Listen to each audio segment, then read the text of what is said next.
Welcome back again, Chris Petrie. Here we're going to actually finish up our second half of our 50 quick tips, methods, and techniques in watercolor. This is part 2 of 2.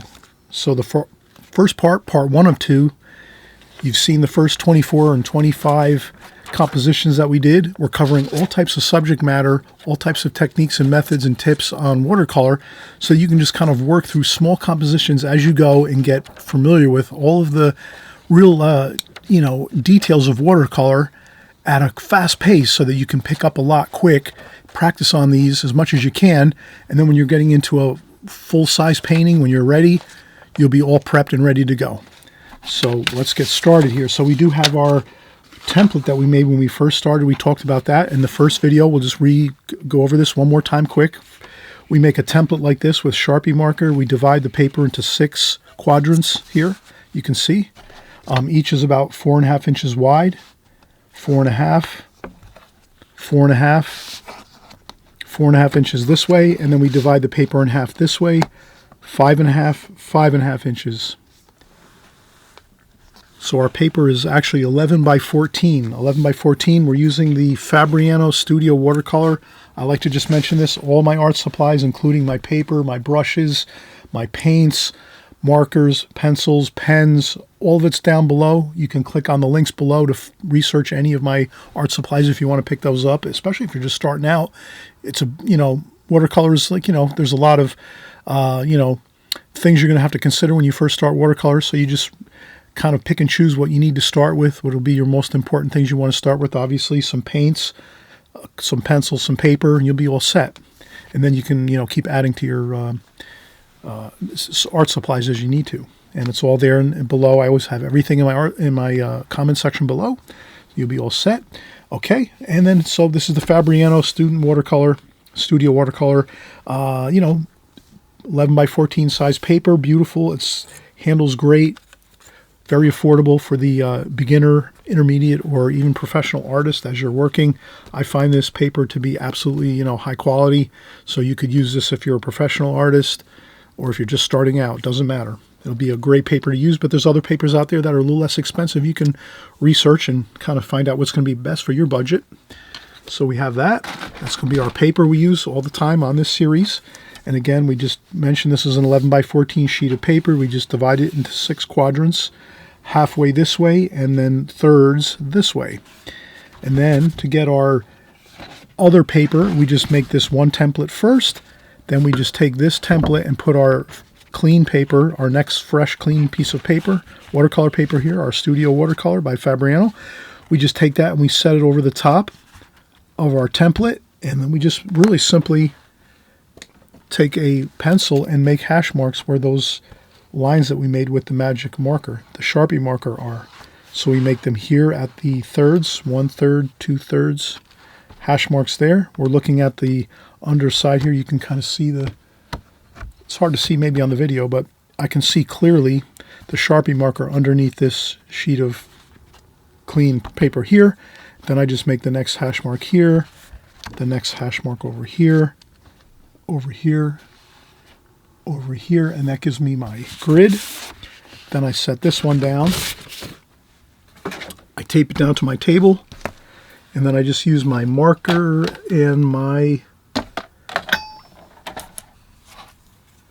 T-square. So I just take my ruler. You can have any ruler, works good. Any straight edge, doesn't have to even be a ruler. You could use cardboard or anything like that, as long as it's a straight edge. And we just do the 4 quadrants, or 6 quadrants here. And I just line up my hash marks here, here, and then go across, and then we go halfway across the paper this way. So I just take my ruler this way.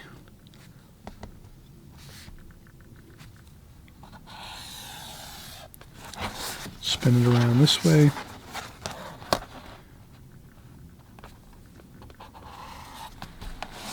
And then perfect, we have our 6 quadrants here, and we are ready to start. Let's just number these. So let's keep these, very organized. This will be number 25, and we'll just go left to right, 25, 26, 27, 28, 29, and 30. So these are going to be the next 6 we're creating, our next 6 compositions.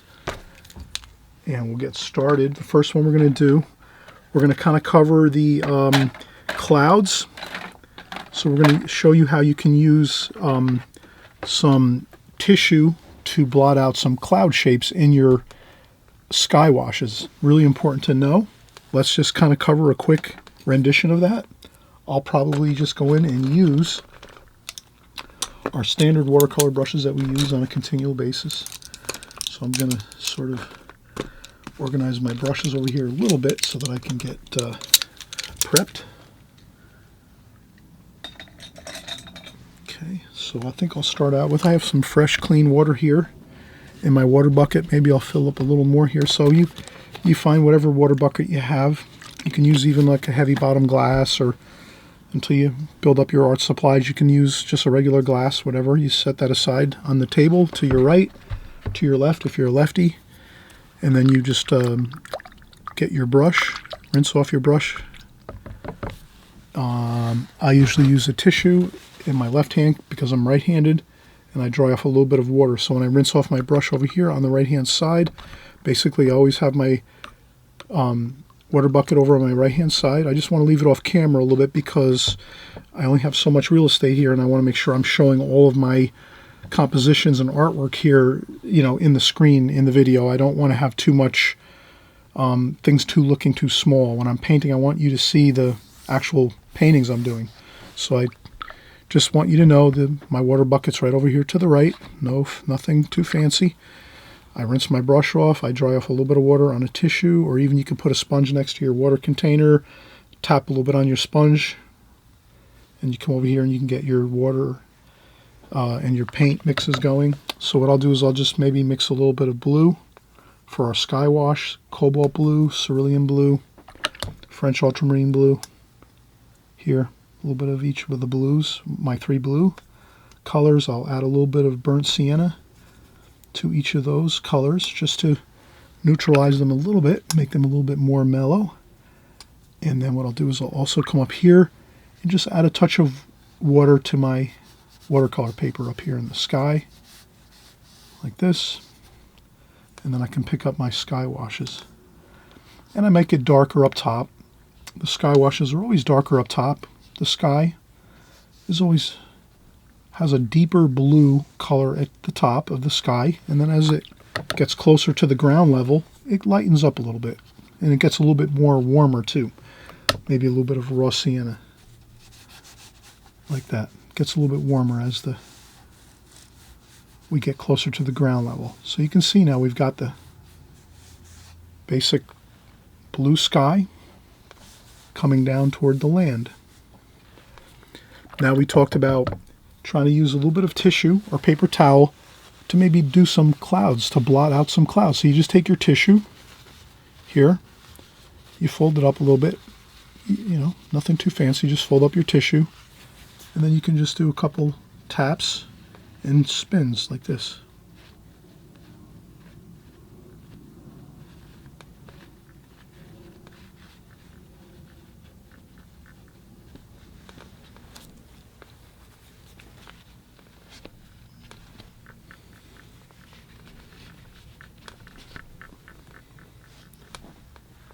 And there you can see really nice cloud shapes.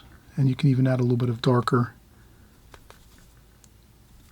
color mixes here again. French ultramarine blue, a little bit of burnt sienna, a little bit of cerulean blue.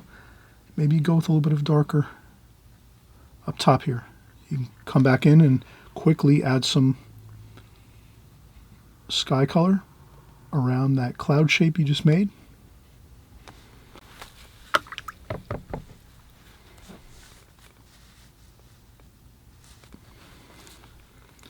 Maybe a little bit of a darker underneath too. A little bit of darker wash under here. So you take some of that blue.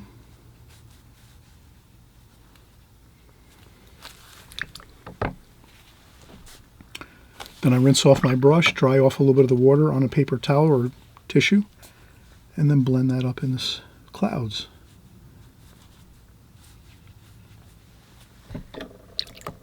And then you can even blot a little more. You take your tissue, fold it up so that's where the dry tissue is here, like this, and then do a little more blotting.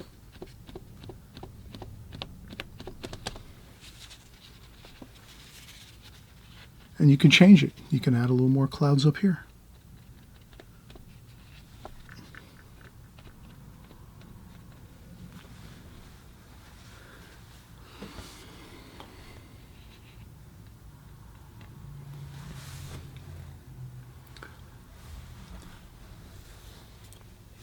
All right, perfect. So you can see how you can just use that little bit of tissue or paper towel technique.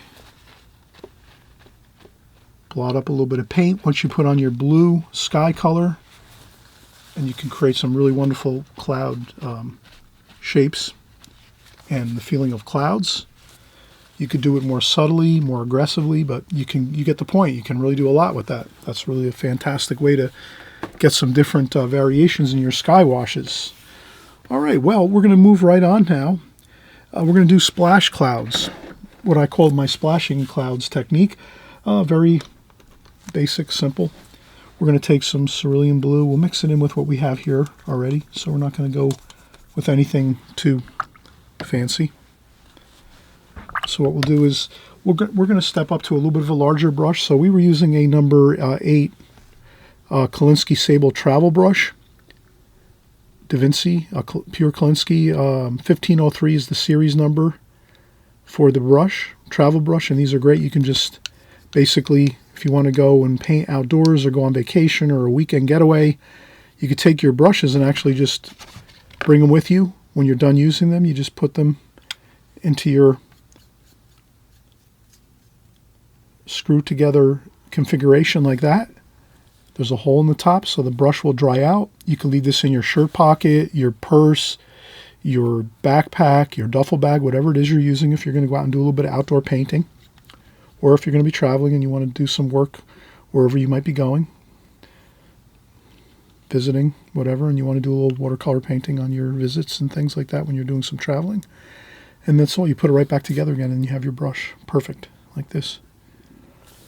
All right, so now this is going to be, again, our splashing technique for sky wash. Hope you'll enjoy this too. This is really fun.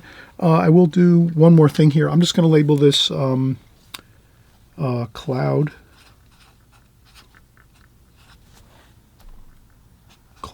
techniques, just so we have a little note on the bottom there. Cloud techniques, and then the same thing with sky. This will be sky techniques, basically. What we do is we're going to have a lot of fun with this. We're just going to tap on and splash randomly like this with our paint and our number 8 brush. Like this. See, I'm just splashing randomly. Then I'll take this here too. I'll go with a little bit of maybe a little touch of orange, cadmium orange. A couple of taps of cadmium orange. Now watch what I do. I take this and I just drag my damp brush across the paper. But we have to do this kind of quickly. We don't want to wait too long. So we don't want to really have those splashes evident, if you can imagine. We just want to use that paint to give us a... And you can do the same thing too. Pick up a little more paint, do a couple more splashes like this. Just the idea of it.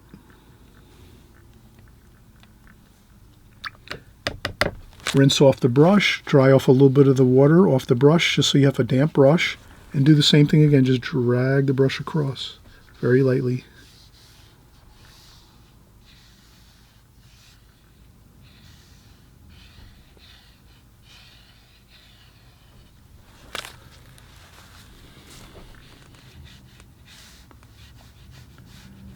And you just work it until it looks good, you know. And you can even take a little more paint and just do a couple of long parallel strokes like that. And that's a wonderful, simple sky wash to do. And then we'll just label this too. We're going to label this a splashing sky technique. We'll just do this. We'll call it splashing sky technique. You can give these compositions any name you want to. You can label them as you want to, and you'll remember them as you come back to them. So you're going to save all of these compositions that we're doing, put them in a folder, or just put them aside in your studio. Don't lose track of them. Keep them with you. You can always come back to the video and watch the video again a couple of times, or how many ever times you want to do the exercises. That's fine. Probably the more times you do these exercises, the more you get used to the techniques, the methods. And then whenever you're going in to do a painting for your watercolor paintings, whatever, you're going to just be doing compositions, or you're going to be doing a finished painting for maybe someone wants you to paint something for them, or you're going to be going into a show or into a gallery, or if you're just painting for fun, or you're going to create your own painting for your own place, your own where you live, that's fine. Whatever it is, you can always come back to these techniques and methods time and time and time again, and at least you'll have a solid base for some ideas that you can use in your paintings, where you're not just kind of guessing at what you're going to do. You'll kind of already remember, oh yeah, we did that splashing sky technique, and then you can come back to it. You can watch it on the video, or you can have your compositions like this, your finished compositions that we're doing right now. If you save your compositions on your watercolor paper and you put it aside, you'll always have it. Or maybe you're just going to practice these over and over again until you maybe create one for each one on a larger sheet of paper, and then you'll have your kind of library of all your techniques that you're going to want to use and employ when you're doing a watercolor painting. It's really that simple. Whatever you practice, that will be your finished paintings. That's what your finished paintings are going to look like. Whatever your compositions and smaller paintings and ideas that you're working on, that's always going to be your finished painting when you're sort of to that point where you're creating larger paintings. So if you're just starting out, this is a perfect time for you to just keep these compositions in mind, watch them, learn them, keep them in your studio, your finished compositions on your paper, and you just refer back to them, and that's all it is. You know, just like if you're going to refer back to a watercolor book or anything like that. I have a watercolor book out. It's in the comment section below, a link to my new book. I hope you'll consider purchasing my new book. I think it's phenomenal. It covers all my techniques that I've learned over the last 10, 15, 20 years. I put it all into one book, tons of paintings in my book, and you actually have a video you can look at to see all the paintings that I've done in my book. So you won't buy my book and not know what's going to be in there. You just watch my quick 2-minute video, which is linked below. You just click on the link. It says, I think, Chris Petrie watercolor book video. You click on that link and you'll see the 2-minute YouTube video. And I show you all the pages of my book, and you'll see 10, 20, 30, 40 paintings that I've done in that book. And you'll see all of the exercises I have in the book, all of the art supplies right in the beginning of the book, all the small lessons in the beginning of the book that give you all of the foundational information that you need as you're going into watercolor and learning about watercolor. So my book, I really feel, is a great tool you can have also too, besides these videos, that you can have to get better at watercolors and have better paintings. And that's all. We all want that as watercolor artists. That's the key. We want better paintings all the time. So we're all working together on that goal. All right, so we got number 27. Let's see what we have up on deck here. Number 27, we're going to do the wet in wet sky. Simple enough. We will get our brush. I might empty out my water, start out with some fresh, clean water. So I'm just constantly changing out my water bucket, my water container with fresh, clean water all the time. Once it gets a little muddy, I switch it out so that I have fresh, clean water in there like this.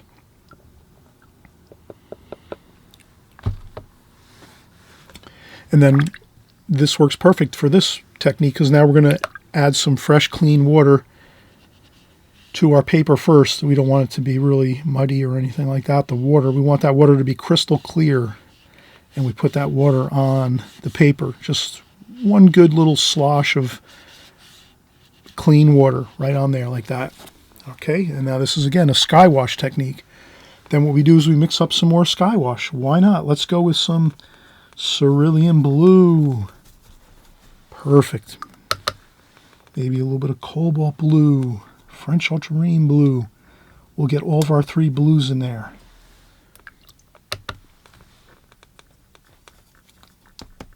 Maybe a little bit of raw sienna, just to mellow out that blue just a touch. Burnt sienna maybe in that blue too, the French ultramarine blue. Okay, so now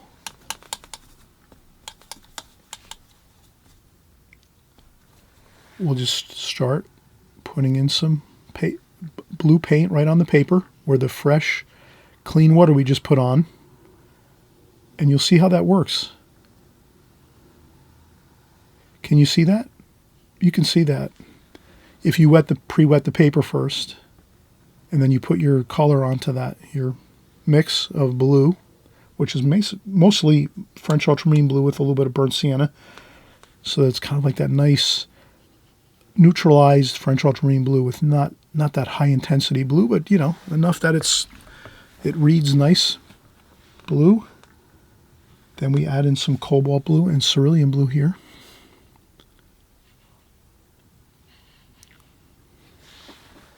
And we rinse off our brush. Maybe we go into a little bit more lighter blue.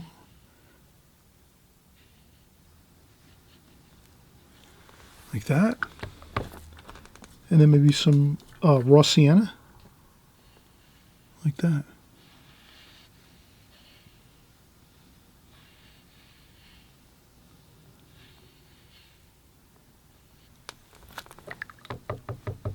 And you can see how beautiful that looks. And that's basically we call a graded wash.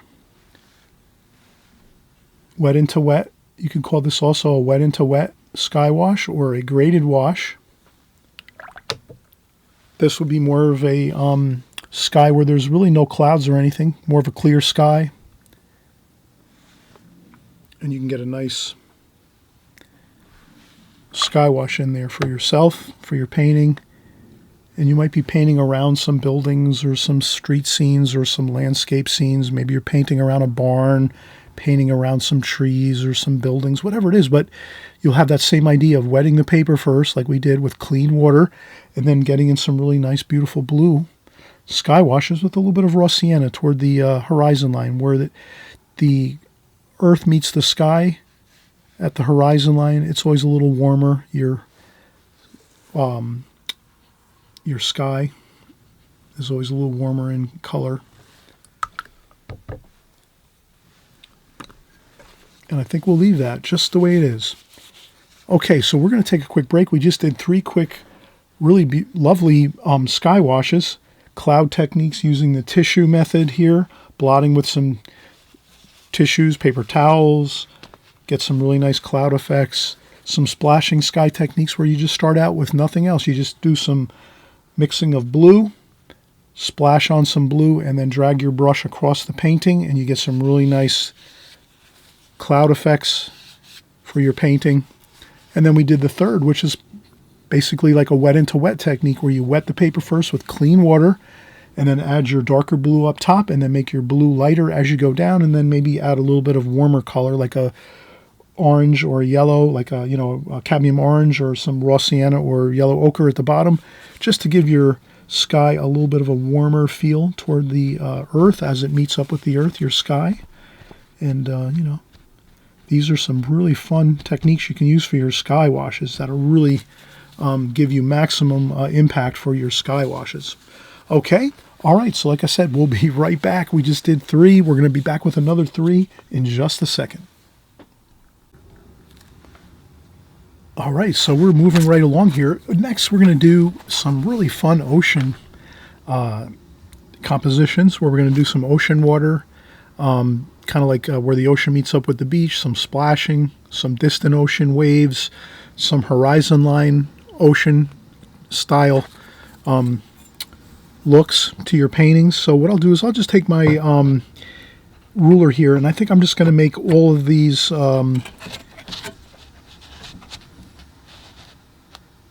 the same height.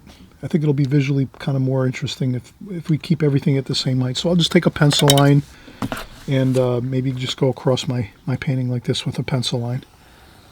So all 3 of these we're going to have the same horizon line like that. Okay, and then the first one we're going to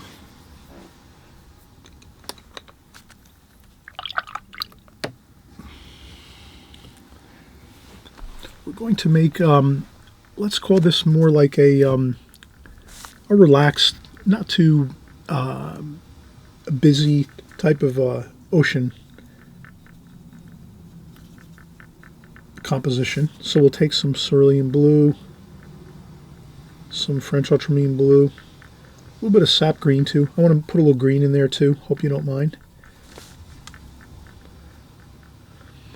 And a little more French ultramarine blue. We'll make it nice and dark. Maybe a tiny bit of a burnt sienna just to neutralize the blue just a touch. A little more, maybe another little bit of green there. Okay, so now what we'll do is we'll just start out here on this pencil line we made. That's going to be our ocean horizon line. And I just want to start out just like this, nice dark line like this. And then maybe I'll break it up a little bit. I don't want to maybe make it all just one line straight across.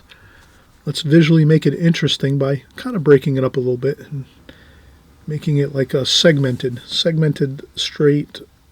Sometimes straight lines in watercolor paintings look boring, and kind of, you know, if you can kind of keep that in mind, whether you're making some vertical lines in your painting or some horizontal lines in your painting, whether it's whatever type of subject matter you're creating, sometimes if you can leave a little bit of breaks in that line, it sometimes looks good. You can kind of just, sometimes it just visually looks better to break up a little bit of that line. So we'll break up that distant ocean line there. And then we're going to add some, wow, look how beautiful that is. We're going to use some Viridian green there. And then maybe some raw sienna over here too. So we'll do some warm and cool. Viridian green is a cool green, like this. Maybe a little bit of blue in that, just a touch of blue, maybe some cerulean blue in that Viridian green, just to mix that a little bit. And then a little bit of raw sienna over here too. So we're going to have a little bit of a warm and cool effect here as we're doing our ocean, distant ocean. Maybe a little bit, even a little bit of purple. Let's maybe a little bit of purple down here. That could look good. Just a little touch of purple here and there. A little bit of purple there like that. Maybe a little bit over here too. And then we're going to do some of that green. Like that. Maybe a couple splashes. Add a couple splashes in there. Maybe a little bit of that yellow ochre or raw sienna too, like this. And then as you can see, as you blend these colors together,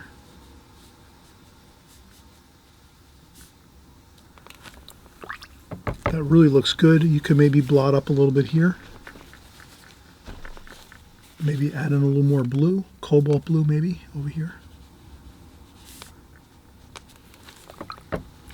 So I added in some blue. I think I was a little bit unhappy with the darkness of that line, that first line we put in. So if I just blot up a little bit and then go in and then infuse some cobalt blue, look how better that looks. I think that looks better, adding that little bit of cobalt blue. So now you see how we have some nice looking blue, distant blue, dark ocean colors, you know, the deep ocean out there in the far distance. And then as we come closer here to the shoreline, we have some more of that Viridian green and raw sienna. So these are the colors you're thinking about using. And then you can just leave white paper there too. You don't want to fill in all of your white paper. Let's leave your white paper on the composition. All right, and that's really what we're looking at right here. And we just have that nice feeling of some waves coming in. You can do some splashing like this. Like this. Gives you the feeling of some splashing, waves crashing in. You can blot up a little bit if you want. Like that. And then why not? Let's add some sky wash. Add some of that purple again in the sky. That's probably too much. If you add too much color to your palette, don't be afraid. Don't worry. Grab some paper towel, some tissue. Probably paper towel's better if you're going to blot up anything out of your palette. Paper towels are better because they don't have any oils on them. Sometimes those, the tissues have that oil on them. You know, they call them, comfort tissues where they have oil in there, so it doesn't. It's more comfortable if you're using tissues over and over again to have some oil on there, but blot up a little bit of that purple. If you have too much purple, if you add too much color to your palette, right away, act quickly, remove some of it, and then you have some more mellow purple there. We don't want to go too much with that. And you can see how we do that. And then as you go up higher into the sky, your colors are a little darker. So you always want to have a little bit of darker tonal values, as we call them. Tonal values are just basically your dark and lights of your painting. Tonal values.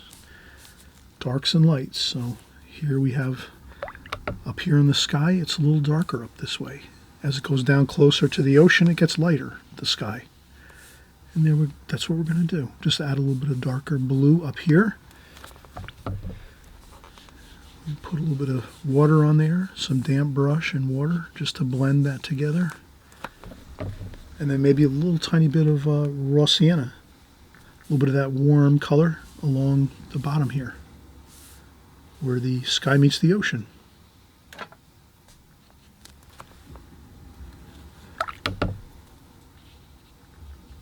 Okay, and then you can even do a quick little twist of your tissue for a couple of clouds, cloud shapes, like we practiced up here. Add a couple of dabs, like that. Why not? Tie it all together with a couple of the horizontal lines like that. And that is perfect. And you can always go in and add a little more blue, like that.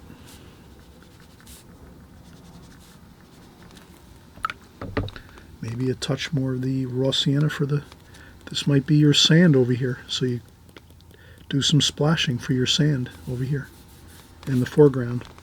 A couple of finger taps like this to just give it that sand feel. And there you go. All right. I think we could shape these waves crashing in a little better. So let's do that. Let's keep these waves crashing in a little more kind of level across this way, like that.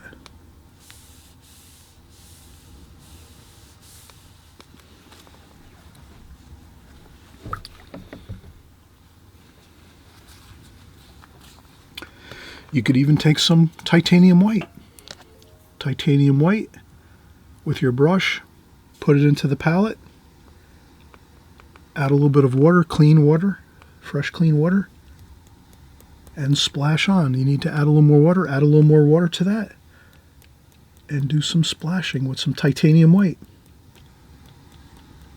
And that gives you the feeling of the waves crashing in just a little bit with some titanium white and a little bit of water mixed together in the palette. And there you have it, some beautiful crashing waves coming into your shore, kind of mellow, nothing too extreme, kind of a nice mellow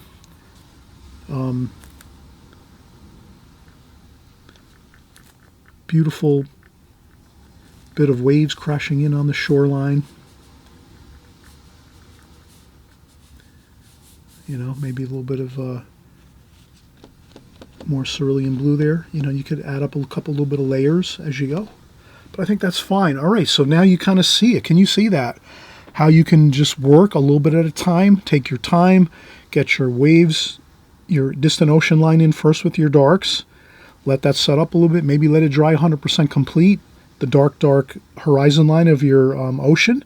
Then start coming in and you're adding in your more lighter blues and some raw siennas and yellow ochres, cerulean blues, some of the viridian greens, and then you just take those same colors and a little bit of purple, a little bit of ultramarine violet, get those colors into your painting all together, maybe some more ultramarine violet down here. I think we have it in the foreground, but let's just add a little more here and there, like that. And that is it. All right, so we're going to move on to this next one. I'm just going to take one quick break so I can empty out my water bucket and clean up my palette a little bit, and then we'll start out with a new beautiful seascape type composition right here next.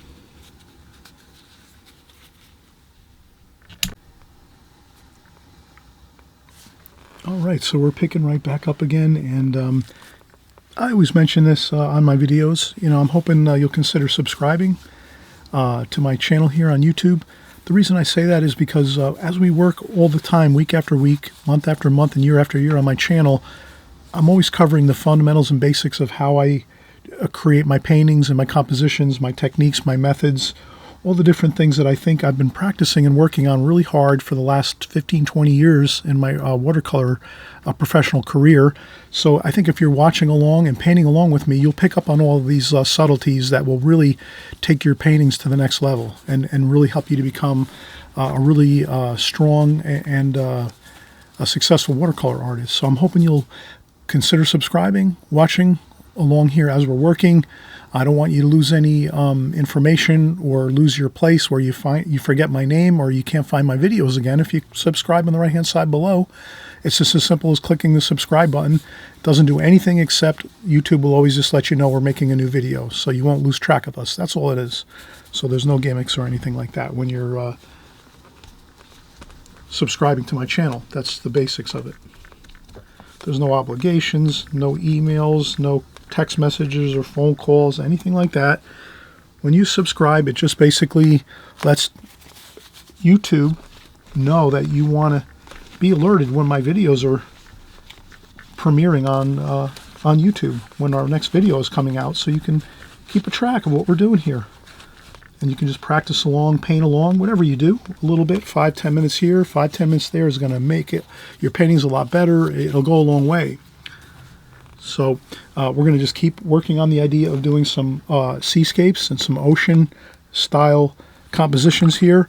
Again, we're doing the 50 tips and methods and techniques in watercolor right here on this channel. So I want to give you 50 great compositions you can work on at any time. You can go on this video, click on it. It's really simple to find. If you just type in 50, Chris Petrie 50, you'll find the video. If you want to come back a month from now or 2 months from now or half a year from now and practice up on some of these techniques, you can just do it. It's as simple as that. You just have to type in 50 quick tips, and that's it. And then my name, Chris Petrie. Simple as that. All right, so we're going to keep working here. We'll get started with the distant ocean.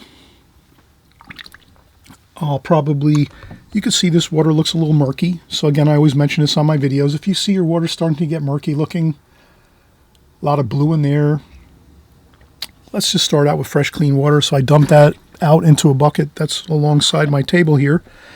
And then I have a water bottle here. I think I need to run across the studio here and get some more fresh water.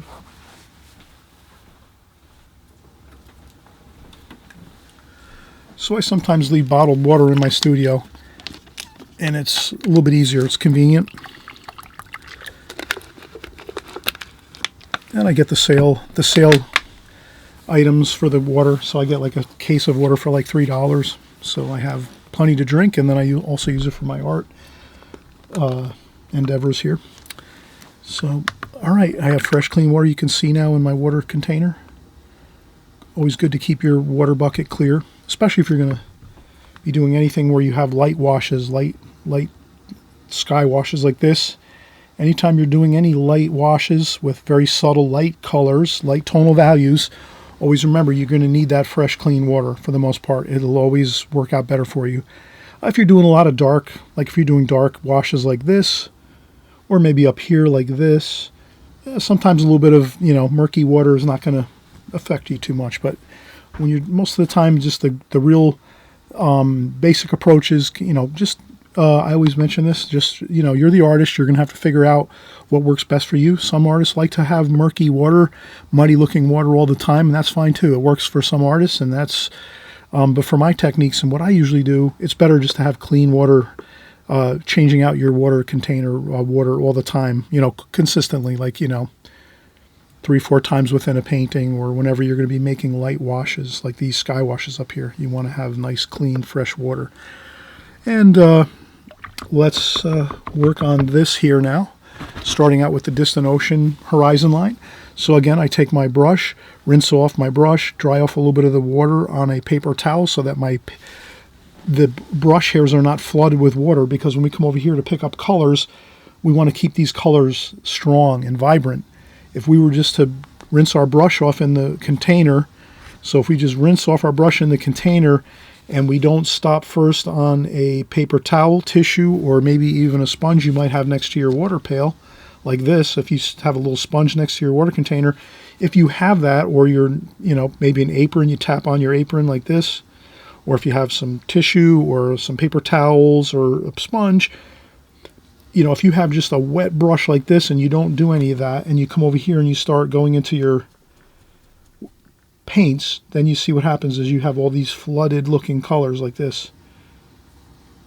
Now when you have flooded tons of water in your palette and on your palette, you can't get those really nice dark colors that we have here. So you want to make sure you're always ensuring that your brush is, check off the water off your brush, make sure your brush is just sort of damp, then come in and get your paint, and then you have nice rich paint like that. Can you see how that works? So now I can just get rich paint like this, beautiful vibrant colors, versus if I rinse off my brush and I don't tap off a little bit of water and I come in and grab some, and I go into my palette like this, then I get all this washed out, really kind of weak watery look like that. So always remember, the control of the water in your brush is really critical for watercolor. That might be the most important thing in watercolor, that most beginner watercolor artists, or even people that are starting out for your first 6 months or a year, that's your most important thing, is controlling the water in your watercolor brush. Now, if you're going to make a really light wash like this sky wash, well, it's not that important that you maybe take off some water off off your brush. But if you want to get anything like this here, these nice beautiful dark colors in your watercolor paintings, those nice dark rich tonal values in your paintings, you have to always remember you're going to need to stop and check off some water. Again, either sponge, paper towel, tissue, or your apron. You can just tap on your apron. If you ever wear an apron, I wear an apron all the time when I paint just to keep my clothes clean. But in any case, that's really one of the fundamental keys of watercolor, is that handling of your water in your brush hairs. So now we have covered that really in detail, and now we can just start going in and we'll get some beautiful rich, look at that, how good that looks. See? Now if we had tons of water like this down here, what would we have? We'd have, like that. So we want to have that beautiful, rich looking color like this. Look how good that looks.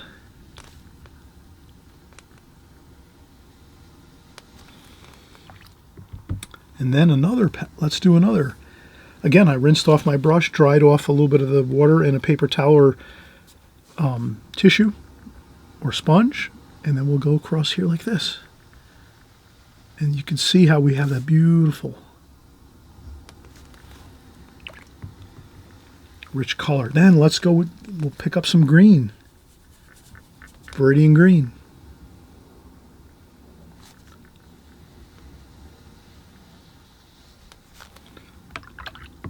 Doesn't that look good? Maybe a little bit of sap green.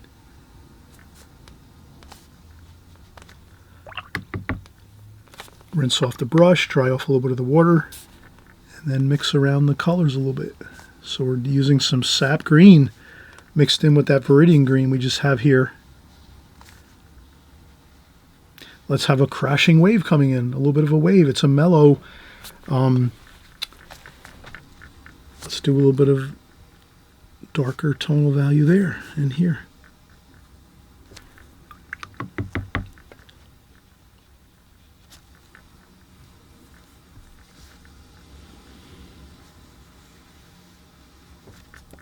Then some blue and purple and green.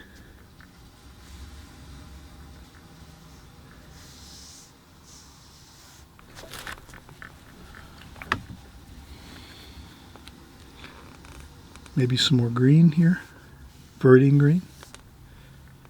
So now you see we have the waves crashing in. Maybe we have a nice wave here coming in.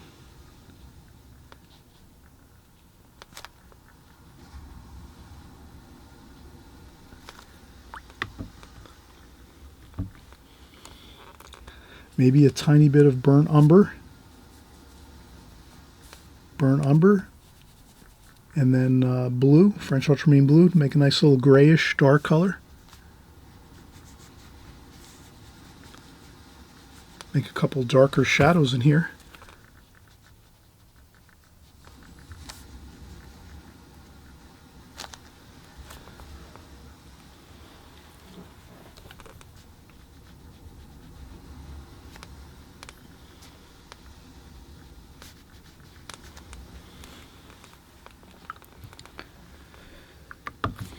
All right, a little bit of burnt sienna and French ultramarine blue. A little bit of a darker dark over here like this.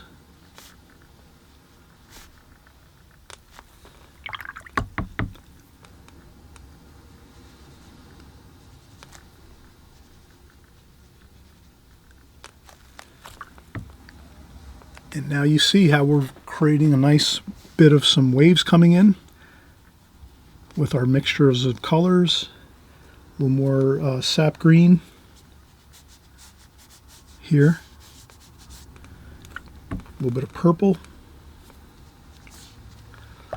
Then I rinse off my brush, dry off, and I just blend in that purple just a little bit for some exciting kind of like shadow colors. Like that. And then a little bit of yellow raw sienna for some splashes here along. This might be the sand over here. That warm sand color. And now we're going to do another thing we learned in a previous composition on this series was pre-wetting the paper along a line where we don't want the water to infiltrate. So our wash, if we don't want our sky wash to infiltrate into this water, this distant horizon line of our ocean, perfect time to take a little bit of water, perfect time to empty the water bucket. So I'm just emptying my water bucket, pouring fresh clean water in to my water bucket because we're going to put some damp brush across the where the horizon line of the ocean is. So I'll take my brush, take off a little bit of water on my tissue here. Then what I do is I take this brush here and I use the fine point of the brush and I just make a damp bit of clean water a little bit above the line of the ocean here. So I leave that brush just a little bit above the ocean. And what that does is now when we do our sky wash, I'll go over it a second time, making sure I don't have that damp brush touch the ocean line, that dark blue distant ocean line. I keep it a little bit above it, like by about a 1/16 of an inch to an 1/8 of an inch. And I do it 1 or 2 or 3 times, damp brush. Perfect. Now, when you go in to do a little bit of a sky wash here in the water, if it runs down and drips down, it's not going to drip into your ocean, that distant ocean line. That'll save you a lot of difficulty with your skies meeting up with your ocean. Okay, so now that we have that, let's do it. Let's get some simple sky wash in. Some cerulean blue. A little bit of that green mixed in here. Let's just have a fun time making a sky wash here. Nice and loose. Cerulean blue, maybe some green mixed in there. We just have some fun with it. Lots of water. I add in some water to this. Some just clean water from the water bucket. Maybe a little bit of purple.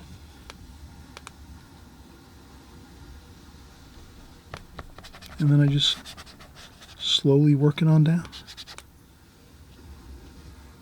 Like this. Maybe a little darker up top. Like this. Like that. A couple of splashes.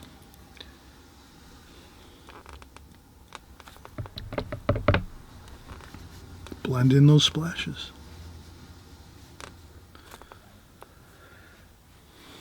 Then we can gently take that brush and do the same thing. Go right along the bottom, not touching that blue of the ocean, but just right above it. And then you can even add a little touch of orange or raw sienna or orange, and just put a little bit of that in the sky wash.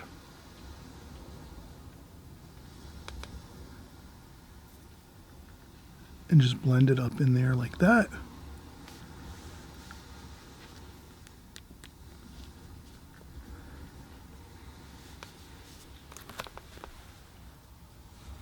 And there we have it. We have our second seascape style composition where we really were keying in on making sure that we have a really beautiful bit of darks and lights, some really dark, beautiful dark French ultramarine blue with some burnt sienna, burnt umber for that dark ocean line across, with some beautiful colors, greens, viridian green, sap green mixed in with some of the blues here, cerulean blue, cobalt blue, French ultramarine blue for the waves.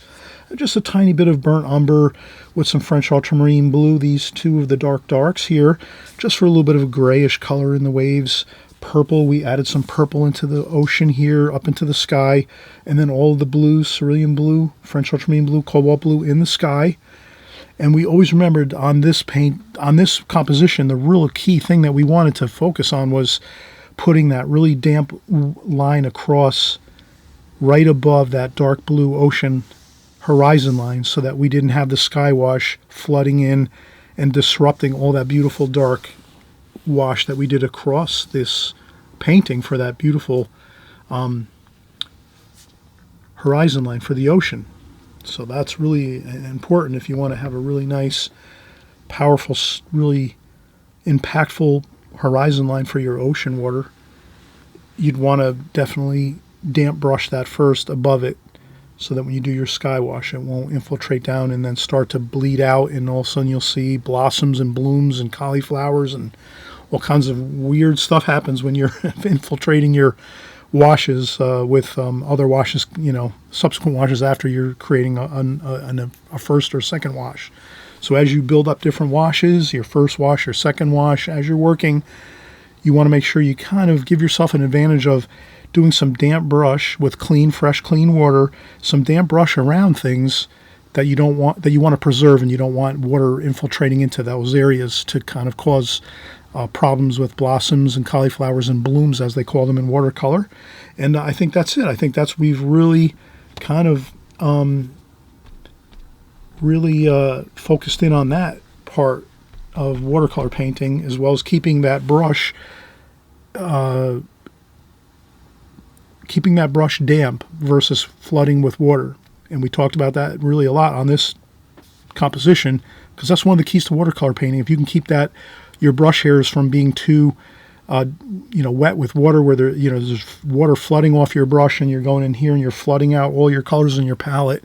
If you can just keep that brush damp by tapping on a brush, tapping on a sponge before you go in and start picking up colors, So we talked about having maybe a sponge next to your water container. You rinse off your brush, you tap on your sponge first, or if you want to just use a tissue, you rinse off your brush, tap on a tissue or some paper towel, or if you have an apron, you just rinse off your brush and tap it on your apron over here, and then you can go over to your palette.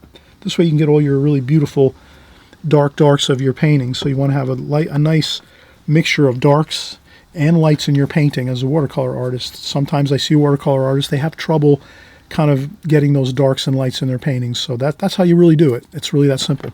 All right, so we'll come right back and we'll start working on our third seascape style composition, where we're going to get into more details on creating some really good looking ocean water, waves, crashing waves, and so forth. Okay, so we're on to number 30 here, and we're moving along nicely. Let's keep track of what we're doing here. Let's make some notes. Let's keep track of our notes here. So we were saying this is pretty much a wet into wet sky wash. Good to keep notes on each one as we go. And then this one here, we were saying this is more or less a ocean with crashing waves.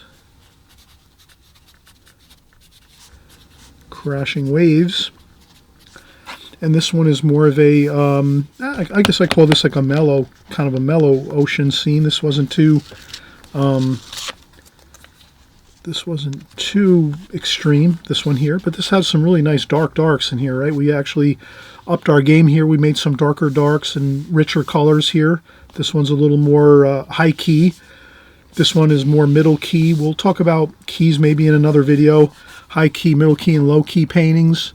You can kind of key your paintings to more of a high intensity look, more lighter tonal values, or you go with a middle key or a lower key painting where you have darker, like these would be considered middle key paintings here, like this, darker colors, and then maybe your high key paintings are like this here and like this here, lighter washes, middle key here. This one can start to border on low key, quite a bit of darker darks. If we made that sky a lot darker, that could be a low key painting with a lot of darker darks and just a little bit of the lights. But in any case, we're going to stick to our program here of just making sure that we are covering all the compositional ideas here that we're doing that are going to get us up to speed on all the details of watercolor painting, the methods and the tips and techniques of watercolor painting that are going to really help you to kind of give you all the tools you need as you're going into your paintings and your compositions yourself as you're working, so you'll have much more of a better time navigating the watercolor medium. So this one here we're calling like a more of a, I'll call this a middle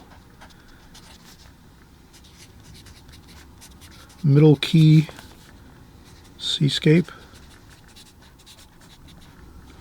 And then this one here we're going to call a, let's call this a more rocks and ocean. Rocks and ocean seascape.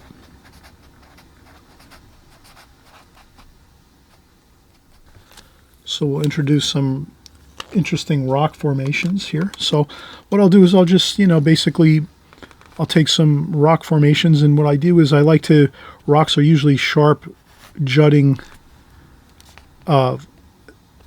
lines like this. Like rocks are usually sharp lines, breakage of rocks and strata on the earth crust a lot of times.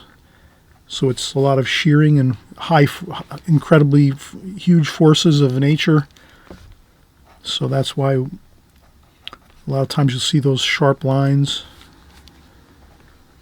And then we'll kind of keep maybe like a small area, like an opening we can kind of see through. And then maybe we'll have another bit of sharp lines here. And then over here we'll have another bit of rock going down there. So I think that's good. So we have some really good basic rock formation shapes, which are usually straight lines, angular lines, sharp lines. Maybe a bit of round lines here and there occasionally, but I think more sharper, straight edged lines. Okay, and then there might be an area here where the water's coming through. So we have some water coming through here. We'll put a little bit of water like that coming through. And there's some crashing waves over here, so we'll just put some pencil lines to give us that idea of some crashing waves coming in, and we'll have a sky wash up here. So we'll kind of look and see, there's the distant ocean up here. So we'll put our distant ocean line across here. You can use a ruler if you like. Probably a good idea. Take a nice T-square ruler and just get a line across the top here. Like that. That'll be our distant ocean horizon line. Pretty high in the picture. And let's go with this and see how it works out. So I'll just, let's do the darks first. So we have clean water in our water bucket. Clean, fresh water, because we were working on lastly this sky wash, which is very, very light. And we noticed that works best with very clean, fresh, clean water with our light washes. Anything like this or like this. So we have that there. It's already ready to go. We're going to have some beautiful green distant ocean. Let's just make some sap green and French ultramarine blue to make a nice, beautiful, rich, with a little bit of burnt sienna in there. Rich, dark blue green. Okay. A little more blue in there. A little more French ultramarine blue. All right, now let's get our distant shoreline here. our distant ocean, like this. And we're careful to paint right on that line. If you need to put a piece of tape across there, you can do that too. So if you ever want to get a really, really sharp distant horizon line, don't be afraid. Grab some tape, some artist tape, or some drafting tape, or you can use the big box store tape for painter's tape. Painter's tape works great. Put that on there, and then just continue right across on top of the tape. Like that. You just leave that tape on there for a few. And then maybe a little more green, maybe a little more cerulean blue, maybe a little more viridian green. Like that. We kind of mix it up like this. Wow, that looks good, doesn't it? That beautiful rich green, blue-green. Then we just start working that down with a damp brush. Again, I rinsed off my brush and then I used some tissue just to dry off a little bit of the water so that I can keep a track of the water in my brush. I always want to do that as a watercolor artist. And then you can see there's some waves crashing in where these rocks are, like that. Then what I do is I splash some water on there just a little bit, like that. I start to mix in a little bit of purple and raw sienna. So a little bit of raw sienna here and purple. Purple goes a long way, so you can just use a little bit of it, not too much. And then start to put that in there. And leave some white. Leave some white paper there. Like that, some splashing. Like this. Looks good. Leave some white paper in there. A little more green, like this. So we want lots of the blue and green. Some more blue. Put some blue in there, here and there. Damp brush, dry off the brush, damp brush. Put some blue into the ocean there too. Blue. Mix some blue in there. Blue over here. Okay, like this. Okay, now let's mix up some rich rocks color. Burnt umber. Burnt umber, straight burnt umber. Remember, I rinsed off my brush, dried off the water on my paper towel, and then came over and went into my palette and got rich, beautiful, dark burnt umber, and also some yellow ochre. Maybe I'll put some yellow ochre over here to make it lighter. No water though, just straight paint, straight paint. Burnt umber over here. Then maybe over here, the burnt umber, I'll make a little bit of a darker dark with some French ultramarine blue and some of the green. So we have some burnt umber and a little bit of the French ultramarine and green from here mixed up, just to have a little bit of a darker shadow color. And let's do that. Let's get some of the shadow color in here. So we have some shadow color here in the stone.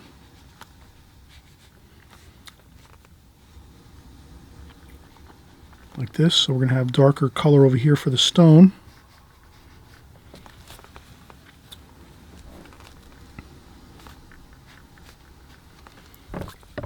And then the stone gets lighter up here.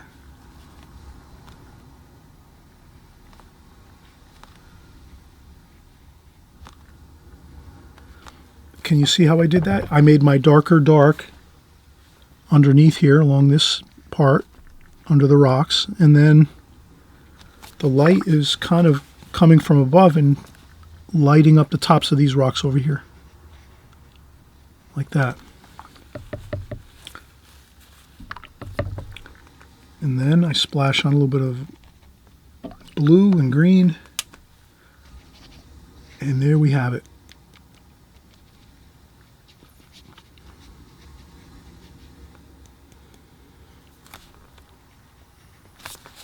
And blot up a little bit of that.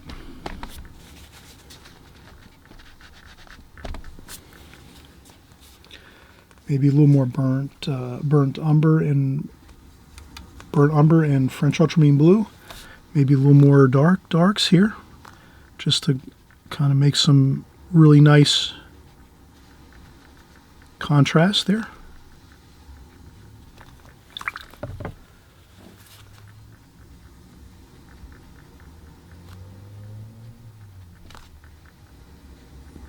Okay. Then we lift up our tape for our distant horizon line. Look how good that looks now. Perfect. Look at how, oh, that looks perfect.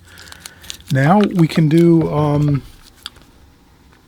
I'll just kind of make this a little more,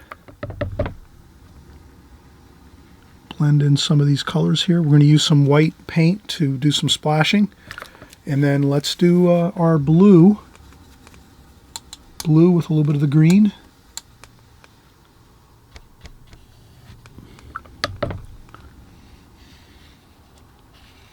And just a quick sky wash like that. A little bit of that burnt umber and raw sienna for the horizon line, like that. And you can see I did not take my paint and go right down to that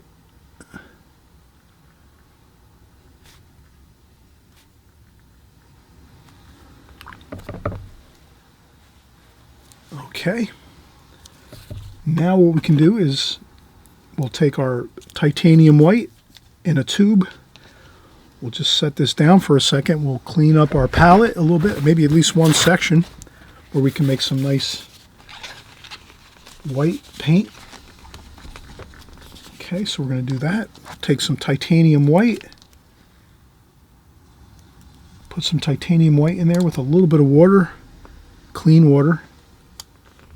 A touch of raw sienna, just to give it a little bit of that warm white look, a little bit of touch of raw umber or yellow ochre, but just a tiny bit. And then what we can do is just splash on here. And we can splash and just make that effect of the waves crashing in here on the rocks. And then there's no reason why we can't add some splashing over here too while we're at it. And these are all dry. Perfect time to splash is when everything is dry. And some finger tapping too. Works great with the splashing technique in combination. Same thing over here. A little bit of splashing over here. A little finger tapping. Works great with finger tapping and splashing at the same time. And splashing always works better if you do it when the paper is dry. So when your washes are dry, like these two compositions here, much better to go in now and do some splashing while these are completely 100% dry paper with all those washes dry. And that's what we have to do. And then once we do that, you'll see that the effect is really works fantastic.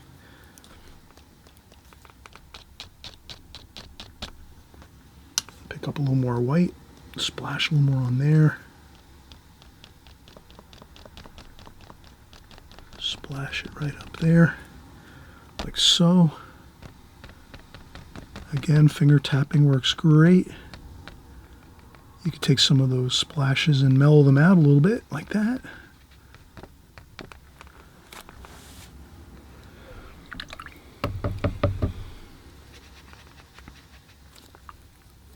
Maybe a little more blue, cerulean blue over here. A little more viridian green. And I think that looks really nice.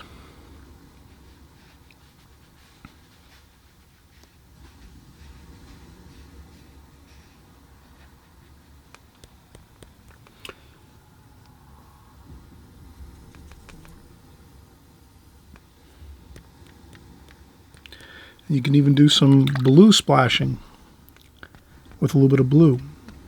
And that just gives you like the modulation of darks and lights, some white, some blue, cool. And I think that's good. All right, we will take a quick break and then we're just going to move on to our next 6 compositions. We're just moving right along here Again, our whole idea is let's get better at watercolors. Let's learn the methods, the techniques, all the nuances, the tips, the methods, the techniques in watercolor that are going to actually really prove a lot of great success for you in the future with your watercolors. So if you're practicing all of these techniques on a constant basis, these will translate right into your paintings, and you'll have a much better time actually creating your future compositions and paintings. All right, so we will come right back and we'll get started with our next 6 compositions. Be right back. All right, so we're just going to move right along and get our next 6 compositions ready to go. So we'll peel off the tape up here.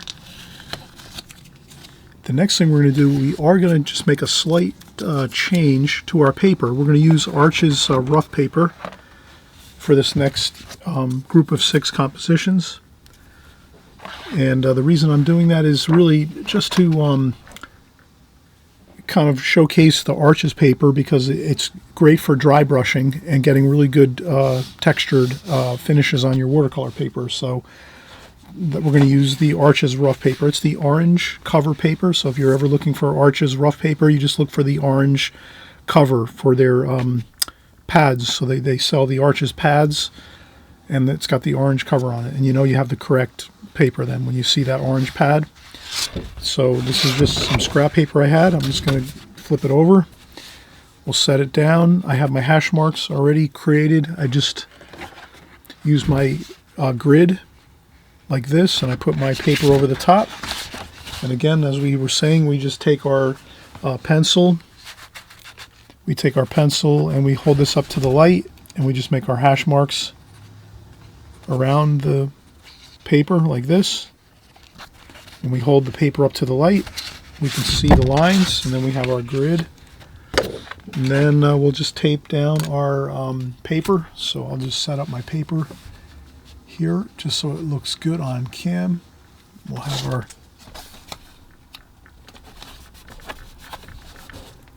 like that.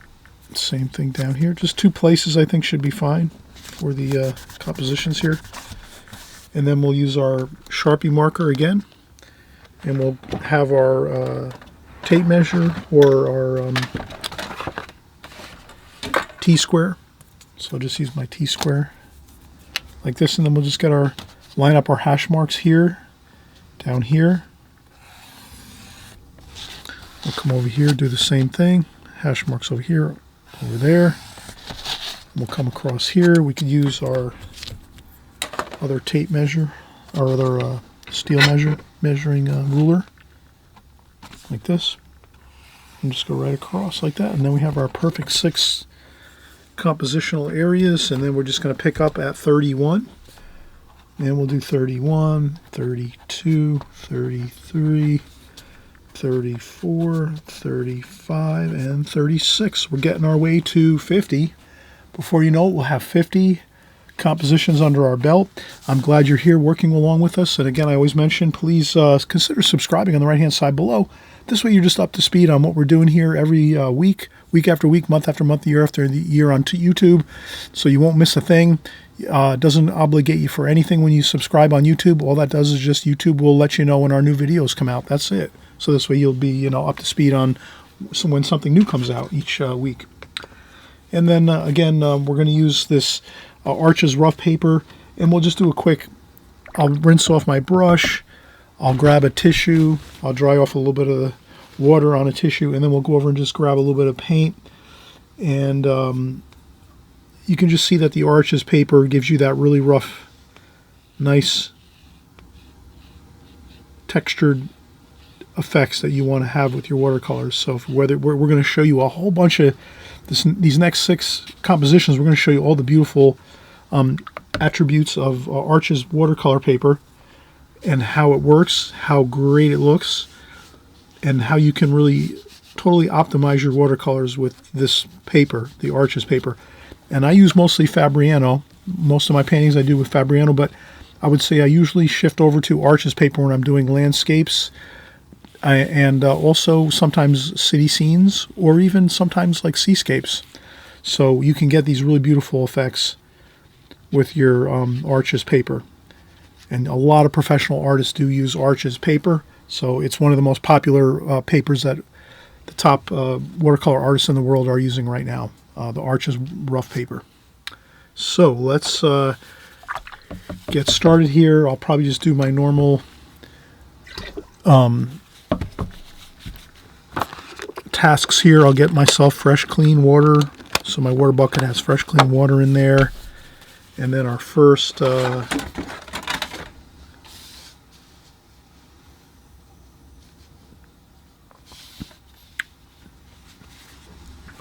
will be maybe a let's do a little bit of some trees and some landscape with maybe a couple figures. And so we'll just we'll have our brush here ready to go, and then maybe we'll just clean up our palette a little bit. So I just dip my paper towel in some water from my water bucket, and I just clean up my palette a little bit. This way we can have some fresh, clean paints to work with. And you don't have to be too fussy with cleaning up the palette, just so you get the majority of the paint that you've been using in prior compositions cleaned up a little bit. You'll be fine. I wouldn't suggest working over and over and over without cleaning the palette. I think the palette needs to be cleaned often so that you can keep your colors looking fresh and vibrant and clean looking. So now let's try out our first. Let's do maybe a small bit of a landscape and just see what kind of really nice textures we can get with the rough paper. So I'll just go with a low horizon line here. So I'll move my brush over here. Maybe I'll go with like 1/3 on the horizon line across the page here, 1/3 up. So 1/3, 2/3, 3/3. I'll go up 1/3 here for the horizon line. And we're just going to do some nice distant trees, hills. I'll go with some sap green, a little bit of burnt sienna with that. Make it a nice olivey green, maybe a little bit of raw umber over here, maybe a little bit of purple and blue, purple, maybe some cobalt blue, cerulean blue, for that kind of cool effect. All right, let's do it. Let's go with our purpley blue for maybe some distant hills right along that horizon line.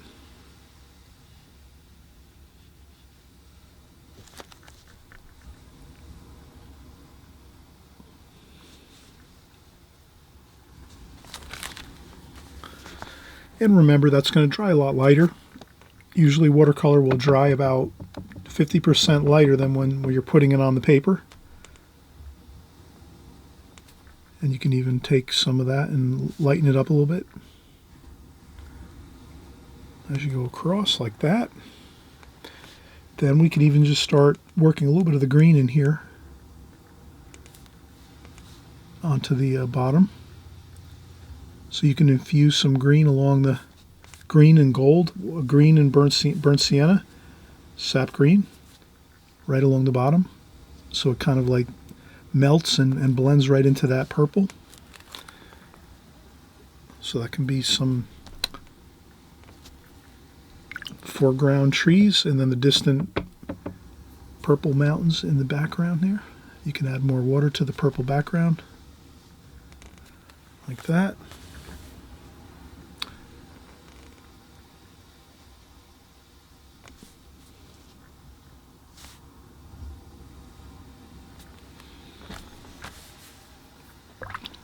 It's really nice to blend the colors. Then we can leave a little bit of space in between those two and get some more green here in the foreground like this.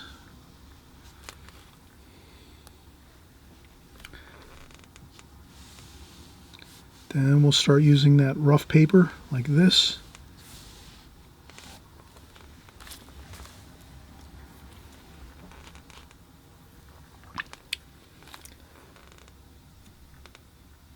A little bit of cerulean blue.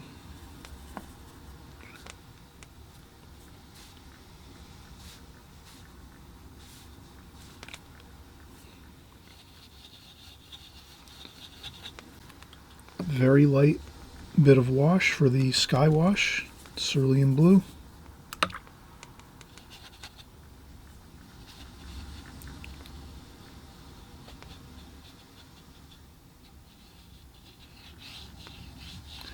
Again, you get that rough paper. You can do some really nice sky effects with some rough paper like this.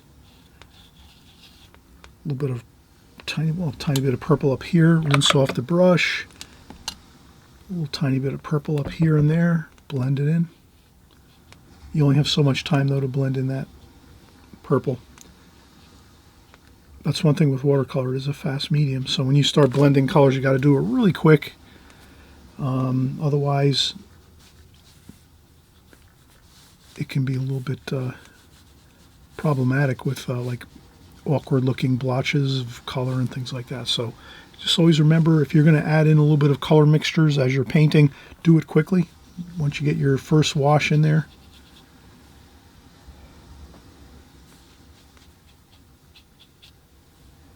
There we go.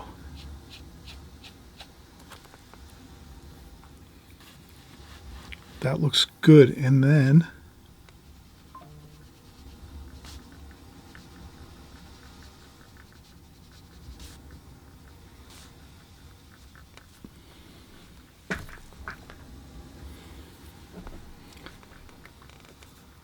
a little bit of purple, raw umber. And we just get a little bit of that rough paper look like that. A little bit of blue.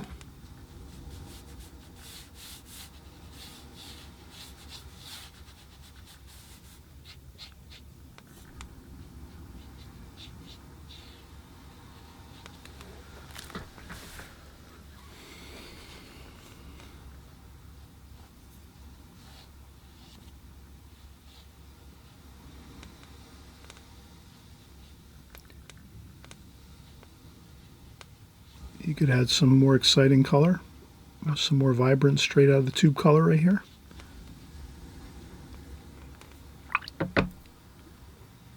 Lemony yellow.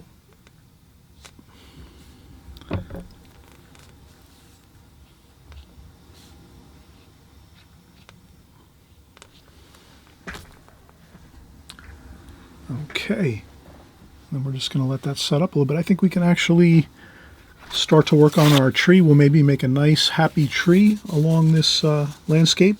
First thing I would do is I would just go in and clean up one well in my palette here, and then I'll grab some of that. I'd rinse off my brush in the water container, then I dry off the water off the brush, keep the brush just damp. Pick up some greens here, sap green like that. And I'll pick up some burnt umber to make that a little more of a olivey green, maybe a little bit of blue, a little bit of cerulean blue over here just to cool down, maybe make some cooler greens over here. Okay, and then we're just going to use, again, more of the, we'll swirl the brush like this and get a nice tree shape here. So this tree's going to be over here like this, just like that. Looks good. Just like that. Perfect. Maybe a little more burnt umber in there. And a little, maybe some French ultramarine blue. A little bit of a darker darks there. So we're going to make some more, maybe some bushes alongside or some smaller trees alongside here. Green, more green. Okay, so we can do some finger painting too. A little bit of that. Just so we want to have some shadow and light. You can lift up with your tissue a little bit if you want to, if you feel you've gone too dark with some of the tree bits there. Okay, and then there's a little bit of some shadow. Maybe we're painting into the light, so we add a little bit of purple to the shadows. Like that. Like this.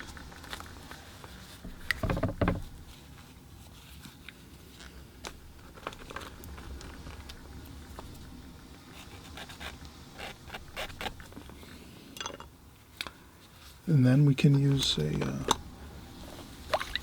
needlepoint brush. Again, I would take my needlepoint brush and get some burnt umber mixed with the green. Maybe a little bit of French ultramarine blue mixed with the burnt sienna.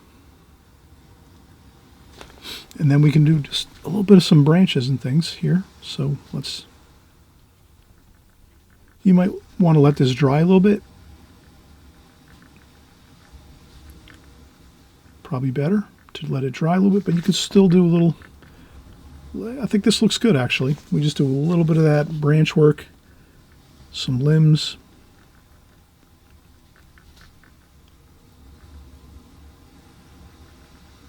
A couple of bits over here,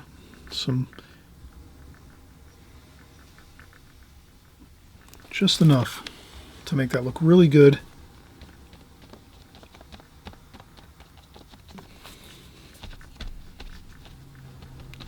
And we're pretending that the light's coming from behind this scene, coming this way. And that might mean that we'll use a little more green. But you can see how great that looks, the foliage and stuff for these trees. Like that.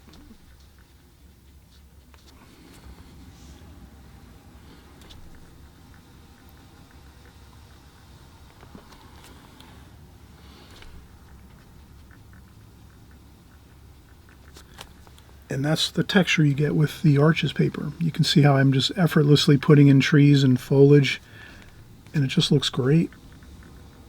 It's like it just gives you the ability to create some great landscaping type textures and feel.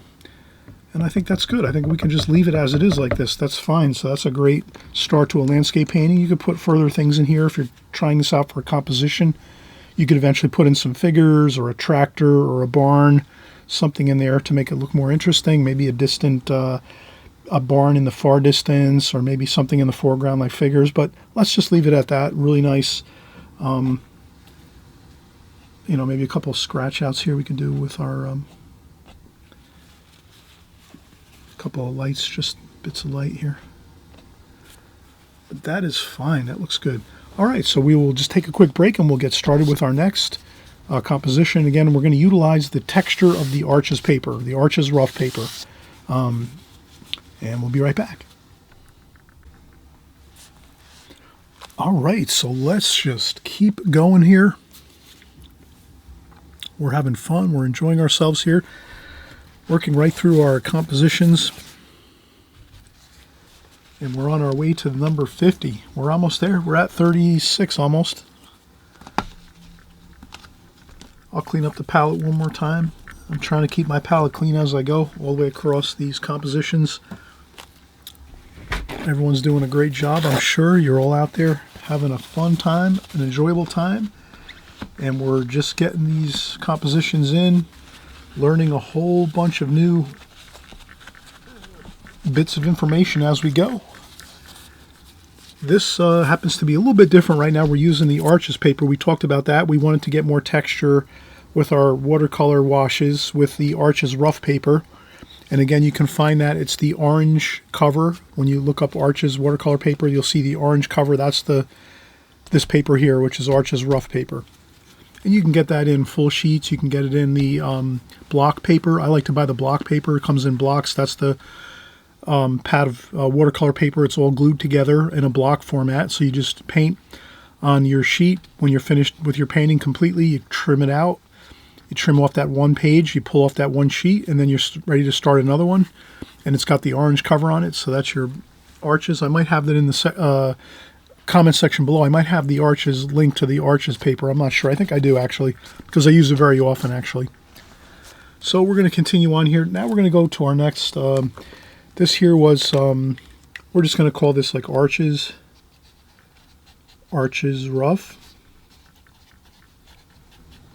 rough paper, and that's good enough. We call it Arches rough paper, then we just know when we're looking at the painting, you can see the beautiful textures you can get with this paper. A lot of, again, top professionals use it, and this is why. You get some great, beautiful, classic watercolor effects with it. So let's get to our next one. We'll do a quick sketch, maybe. Maybe we'll just make a nice ocean scene, maybe like a boat on the water here. So let's maybe we'll make the ocean horizon line the same as this horizon line here in this landscape style painting with the tree and the mountains. So we'll just go right across like that, and that's about 1/3 of the way up on the paper. So we always talk about when you're putting in your subject matter for your paintings, you're always thinking usually thirds usually works really well. So you could take this and move it up to a 2/3 position where you only have a little bit of sky up top, or you can leave it lower, the horizon line here of the landscape. You leave the horizon line lower and you have more sky. So that leaves you more room for some trees and things like that, and mountains in the background. If you're going up higher with your landscape horizon line, you might not have that much room for trees and mountains and things like that. So landscapes tend to more or less, landscape paintings a lot of times, the artists, most professional artists, even the great old masters, they'll leave the horizon line low in a landscape format. And we'll do the same thing too for this seascape here. And we'll do like a boat, maybe in some water. I'll just do maybe a quick little boat rendition over here. Maybe we'll do a quick boat in the, could be a fishing boat here maybe. Like this, we'll have a fishing boat. And we'll just put a mast up here. A nice mast coming up here in the painting. And we'll have the booms back here. A couple booms here. Front, we'll have a front boom going across here. And then some rigging. We'll just put a couple pencil lines for some rigging lines. That's all, nothing too much. And we won't put any sails on this. We'll just leave it as if it's kind of anchored here on the water. And we're just in some maybe shallow bay waters over here. And we're going to just do some water effects. And then maybe in the background we'll have some, back here we'll have some more land. So we'll just put some land back here, like that. And I think that'll be fine. So we're just going to try to create more effects with our arches paper again here. Let's overdo it with our textures, with our arches paper, so you can really see the quality of the paper and how it really performs. I like to always, again, here's some murky looking water in my water containers, so I'm right away starting out a new painting, I'm getting some fresh clean water. And then also too, we've cleaned up our palette, you can see, so we have an opportunity to have some really good clean color. And then what else are we going to do here? We'll put some,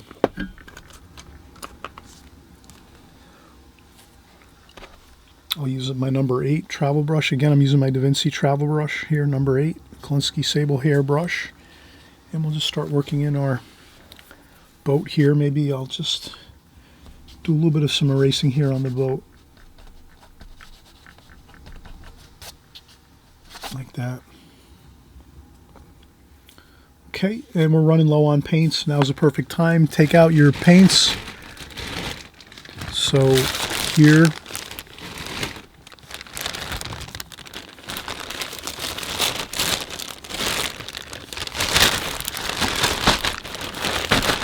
I'll take some paints. I keep my paints in plastic bags.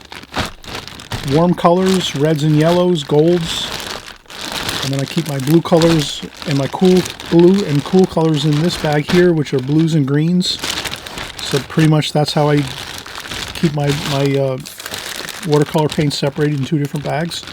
This way it just narrows it down for me. I fill up my palette with all the cool colors, and then I grab my warm color bag and I do that. So let me start out with the cool colors. And this is just a fun way to kind of see how we're working as watercolor artists. If you're new here to the watercolor medium, you'll just notice that I'm going to take some colors here. I'm going to put some cobalt blue. Sometimes paints get a little bit clogged in the tubes if you haven't squeezed out some paint in a while. So I'm just going to clean out the top of the tube, maybe see if I can Sometimes if the top of the tube is really clogged, you can bypass that. We'll show you how you can do that in just a second. So sometimes if I have a paint tube that's clogged here at the top where the cap is, I will sometimes just take like a small awl, or some kind of like maybe like, let's see what else we have here. I have an awl here. So I just take a sharp awl and just put a small hole in the side of the tube, like that. With an awl, you can use anything, really. Butter knife, whatever you have. And you can kind of squeeze out, and you can kind of see how that's the more fresh paint there, and it's kind of clogged up in the top here. So you don't worry about that when that happens. You just take your tube of paint, break through on another part of your tube, and then you can get in your other paint. So that's how we did the cobalt blue. I'll squeeze out a little more so you can see, like that. Okay, and we'll get some more cobalt blue in our palette there. Then I have my paper towel, and I just wipe off my stick here. And then we're going to look for some French ultramarine blue. I'm low on that. Okay, we have some French ultramarine blue here. Let's see. This should be fresh, and it is. And then we just put some French ultramarine blue there. And what else are we going to do now? We'll just stick with our cool colors for right now. I notice we've gone through a lot of cerulean blue. So let's fill up our cerulean. I use a lot of cerulean usually in my watercolors. Beautiful blue, my favorite blue out of all of the blues. Okay, and what else do we have? Maybe some Viridian. I see we need some Viridian there. Maybe we need some more Viridian. So, one of my favorite greens. Probably my favorite green. I like sap green too. And that's a little dab of Viridian. So I'm looking around for my cool colors. I think all the other cool colors look pretty good right now. So right away, we'll put that to the side, the cool colors bag, and then we'll take our warm colors now. Bag here, and we'll see what we're going to need. We're going to need some burnt umber. I see that. And this is all part of being a watercolor artist. You have to have all your colors, your tube colors in stock, so you don't want to run out of any colors when you're painting. That could ruin your day. So we'll take some burnt umber, fill that up. And this is all this is, just we're showing the process here, especially if you're brand new to watercolor, you're having a fun time, you're enjoying this video, you're going to subscribe on the right hand side below because you don't want to miss anything when we're creating our videos here. You'll learn just oodles and oodles of new information all the time on my channel. Here we're just giving a quick little rendering of filling up our palette. Yellow ochre, we have plenty of yellow ochre there, so we're going to let that one set as it is. We need some raw sienna though. Let's see if we can find that in our paints here. Let's see, do I have any raw sienna? I should have it, and I think, yeah, that's yellow ochre. Alright, so, you know what? Sometimes if you have yellow ochre in your palette, you can make do with that, and you don't necessarily have to have raw sienna. Raw sienna is nice though because it's transparent, so it kind of has a nice translucent effect to it. It's even more yellow ochre is more opaque. So if you can, try to always have the yellow ochre and raw sienna. And right now I'm looking for raw sienna. I don't see it. So what we'll try to do is, I probably have it over in my drawer, in my paint drawers. I have a whole drawer dedicated to some paints in there that I leave extras. So we'll just take our raw sienna right here, right now, that we have left over, and just add some water to it. Spritzer bottle. So you always want to have your spritzer bottle handy to spritz your paints. Moisten them up a little bit. And again, here I'm going to take that raw sienna. I still had some in here in the paint pan here, so I'm just gonna kind of like reactivate it with a little bit of water and mix it up a little bit so that we do have it. Okay, and that's all. And then I think we have everything else is looking good.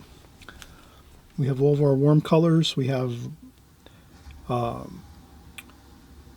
ochre, raw sienna, cadmium red, cadmium orange, rose madder, alizarin crimson, burnt sienna, burnt umber. Those are our warm colors, raw umber, cadmium yellow, cadmium lemon yellow. So all of our warm colors are pretty good. And we did fill up all of our cool colors that we had, which are French ultramarine blue, these both are cobalt blue. These both are cerulean blue. I use a lot of cerulean and I use a lot of cobalt blue. So I have two pans of those each. And we have ultramarine violet, which is our purple. And then we have a little bit of black, raw umber, ivory black and Pines gray. And then again, we have some of the Viridian green. We have some yellow. This is green. This is olive green, and we have sap green, plenty of sap green, and we have a little bit of chromium of oxide green. And then we can just always do a little bit of spritz some paint, some water into those here. So I'm reactivating my olive green. That was a little bit dry, and then also some chromium of oxide.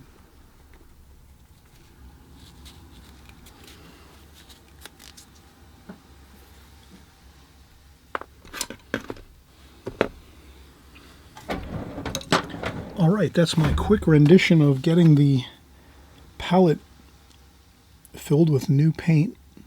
And I just put all my colors back. I just put the caps back on best I can. Sometimes they don't always go back on perfectly. I try to get them on as best I can. And I put them all back in their respective bags, warm colors and cool colors separated. Okay, so now let's start working on our boat here a little bit. And I think I'm going to go with some French ultramarine blue, burnt umber. We'll make a nice, really, really dark, burnt umber, French ultramarine blue, a little bit of burnt sienna. And we'll just maybe start getting in our boat here, our fishing boat, and we'll get a little dark here on the top of the boat. And we won't get too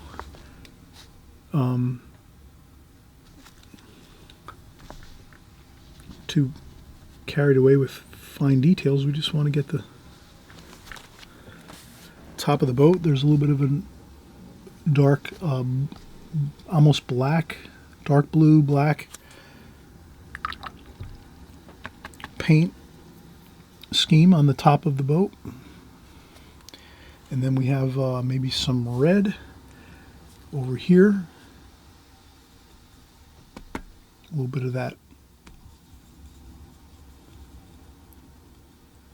blue and burnt sienna to tone down that red. And then we have that here. That's some red here at the bottom of the boat, in the hull.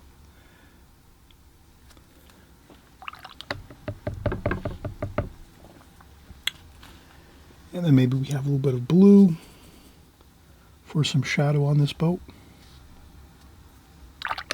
Maybe some cerulean blue and then some raw sienna. Maybe a little bit of alizarin crimson.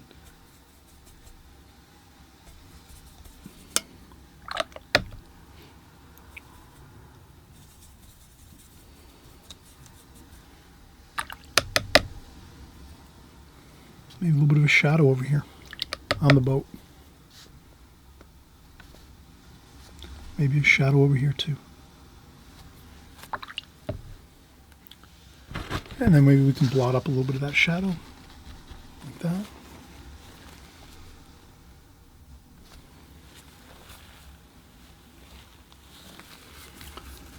All right, now we're going to, again, try to really have some fun with the water and the texture. So I will take some French ultramarine blue, little bit of burnt sienna just to tone that down a little bit, that blue. And let's look how that looks. Yeah, that looks really good.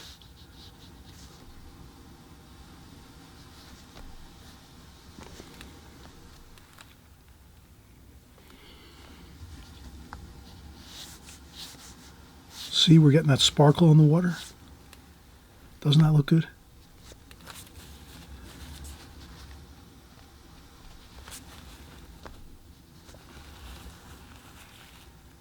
Maybe a little bit of green. That's some Viridian green. Let's see if we could infuse some Viridian green in there. And then get some more of that, again, broken edges of the water, sparkling of the light on the water.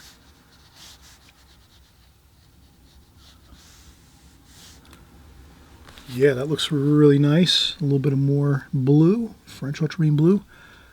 Maybe we have some darker blue over here, like this, and over here.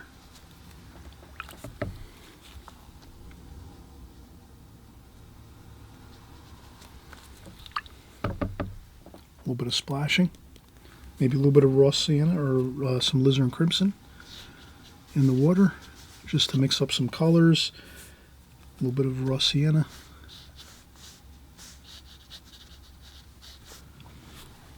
Okay, looks good. Now we're going to keep working that blue right back here.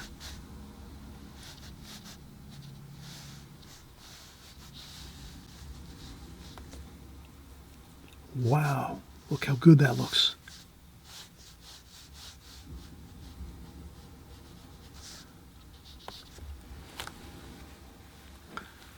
Beautiful, good. And then some purple. A little bit of burnt umber with the purple, just to kind of mellow that purple out a little bit, that ultramarine violet. And then let's make some hills in the background.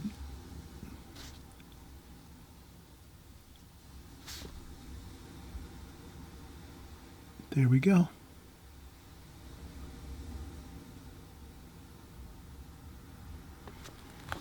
And you can see I left a little bit of white paper along the bottom of these mountains, these mountain ranges, like that.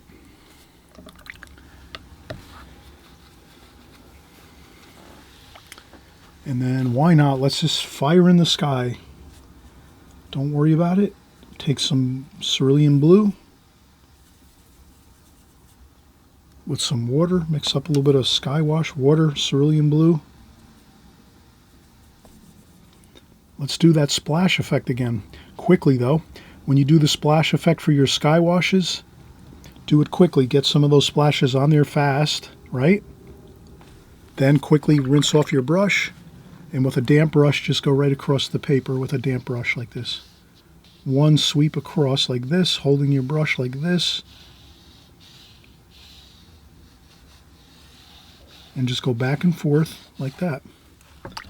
And that gives you a beautiful sky wash quickly, almost effortlessly. And then we add a little bit of orange here, touch of cadmium orange, like that. Maybe muddy it up a little bit with some blue, and then put it across here like that. And then damp brush it and just blend it in nice like this.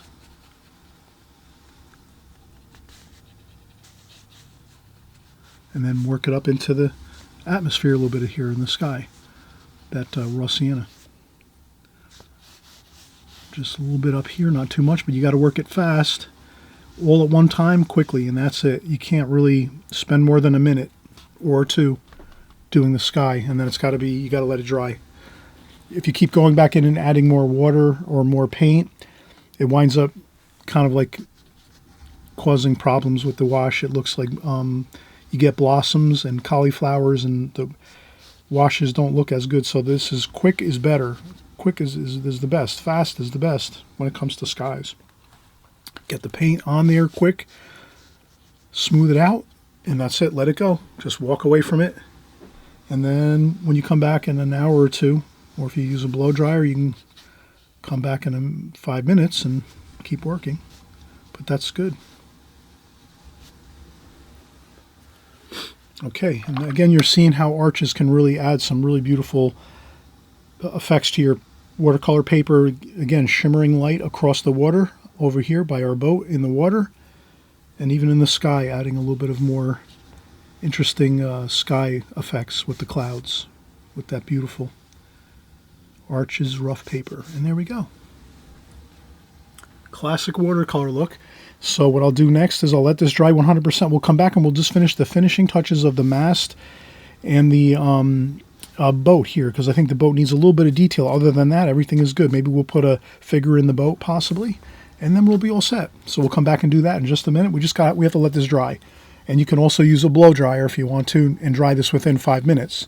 So I might do that. I might grab my blow dryer, dry it off quick, in a couple minutes, and then come right back. But in any case, I will take just a break now for a few seconds, and then I'll come right back. All right, let's keep working, and maybe we'll use our needlepoint brush now to do a couple just final details on our boat. Not a big deal. This is kind of the fun part. Once you get your main washes of your water, your sea, some distant purple mountains, very light purple mountains, that cool effect of the distant mountains, and in your sky wash, you're pretty much all set. You take a little bit of burnt umber, you put that in the palette. You just kind of want like a wood type feel with some, cerulean blue and burnt umber. So warm and cool, a little bit of cerulean blue, a little bit of burnt umber.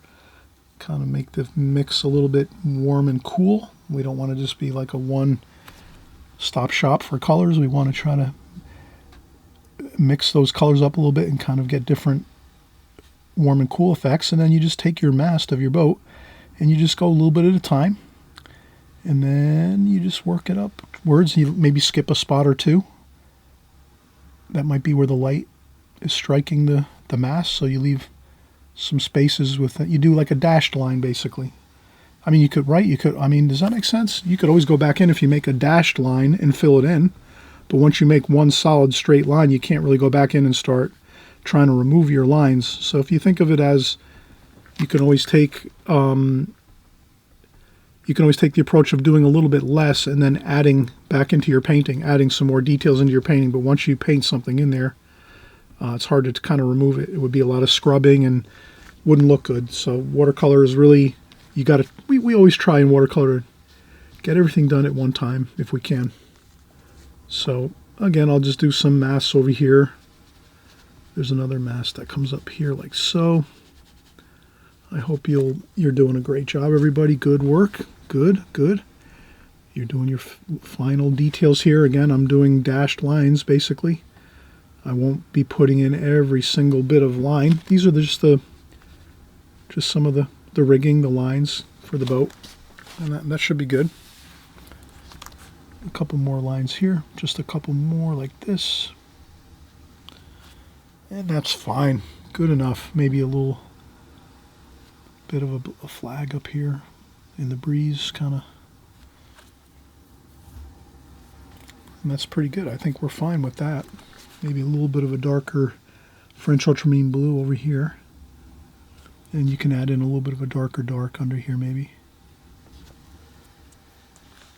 Sometimes a little bit of a darker dark here and there will make it look a little better. A little bit under here maybe. Like that. Okay, that looks good. I think we're going to call that complete. And we're just going to work right on through to number 33. So 33, maybe we'll do a couple figures. And maybe we'll see. I think what I'm going to do is, I always try to get some ideas anyway. I try to look around some magazines, some watercolor books. We're kind of right now we're in the mode of doing some water scenes, some seascapes, so I'll try to stick with that and see what we can come up with. Maybe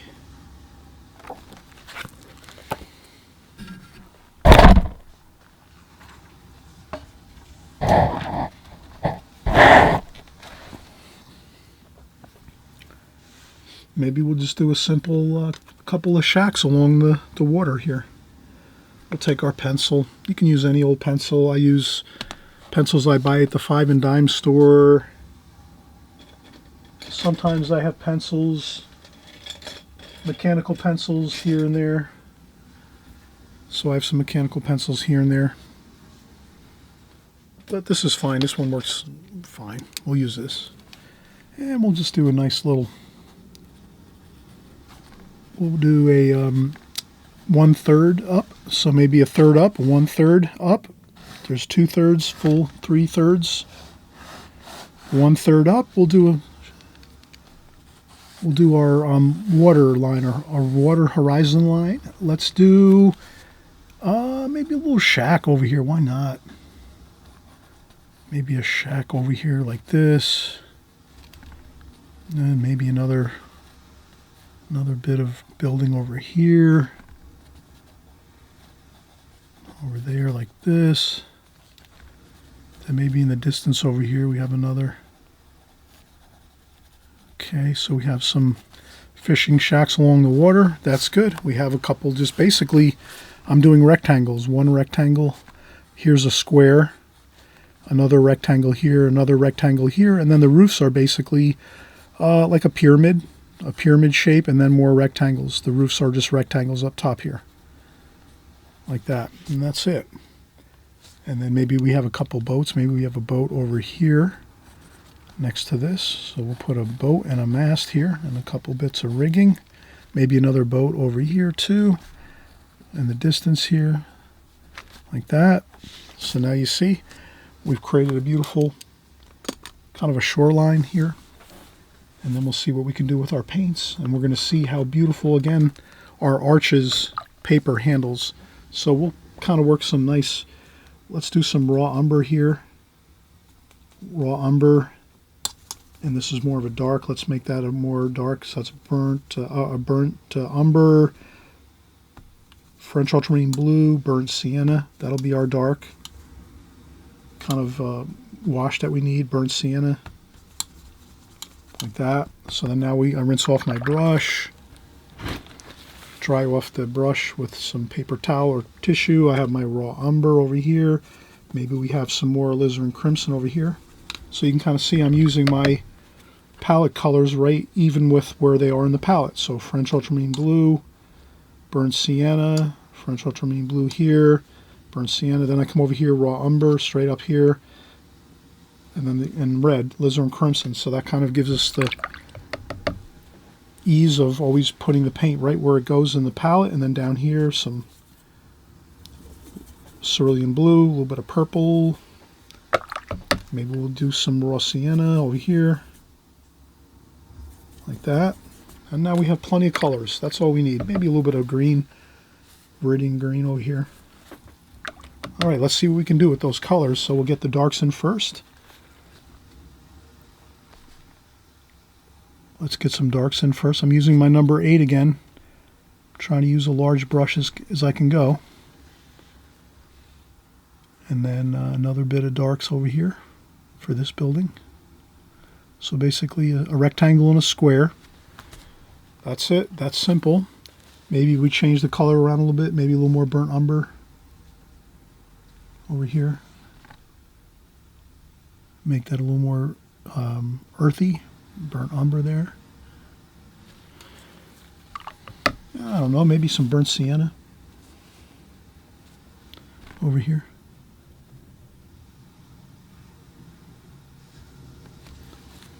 And then maybe mix in a little bit of blue with that. Okay, and then let's do the roofs. Why not? Let's take some bluish colors. Maybe we'll do the roofs here in the tops. We'll use some sap green mixed in with that. Maybe that will look good there.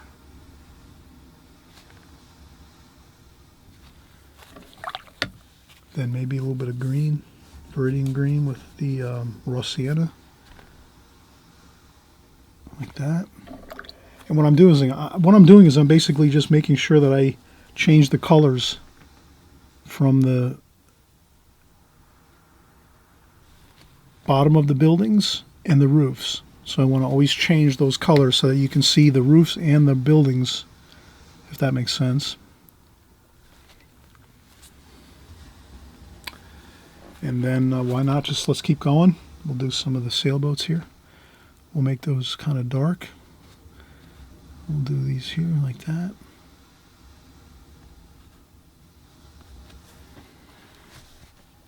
We'll do this one here like this, and I'll try to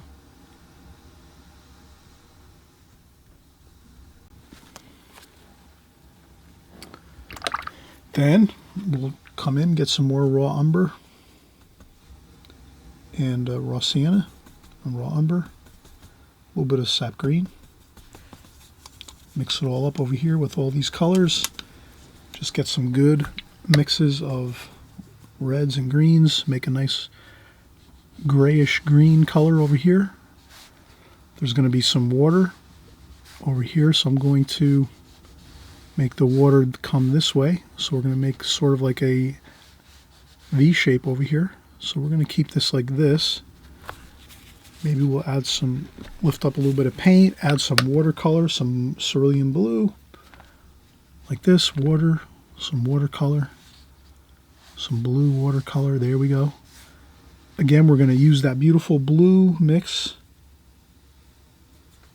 with the paper, so shimmering light across the water. Look how good that looks, a little bit of French ultramarine blue.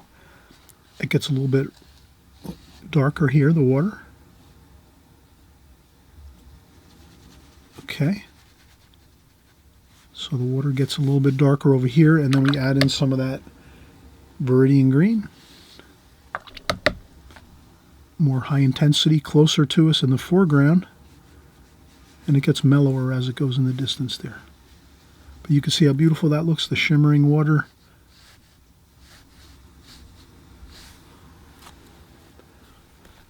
So you almost have like a beautiful bay with some boats and shacks along the sea here. And now all we have left is to do some beautiful, maybe some, a little bit of green and purple. Maybe a little bit of blue, green, purple, blue. And we'll just do a little bit of some distant mountains. We lift up like this. Like that.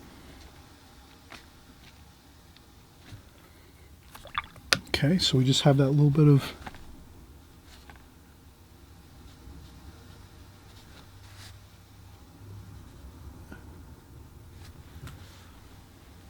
maybe we need to add some green to that, or some raw umber. Let's do that. Let's add some green, some raw umber.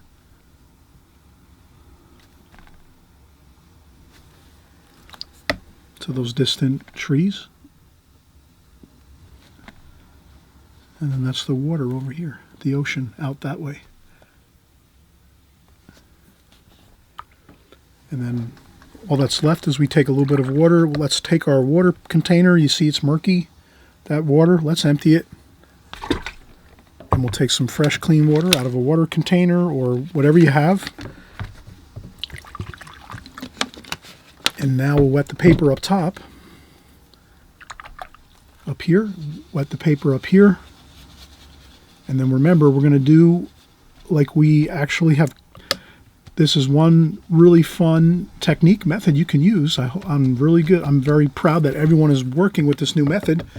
Take your damp brush, which is basically you rinse your brush off with clean water, take off a little bit of water on a tissue or a paper towel or sponge, and then you come over here and you just do a damp line across the bottom of the painting above the painting that you just created. The buildings, the trees, just so you can now put in your sky wash and it won't flow down into the rest of your paintings, and that'll save your paintings and make them look so good. And there we're going to just, wow, look at this. We're going to make a nice stormy looking sky. Maybe take a little black. Put a little black in there for a storm cloud. Why not? Get excited. Ooh, look how good that looks. A storm cloud. Whoa. Add a little bit of burnt, or add a little bit of Payne's gray and a little bit of ivory black to a little bit of a cloud area like this. Like that. Just like that. Then go in with your cerulean blue, like this, and just make this more calm and relaxed over here like this. Very light. And then maybe this comes down like a rain cloud.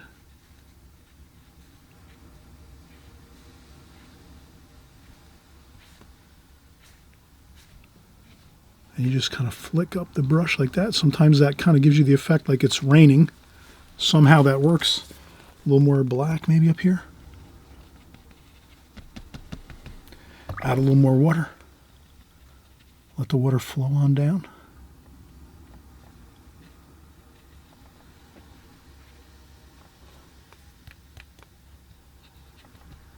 There we go. And then a little bit of orange over here. A little bit of clouds.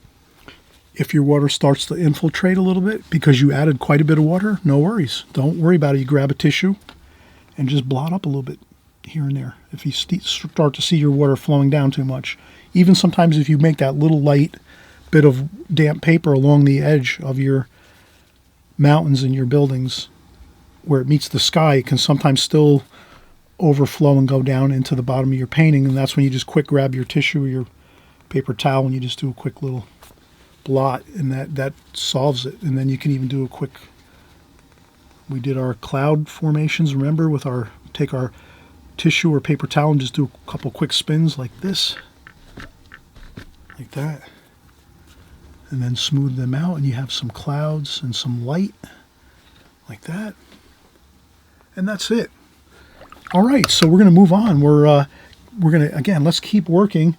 We have lots more to do. We have to go to number 50. We're only at, well, we're at 33. We're going to move up to 36 in a few minutes. So let's do the next three. Let's just take a quick break. It's always good. Take some breaks. You might break this video up into like maybe, you know, you do 6 every like half a day. So you do maybe 6 in the morning, 6 at night. Then you go to the next day, you do another 6. You know, you break up as much as you want. Maybe some of these you won't want to paint. You might not like boat paintings, but you like flower paintings. We'll do more flower paintings just in a few. So whatever you like to paint, we're going to paint everything here on this video. And so let's continue on, and we'll start our next 3.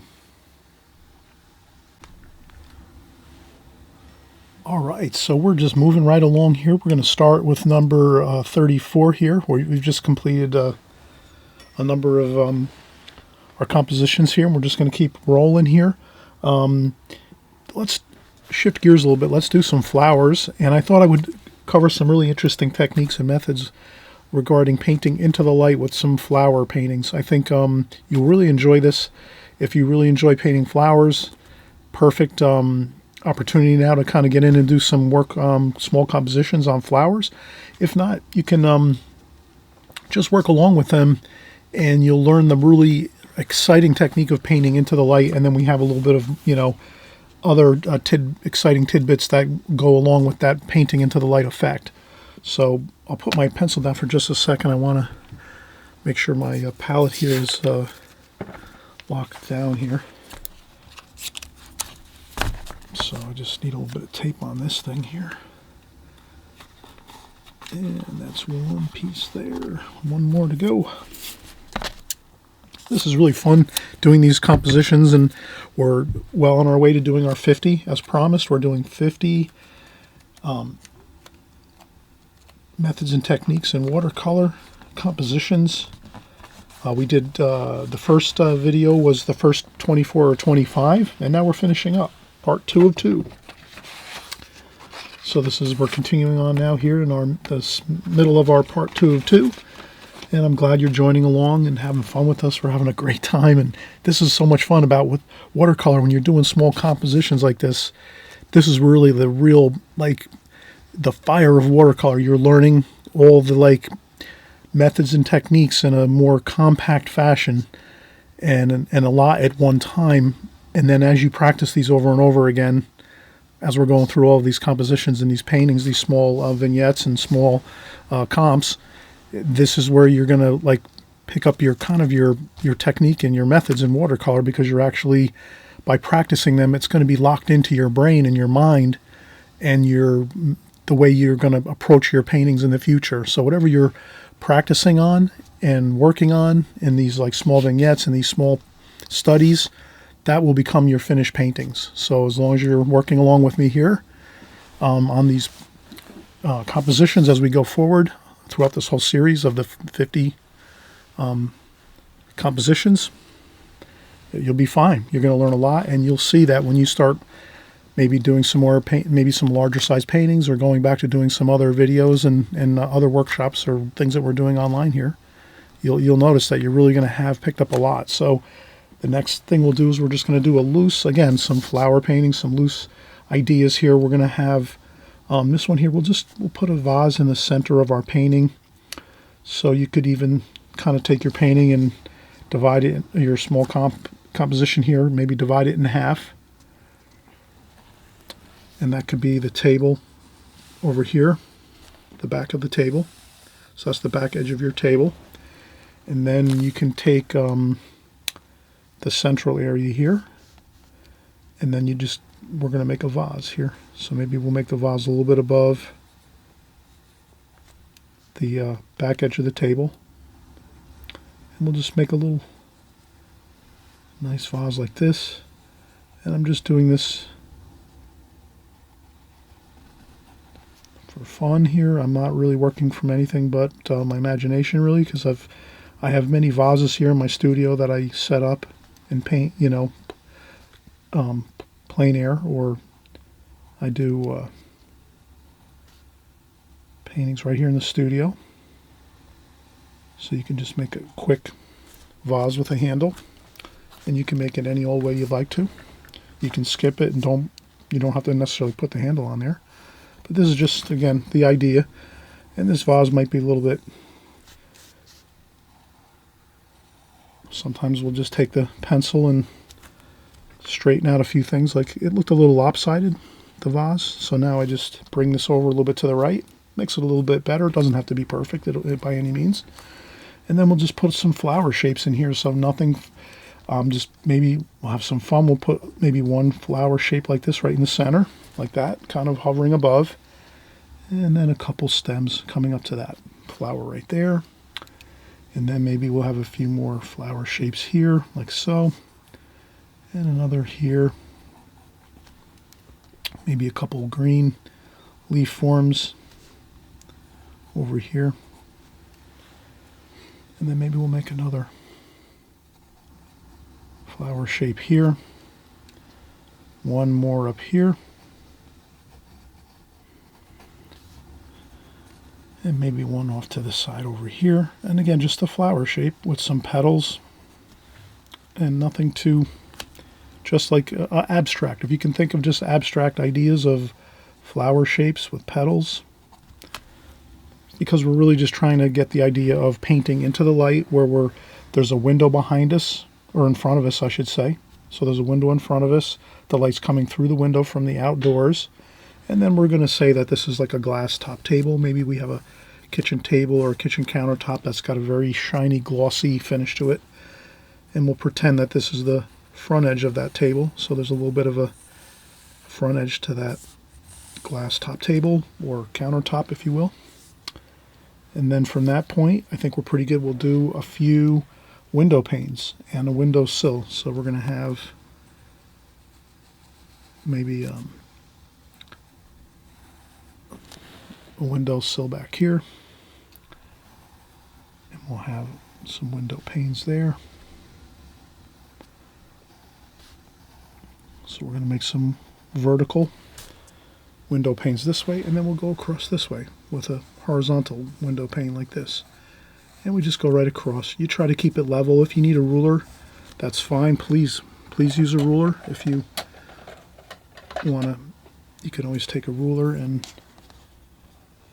come across with a ruler and do your lines with a ruler if you want. it's up to you if you want to take a little more time and do it a little more, painstakingly accurate, but it's kind of fun just to do it by hand, by eye. Gives it a kind of charm if it's not perfectly accurate. And then here we're going to just pretend that we're going to have the vase like this, in the cast shadow from the vase, from the light shining this way towards us. So the light shining through the window this way towards us, right forward. That's going to put a cast shadow on the glass like this, so that's going to be shadows there. And then the same thing with these. There's going to be some shadows here from the window panes. So you can put those across there lightly. We're going to paint those in. We're not so worried about how accurate they're going to be because we're just going to do those more abstractly.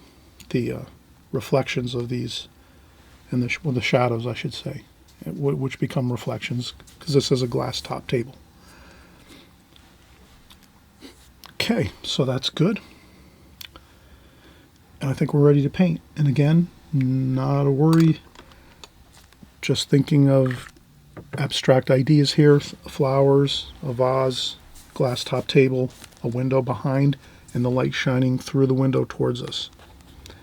And so we could just start working with some colors. Maybe we'll use some red, alizarin crimson, maybe a little bit of cadmium red and alizarin crimson.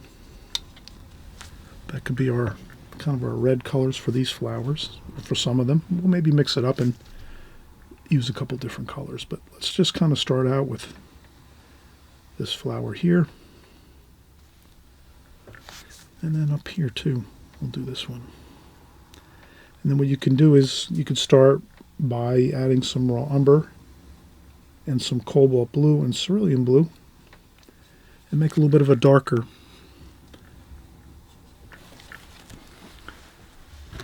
bit of wash there.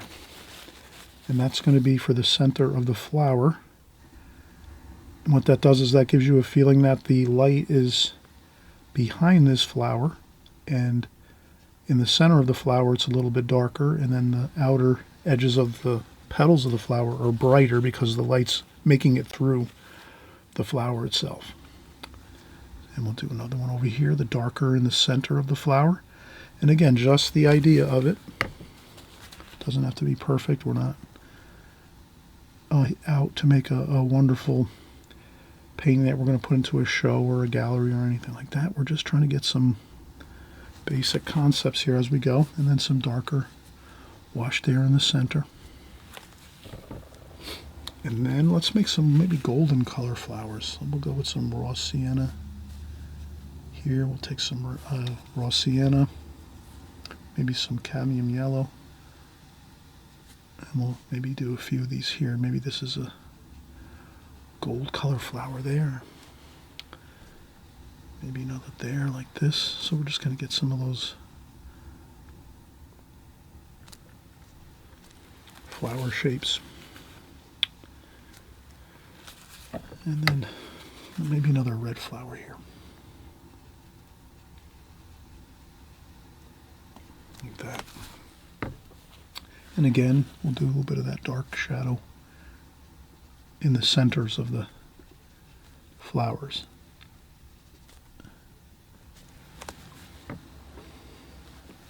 And then some greens. Let's make some green, sap green. Get a good amount of sap green on there, on the palette. And then what else are we going to want to do? Maybe we'll add some raw sienna to that sap green too. Maybe a little bit of yellow ochre. I'll rinse my brush off, dry off a little bit of water on my paper towel or tissue, just to take some water off the brush. I don't want the water flooding on my brush and then going into the palette and making like a huge puddle of water. This is almost straight paint, as you can see. You can kind of see how there's no huge puddles. Like if I go down here and I take some, I don't know, some yellow like this and some red, you can see how this would be like really puddly. See how that's like, that happens if we're not taking a little bit of water off the brush before we go into the paint. So this here, I have really good, strong, straight paint right from the palette with no puddles like this where it's all flooding out like that. That's one of the keys to watercolor. If you can control how much water you're using while you're painting. That's a huge benefit to learning watercolor, and kind of like getting ahead of the curve on it. I learned that the hard way. It took me years to really figure that out, but it does take a little bit of time. Watercolor is not easy, so don't worry. You take your time.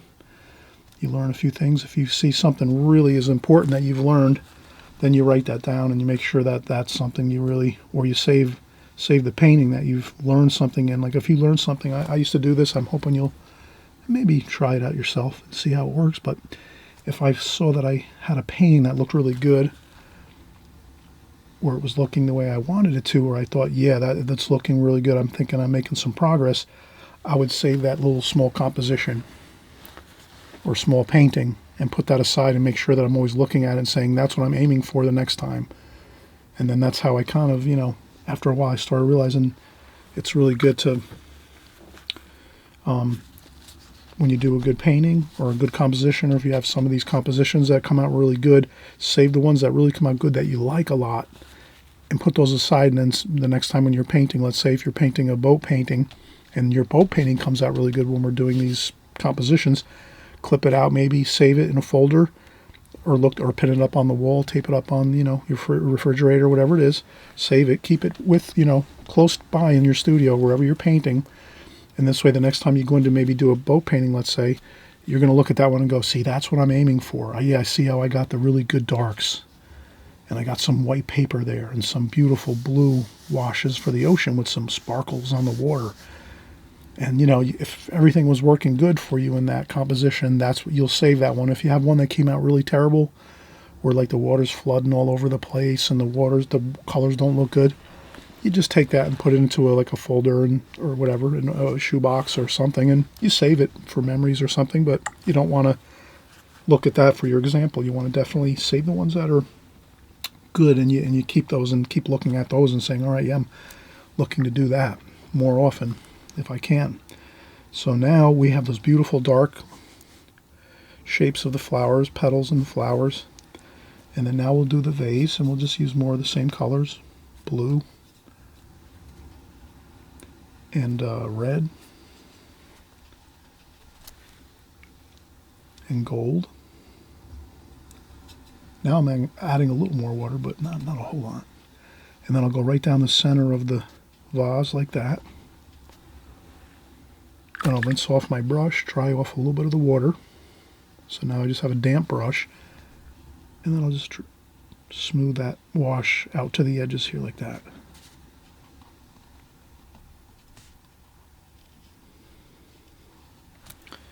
And then I'll do a little more dark in the center, so that's more red, blue. I want that to be darker there in the center. So the light's kind of wrapping around this way, coming around the vase this way. So it's darker in the center. And we'll do just a quick handle. And then we'll just use more of that same wash there. And we'll just do our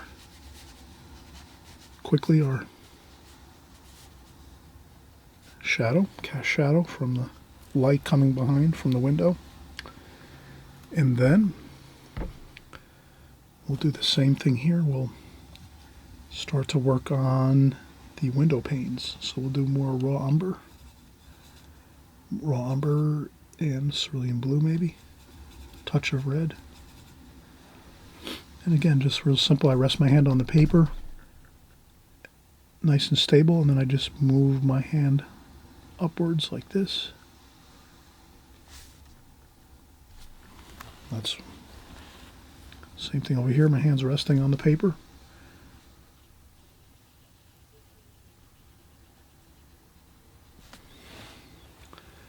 This one here. And then one across this way. My hand's resting on the paper. And I'm just going across like that.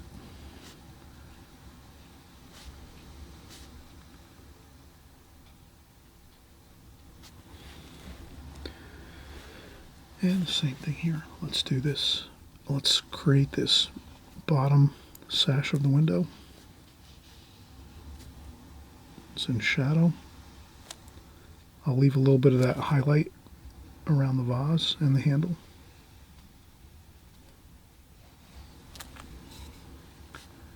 So you can see we're just doing a really good job of keeping the idea of the light coming through the window, this way through the window, and then we're just doing this a little bit more wavier, reflections, not as accurate.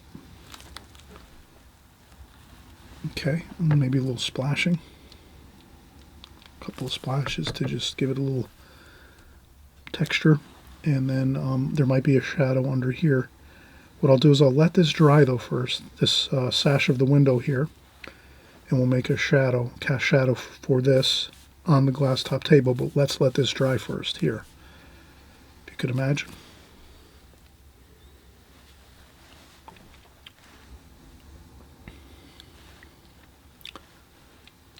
A couple more little bits of, and then here let's create this shadow in front here, on the front of the table, with just a little bit of cerulean blue and other colors we just had in the palette. And that way we have a shadow here too.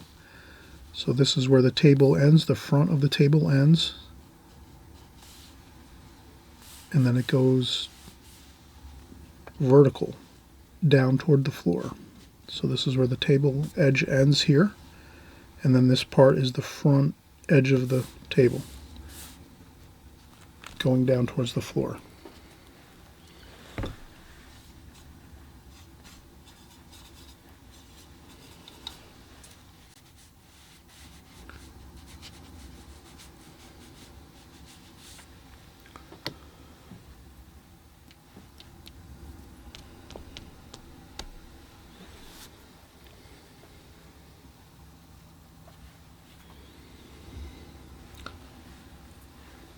All right, so that is really looking, I think, good. We can take a little more artist liberty here and maybe a couple more splashes where the flowers are.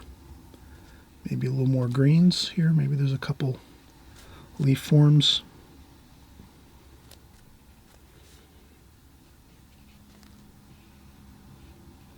Like that. You could put a couple of stems.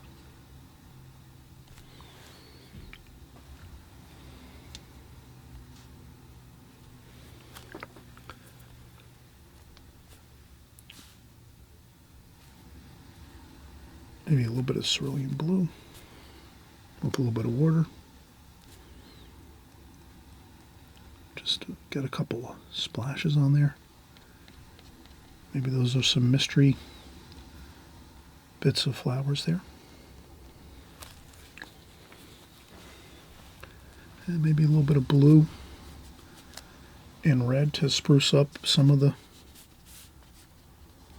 This happens to be Fabriano paper right now here, and up here is the arches. So I trimmed the paper in half and put my Fabriano down here on these three blocks. So I split this one as we were working. But I think that's looking good. I think we have the basic idea of that. And I think the only thing, I think we can actually create the shadow. Let's just keep working. And let's put in the shadow here. So let's use some blue, some red, kind of a purple color. Let's try that. Sometimes watercolor is just trying out some fun mixes.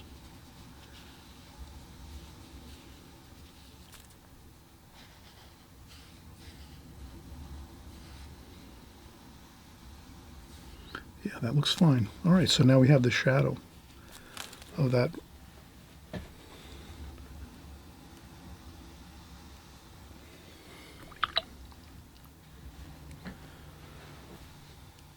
And the only thing maybe is this line here, this parallel line across this here.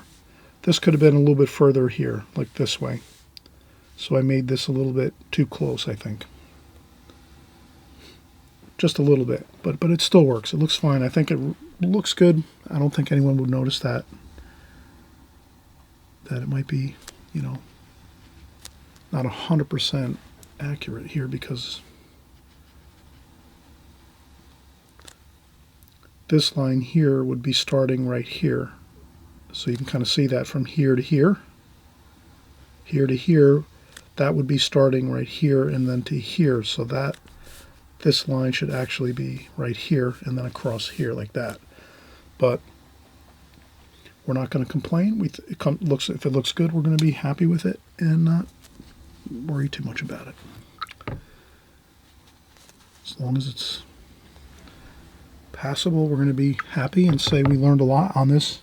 We learned that you can create some beautiful effects with the light coming through the window on this painting with some flowers, cast shadows onto a glass top table or a white tablecloth, we could call that, and some rim lighting around the vase, some nice bright rim lighting, that white bright light around the vase, some of that lighter wash around the outside edge of the vase where the light is kind of wrapping around a little bit the vase, and then toward the center of the vase here you have that darker wash because the light is not able to really get around that. So, and we have a good bit of shadowing that looks really nice, so we practiced our cast shadows, and I think we're going to call this good, and we're going to move on to the next one. We'll probably do something similar on this next one too as well, just so we kind of repeat the same idea again second time. This way it'll actually be a little easier on this next composition, because we're going to just redo the same techniques, methods here, and the same approach as we go to the next composition. Okay, all right, so we're moving right along here. We're at number 35 in this 50 compositions that we're working on, and we'll just get right back into it in just a second. We'll take a quick break, empty out our water bucket, and we'll be right back. All right, so we're going to continue here with the same idea of we're going to be painting into the light, light shining from behind the window towards us, and we're going to do another vase with some flowers. This time we'll just do a little more of a maybe looser type feel for the flowers. Let me, I think I'm going to go a little bit lower here for the back of the table. So the back of our table was right here. We're just going to go a little lower in this one here, like that. We can go across. We can use a ruler if you want. You can always take a ruler and go across.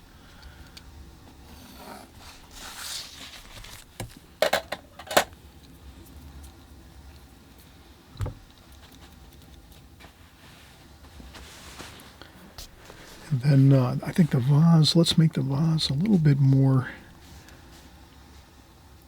I think I'll make the vase a little more simple. We're going to just do like a tapered kind of look to it like this.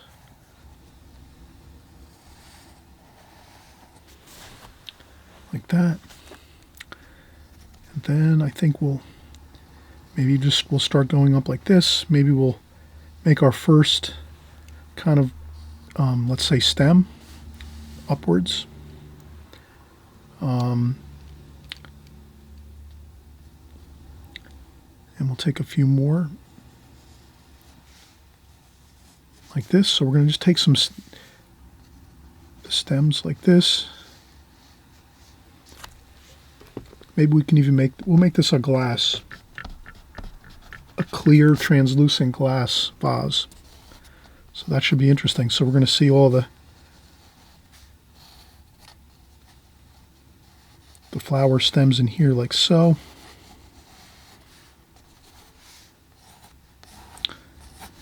Okay, I just do a few quick really ideas as well. Maybe the first ones I start out a little more stable and slow, and then I just do a couple quick like that. Gives me the overall idea of what I wanted to have here. Plenty of good stems. I might erase a few stems here and there just to loosen up that look.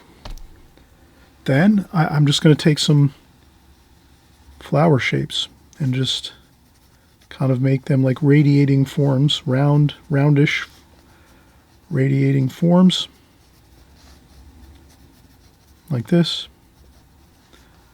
Maybe some wildflower type flower shapes We'll make them gold. Let's make them yellow,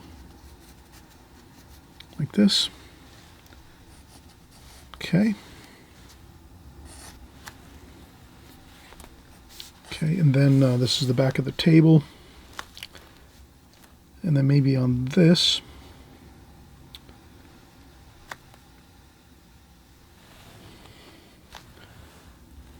we'll make the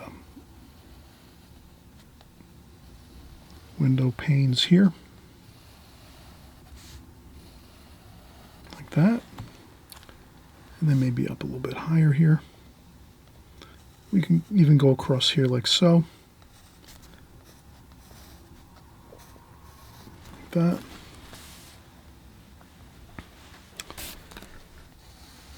Then we'll do the reflections here, like that. And then this here is going to make it. You can always just do a basic, simple, whatever you have up here to the edge of your table. That'll be the same distance for your shadow this way. So if we go up here, put our finger on the pencil here, it's going to be that same distance this way. And yes, it does make it, but just by a little bit. So we might even just leave that off. Or we could even say, let's make that stretch the truth a little bit here, and we'll make this a little bit closer. So this is the distance it should be reflecting onto the glass tabletop. Okay, since it's right here where the edge of the composition is, let's just embellish the truth a little bit here, and we'll make it a little bit closer, like this, so that we have it in the painting. It looks good. I don't think anyone's ever going to notice that little bit of stretching the truth and bringing that up a little bit like this, but the true, accurate reflection would be the same distance from the edge of the back of the table to here would be the same as coming down here and doing that. And you can see it's sort of right at the edge here. So, but we'll stretch the truth and move that up just a little bit so we can have it in the painting. So as an artist, you have to do that sometimes, stretch things a little bit, you know, make some artist liberty, you know, take some artist liberty and make some changes here and there if you don't think it's going to be too drastic where someone might notice it. And I think that's good. All right, so we're going to get painting now. And I will clean up my palette a little bit. I'll take my paper towel, dampen it in some of my water bucket. And I'll just start with fresh colors. So I'll just go around my palette and tidy up a little bit here. Maybe one more time, just with a drier paper towel. Just like that. We might use some of the same colors. And you can use any palette you have. So whenever you see me working, if you have a different palette, you might have a beginner style palette. I use the Prang Oval 16 palette. Interestingly, I have all of my art supplies down below in the comment section down below. Links to Amazon for all my art supplies, all the ones that I recommend that I use on a consistent basis for the last 15 years or so. So I know they work great. I'm not going to suggest anyone look at products that don't work. These are all products I've used on a consistent basis for a long time. They're really good. They're, you know, good quality, good prices on them. And so let's get started here. First things, I think I'll use a little bit of a larger brush here. I think I'll use the number 8 Da Vinci travel brush. And I think I'm going to empty the water and get some fresh, clean water. So I just quick empty the water, add some fresh, clean water. And I'll use a larger brush, I think, just to... Seems to be a good sized brush for the painting, for this composition. We could use the smaller brush too when we're doing a little more detail work, but these two brushes seem to fit the composition fine. Obviously, we wouldn't, use, for this composition, we wouldn't, use like a super large brush or anything like that, like, something like this. We want to keep it in proportion to the painting, to the composition. So let's start out, and we'll get some of that yellow and gold. So I'm going to take cadmium yellow, cadmium yellow lemon, which is that lemony yellow. So we have a couple different yellows here, golden colors, right? Then rinse off the brush, Take a little bit of the water off the brush here, and then we go in and get some raw sienna. And that's a translucent, transparent gold color. Raw umber, which is right next to it here, down here. This yellow ochre is more opaque. So you can see how this is opaque. You can't really see through, you can't see through it as much, whereas the raw sienna up here, you can see how it's more translucent, transparent. So you can use those two effects with your raw umber and raw sienna, yellow ochre and raw sienna. Raw umber here is same idea as the yellow ochre, a little more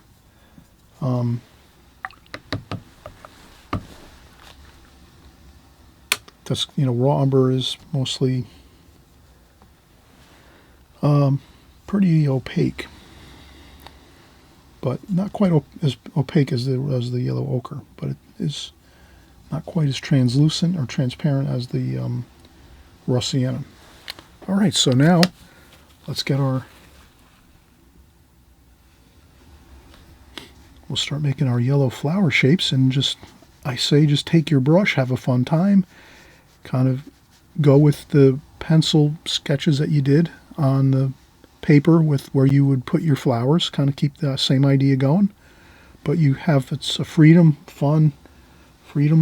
to just dance the brush around. You're going to leave lots of white paper in between your flower shapes. You don't want to go in and just put all the golden flowers everywhere and lose all that light behind it. Same with here. You can kind of see I left lots of light showing through the flower bouquet. So that's really a key to really doing beautiful bouquets of flowers. Even if you see that your flower bouquet that you might see in a picture or another painting, or plein air, if you're painting plein air and you're someplace and you see a flower bouquet and you want to paint it, just leave a little bit of that white paper in between the flowers here and there, even if you have to kind of manufacture that idea, even though you don't see it in front of you in a still life or a picture or anything like that. It'll really look much more, it'll give the painting a little bit of a better feel. And then I can take some of that yellow, mix it with a little bit of water so I can get a little bit of splashing going. And there I'll splash on some bit of paint, and then you can always cover over your other painting over here if you want to splash on some more paint. You don't want to have the other painting affected, you can just do that. Okay, so I'm just going to get some of that other bits of splashing there.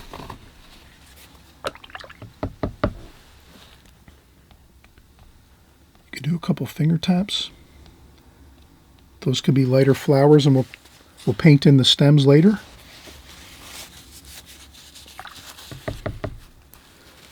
Okay, so our best bet now is to go in with a little bit of raw umber, a little bit of that darker feel, maybe with a little bit of blue, a little bit of cerulean blue, and we'll just make some of that darker, the central sections of the flower petals and the flowers, we'll just make them a little darker. And again, that gives you that feeling of the light is not quite breaking through the center of the flowers, but it's backlighting the outer edges of the flower shapes, like that. And then you can even start doing a few stems here and there. You can add a little bit of burnt umber to get it a little darker with a little bit of cerulean blue, like this. You can start getting in some nice stem like this, and that's all you really, that's really the fun of it. There might be a few green leaf forms you might have in here. You could just kind of put those in as you go. You don't necessarily have to draw those in with pencil. You can just kind of remind yourself, oh, let's get a couple of green leaf forms in here and there. Maybe have a few coming close to the top edge of the flower vase, and then you can have a couple of the stems in here like that. And you don't worry if you go over a spot. You can just lift up. You always, have a tissue or a paper towel on hand. If you go over an area that you want to quick lift up, you just, you paint over an area, no problem. Just lift up with a quick tissue. And then we did the quick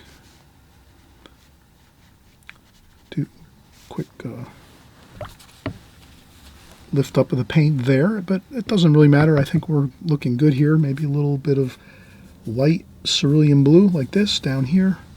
Now we can work in some of that cooler. So that's the vase here with a little bit of that cooler color, maybe a little bit of cobalt blue. We want to mix up our blues here. We don't want to be like just using one type of color. Let's mix up our colors, maybe even a little touch of purple there, some ultramarine violet. Maybe just a little bit of that might look really nice.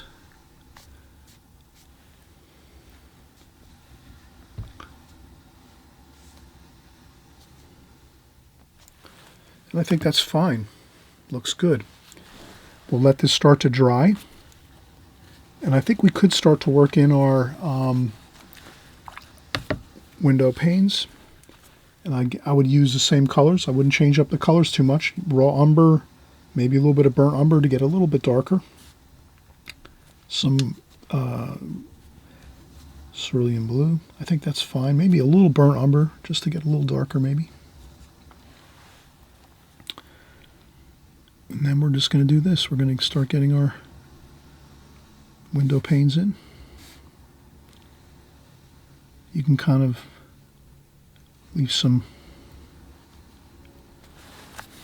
flowers there and sort of not paint all the way straight through. You can leave some white paper, or you're the artist, you're going to kind of see what I'm doing here and just take a mental note of it, I guess, or jot down a note or two once in a while. But I sort of won't paint that straight all the way through. I'll try to leave a little bit of white paper in there and the yellow flowers so that it feels like you can still see the flower shapes through the picture, through the painting. And then I might lighten that up just a little bit, add a little more water to that, maybe a touch of purple.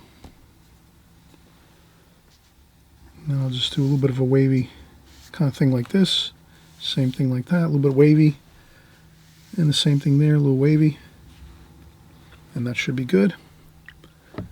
And then, since it is a glass top table, I will take some of that gold over here, mix that gold over here with my other colors, and we're just going to do this.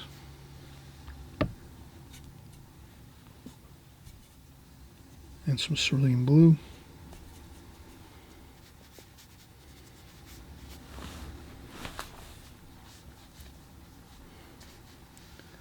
I'll mix around the colors like that.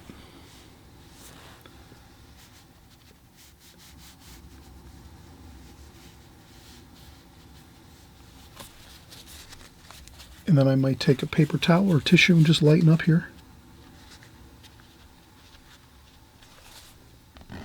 Can even take a couple of nail scratches like that. Maybe take a couple splashes too. And then a little bit of yellow.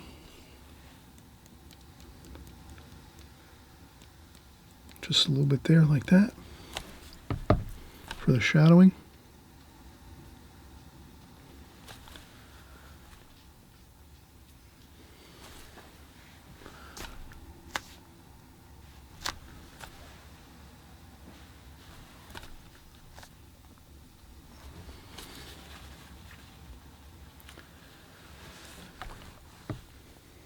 Okay, looks good. I might just do a quick... All right, let's take a quick break and we'll be right back. All right, so we're going to continue here. I will pick up some of these colors. I am going to make this raw umber and burnt umber and a little bit of cerulean blue, a little bit of purple. I want to make this window sash here.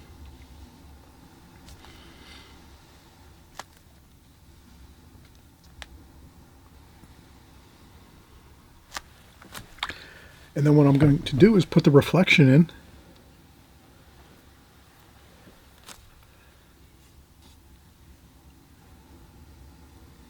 I'm going to leave a little space though between the two so that they don't leak right into each other, like, you know, flow. So I'm going to do that.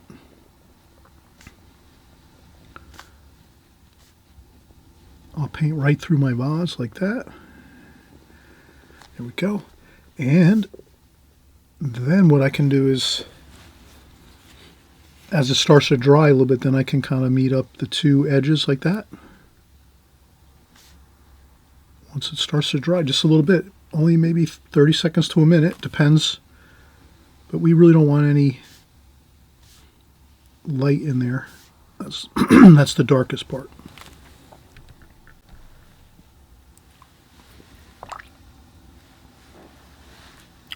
All right, so we can finish up with a little more, maybe golden color.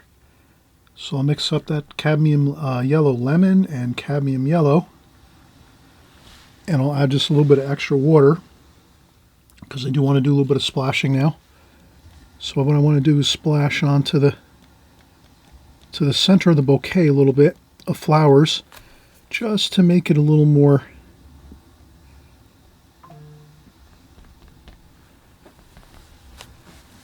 have a little more volume to it.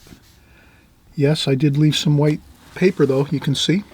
That's important, that's really important. I think that's the most important takeaway, I think, on the painting flower arrangements. Not every flower arrangement will have maybe light showing through, but I would try to do it if at all possible, to sort of, like I was saying, let's stretch the truth a little bit, to try to get that little bit of feeling of lattice feeling where you can see through something. Then you can kind of feel like you're seeing through to the other side of the flowers, which gives it like a three-dimensional kind of quality to it, versus like a cut and pasted kind of look to it, especially with flowers. But I think we did a good job here. Maybe we could take some green again. We'll take a little bit of sap green maybe, and we'll pretend it's an outdoor where you can see some green. Maybe some greenery outside. Maybe there's some grass out there. Maybe a lawn or something. Or some trees. Just a touch of some green, I think, looks good. Like that. So you just add that little touch of color. And I think that looks fine.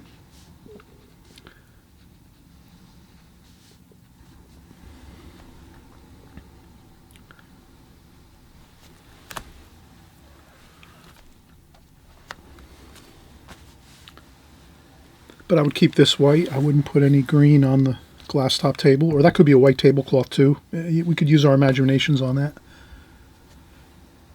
And I would let these yellow flowers dry 100% before you go in and put that green in.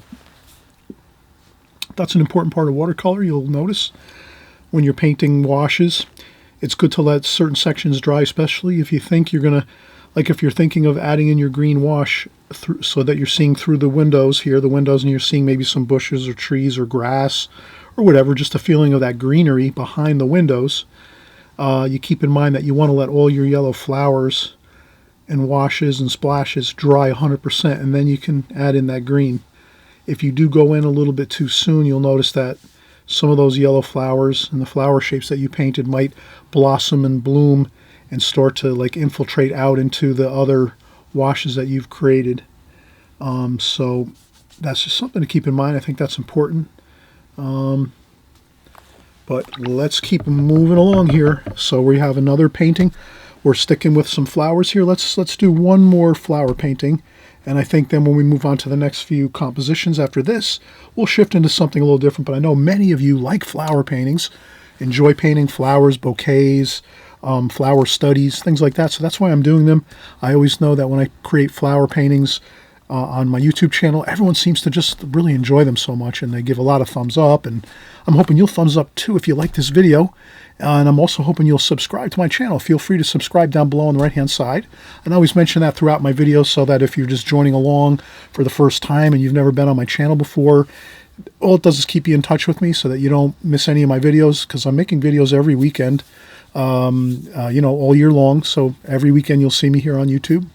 And then if you subscribe, all that does is just YouTube will let you know I've been creating a new video for the weekend, and will alert you that, that I'm creating a new video, at the given time that we're going to put it out. Sometimes we have it on a Thursday night or a Friday night. We'll put out our videos, or sometimes on the weekends, Saturdays, Sundays. Depends how busy I am and all the different things that go on. But in any case, let's take a quick break, and then we'll get started with our next flower composition. Okay, so now we're going to do a little bit more of a still life than we are a flower painting, but we're still going to have some flowers in here. So let's just kind of get an idea of putting a back of our table here. So again, we're going to use that idea of having the back of our table across our painting. And again, you can always use a ruler if you want, like this, a square edge ruler, T-square, and rest it on the paper, the edge of the paper, so you get a perfectly level line, or you can measure up from the bottom or from the top down of your paper. So let's say this is, let's take a look here. It's going to try to keep this accurate to what we have here. Yeah, it's 2 inches. So you could say, okay, 2 inches is my mark here. Then you could slide over here and say, oh, here's another 2-inch mark, hash mark here. And then you just join up your 2 lines with your ruler and just put your ruler on the both hash marks and go with your line across. And you have your perfect level line across your page. Always good to do that. You wouldn't want to have your line obviously like this, or you could have it that way too. Sometimes if you look at a painting or a picture or a photograph or something like that, sometimes you'll see a table like, trailing off like this into the distance or this way. So it depends what you're looking at, but just for argument's sake, let's keep our table level. And then we'll make it just a simple vase here in the center. We'll make this like a small vase like this. And then we're just going to make a couple, maybe like wildflowers here again, maybe something more.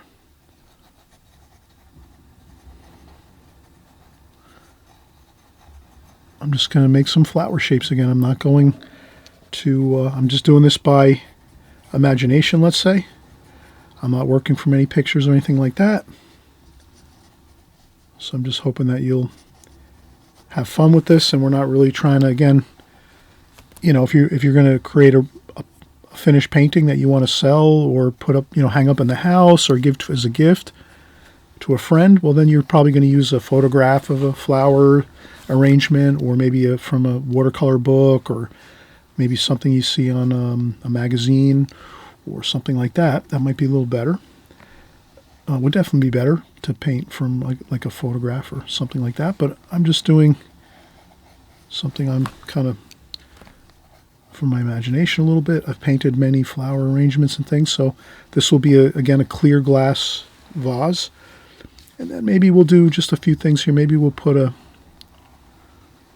tomato over here like that. And then maybe an apple over here, let's do a lime. So we have a tomato over there. Let's do a little something different. Let's do a lime over here,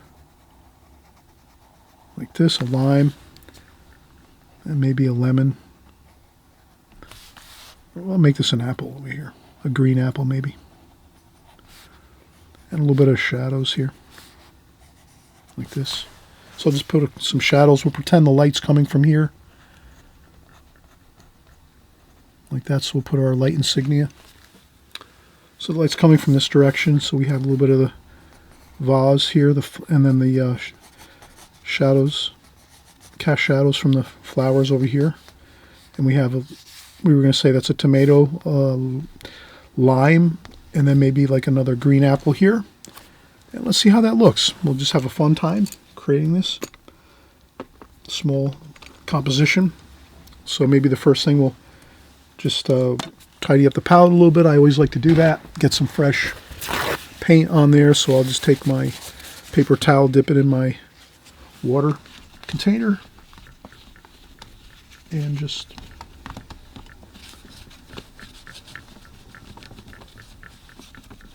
nothing fancy, and it doesn't have to be perfect, just quick breeze over that. And then let's maybe we use some rose madder and some alizarin crimson for our flowers, and then let's just get those going here. And I'll maybe mix those two. I'll rinse off my brush a little bit, maybe check off a little bit of water on a paper towel or tissue. We'll use a little bit of rose madder.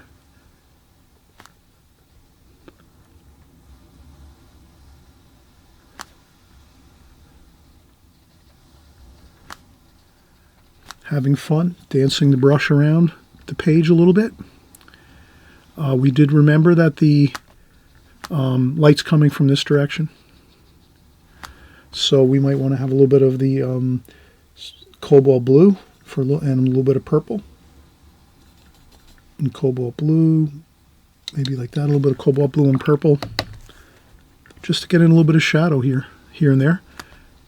So let's do that. Let's add some shadows where we would think the shadows are. Probably lower on the flower shapes. And the light's coming this way.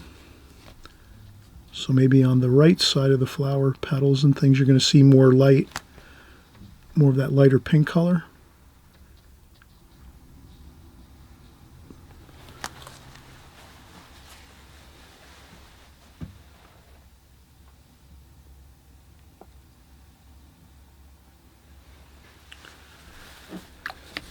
Okay, and then I would do a little splash maybe or two, like that, give it a little texture. Maybe a little bit of raw umber, over here with some burnt umber and a little bit of cerulean blue, and have a little bit of some stems like that, just to get some stems in there.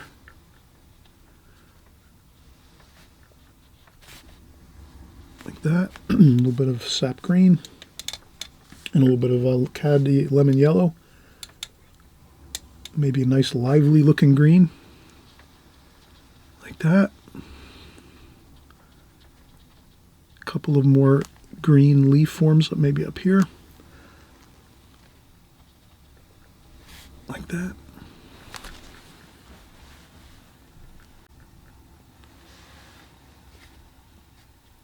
Okay, and then we'll do some stems here. I like to do these quick, like this, as you can see. That sometimes really is effective. Just doing some real quick brush strokes, and then a little bit of cerulean blue. Kind of that nice feeling of coolness for the glass vase, like that. And then I think we're just going to go for it, and we'll go right into the tomato. So we'll use some straight cadmium red. I'd leave a highlight on the tomato like that, there. And then maybe a little bit of shadow, a little bit of cobalt blue on this side of the tomato. And I'm using straight paint for the tomato here. And then the shadow, I would go with the purple and blue. Maybe I'd come over here, purple and blue. I just pick up that, move it over here quick. A little bit of raw sienna to warm it up a little bit, because it's kind of cool with the blue and the purple. And I just have a little bit of a mixture of a warmer shadow there, and that's all I need to do. Just a quick shadow there. You can see, you can always use your paper towel or tissue and just do a little light. Lift up a little bit of light off the tomato on this side if you can. Like that. If you happen to miss that by accident, you know, maybe perhaps you can put a little bit of water on there. And then sometimes I do that if I forget to put a bit of light there. There we go. So you can sometimes be creative and get a bit of light on there. I hope you'll try that sometime. That's really fun. And then this over here, this is another, we'll do a green apple. And again, I'll go right in the middle of the apple and start out there. In the middle of the apple is the local color, which is the actual color of the apple, regardless of light or shadow. And then we start adding in the effects of light and shadow on that apple, and then we take the purple and go over here and make the shadowy side of the apple there. And then here we take our brush, rinse it off, dry off the water off the brush, and now we just have a damp brush. And we take the green and just, with a damp brush, bring it over like that to keep it light. And then the same thing, we'll use the same shadow color over here for that shadow, and we're going to have lots of shadow over here too, so that's going to just be something we can do right now too. Take this color here, our shadow color, and just dance it on the table like this, and that gives us our shadow from the up above. You can take this and do a little bit of more water and do a couple splashes. That might look good with the shadowing. And then we're going to do a lime over here, so that's going to be green for the lime with a little bit of cobalt blue, just to darken it up a bit. Kind of like a really beautiful dark green. And we'll do the same idea. We'll put the dark green of the lime right there in the center. We'll leave a highlight there, like that, on the lime. And then we'll take the lighter side of the lime, like that. You can always lift up again with a little bit of the tissue, paper towel. And then we'll go with a bit of a darker, more blue over here in the darker side, like this.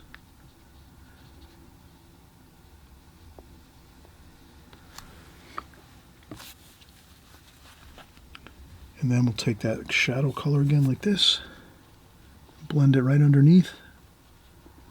And then we have our lime.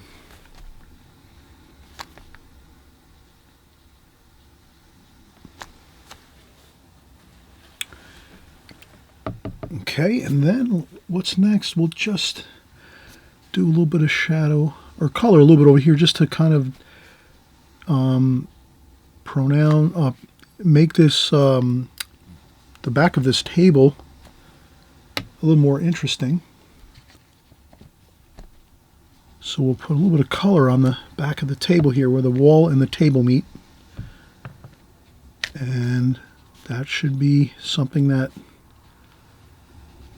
will add some interest to the painting. And then you could always do a couple splashes and just get a little bit of maybe color on the background a little bit like this. But I wouldn't do too much, and I'd add a little bit of blue, cool color to that, a little bit of cerulean blue. That's a little bit warm there, a little bit, a couple more splashes like that. Give some texture to the wall maybe. Just scrub around a few spots, and that is it. Less is more, like that. You could make this a little darker maybe. A little bit of green, purple, just to get that a little bit darker under there, like that. And then it lightens up as it goes away from the bottom of the vase.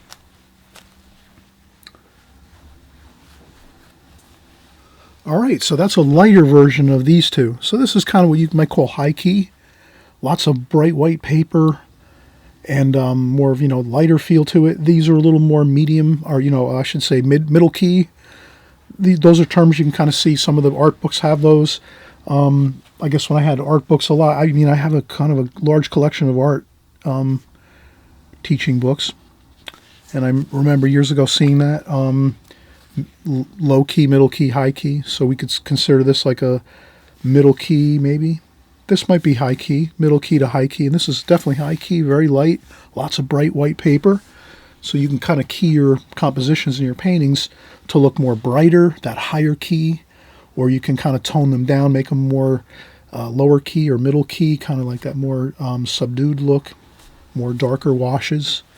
So that's up to you, and you're going to have fun trying all these three. And so let's keep moving along here. We're at 36 now, and we'll have a few more to go. And once we get to 50, we're going to be really excited. We've had 50 compositions, lots of tidbits, and all kinds of fun, interesting information as we go along here. And I'm just trying to, I guess, bring the best tips and things like that I use all the time on an ongoing basis with my paintings, and make it in a condensed version, so it's kind of something that is more, great for the, intermediate artist. That's kind of, if you have a couple of years under your belt with watercolors, or if you're just starting out, this is perfect too. Or even if you're, an old grizzled pro and you just maybe haven't been painting as much, and you're picking back up the old brushes and paints and papers and getting back into it, perfect time to just do these compositions, start working on them, and everything will just come back and click for you. All right, so let's just take a quick break. I'll get my paper set up, my next sheet of paper, and we'll do another 6 compositions right away. All right, and we're just continuing on here. We're actually, once in a while, I'll just reiterate some of the things that we're doing along this fun get-together where we're doing 50 compositions, 50 tips, techniques, methods in watercolor. We did talk about, we section off our paper into 6 sections. And then the simplest way I found was I just have my one master sheet that I create, which is just divided an 11 by 14 sheet of paper. And I just divide it into sections of 3, 1, 2, and 3 equally. And you can take any size paper and just do the same thing. Just divide it into 3. So you just take your measurement across here, divide that number into 3, whether it's centimeters or inches. You divide it by 3, and you just go 3 times that across, and that gives you your sections vertically. And then for horizontally, we go 2 sections, 1 and 2. So we just take the paper here, this dimension, you divide that by 2. So if it's 4 inches, you divide it by 2 inches, or if it's 8 inches, you divide it into 4 inches and 4 inches. So you just want equal spaces vertically, and then 3 equal spaces horizontally, going this way. So very simple. And then once I make this copy with the Sharpie marker, which we use for our markings, this way we have a really good strong line so that we can work within these rectangles. Then once I do that, and I have that with my, use a simple ruler. So I just take a ruler. Once I have my hash marks on the paper, I use my ruler and I draw my lines. Then we can use this and just, on the camera you can't see it. The lights are kind of bright here in my studio when I'm recording, so the lights are so bright that it actually hits the paper and bounces back, and you can't see underneath my paper when I go like this. But actually when I do this, I can clearly hear, sitting in my studio while I'm making this video, I can clearly see the lines underneath this watercolor paper. And then all I do is I just make my markings like this, my hash marks right where those lines are. And I just go right up to both sides of the paper like this. I make sure my paper's always, I'm holding my paper tight so that we don't get that awkward like this. Paper's always like this. I hold it tight in one hand, and then I can just make sure it's even. And then I go over here and I can see clearly that the Sharpie marker underneath is right there, and I make my hash mark there. And then over here, and I do the same thing on the bottom. I can see clearly where the Sharpie marker is underneath this other paper. Again, you can't see it on the video camera, but it is there. I can see it clearly. And you can see I have my hash marks. And then once I have that, that's pretty much simple from there. We just take our ruler and just connect the hash marks on vertically and horizontally. So I'll just do my verticals first. Cross like this. One more this way.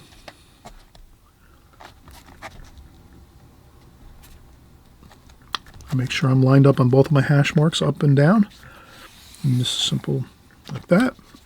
Then we go across here. I make sure I'm lined up on my hash marks over here, one on this side. And I take my ruler on the other side, make sure it's lined up over here on this side. And then just take the Sharpie mark and I go right across like that. And there we have it. And that's just the same process I used over and over as we were going through this this series here, this video series that we're doing. And you can do the same thing at your home, your studio. I think it'll work out great for you. And again, you can use different size paper You don't have to use the 11 by 14, which I use, which is the Studio Watercolor, Fabriano Studio Watercolor. It's actually down below. All my art supplies, again, are down below in the comment section. So this way you don't have to worry about kind of asking you don't have to worry about typing in questions. You can ask as many questions as you want in the comment section. Feel free to do that anytime you want. I'll always try to get to your questions and answer them if I can, if I'm able to, as far as if I have the knowledge to answer your questions. Sometimes I don't always have that, but I try my best. And then what I do is, but it saves you the time of having to maybe ask a lot of questions about materials. I always have my materials and my art supplies right down there in the comment section below, so you can just peruse through that. You can go on Amazon if you want to purchase any of those things. The links are right there for the Amazon link, so you just click on the link. It takes you right to Amazon. You can see what the price is. You want to shop around. You do whatever you do. And that's that. But just want to make sure I'm making things simple for you so you don't have to recreate the wheel, so to speak. All right, so now we have this all set up, and that's the same process again. And again, you don't have to use this same 11 by 14 paper. You can use a smaller sheet of paper and make smaller sections. Maybe you can make 4 sections on your paper if you want. Or maybe you can make a larger sheet of paper and make it like, 5 across and 3 vertically, 3 sections. You can make your squares any size you want, and you can use any size sheet of paper you want. You can be creative. You're the artist. You can come up with creative ideas, and that's fine. And then now we just tape this down. So I'll just take some simple artist tape, and I usually try to tape off all 4 corners. And I just trim my tape with some scissors here, just to make sure I kind of do it neatly. And I just line up. I have some hash marks on my studio table here, so I can kind of know where I have to put my paper at. And you could even go an extra step and put like smaller tape around the borders of each of these squares if you wanted to have a nice, really crisp border around that. That would really look great if you're doing that. I don't do that because it takes not a lot of time, but it does take a little bit of extra time. And since we're doing this video, and it is a longer video than normal, it would take, an extra, maybe at the end of the video, would add up to an extra hour, maybe, if I had to tape off all of these sections here within each of these. But you could do that as you're working. You could tape off, you could use some thinner tape like this and tape off squares within these squares. And then when you're all done with the painting, you lift up all those tapes around each individual rectangle that we have here, and that really looks incredible. That'll really give you almost like picture frames. So it'll look like you have picture frames all the way on top of each of your paintings, your compositions. So that's a fun thing you can do. It'll make it more neat, and at that point, if they come out good, you can just frame them. You could frame one of these. You could frame them just like they are now, the way we're doing them now, but it would look nice if you had the tape before you paint and do the compositions. If you have, we'll do one and we'll check it out, see how it looks. So we'll just quickly, I'll do the first one up here. So I'll just put tape around the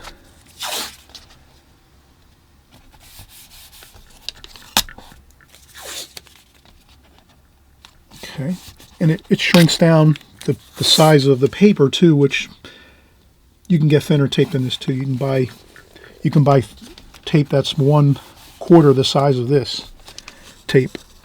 I think they make 1/4 inch tape, 3/8 inch tape. They make all different widths of tape, so you can get tape that's a lot. See, this is kind of like probably 1 inch or 3/4. Let's see what this is here. I lost track of that. This is, yeah, this is almost 1 inch tape. This here. You can get it in 1/2 inch tape. 1/2 inch would probably work good. 1/2 inch wide tape, like that. So we'll try one like this, and you'll see the effect that it has. And what we'll do is we'll talk about this next composition. Let's talk about, maybe upping the dynamics in a painting. Maybe making a painting, just an idea of making a painting a little more dynamic. Maybe a little more, you're bringing some more excitement into your paintings. If you want to make a dramatic stormy day somewhere out in the mountains, something like that. We'll just take that idea of some stormy clouds and a little mountainside, maybe a little bit of a lake or a river, and just we'll go with the idea of making it a little more dramatic than maybe usual. A lot of times people will always, have fun and we'll make those beautiful blue skies and things, but sometimes we can create maybe like a stormy atmosphere. Let's try it. So what I'll do is I'll take some black here, ivory black and Payne's gray, like this. Ivory black and Payne's gray. Okay, so we're going to have that really nice dramatic dark. Maybe add a little raw umber in there. Okay, and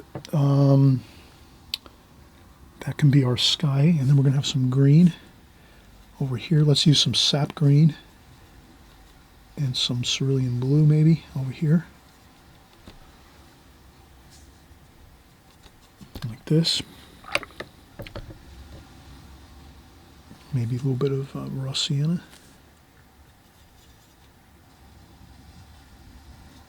Like that.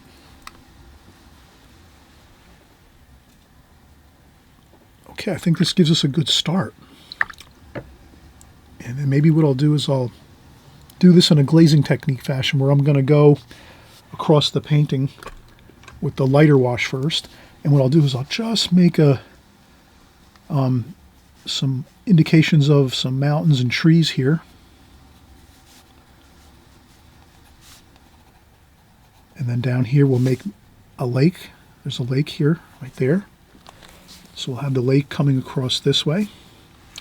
And then we'll have some storm clouds up here. Like this, we'll just make some indications of some storm clouds. And then maybe we're going to have some mountains back here. So we're going to start those mountains up this way here. Like that. So I've gotten down some simple pencil lines and then I'll go over it darker.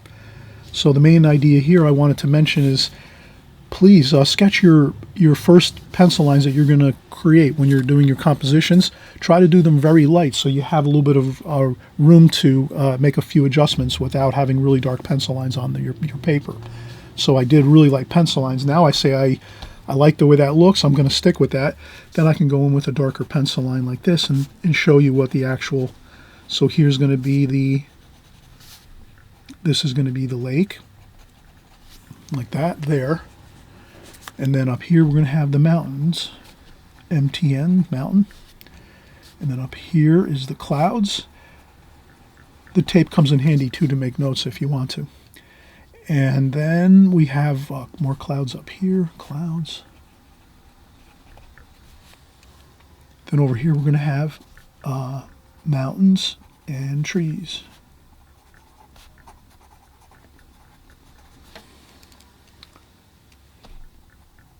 Okay. And I think that's good. Maybe we'll make a boat over here. So we'll put a boat down here. And a fisherman. Boat and fisherman. So maybe we'll make a boat and a fisherman over here. Like this.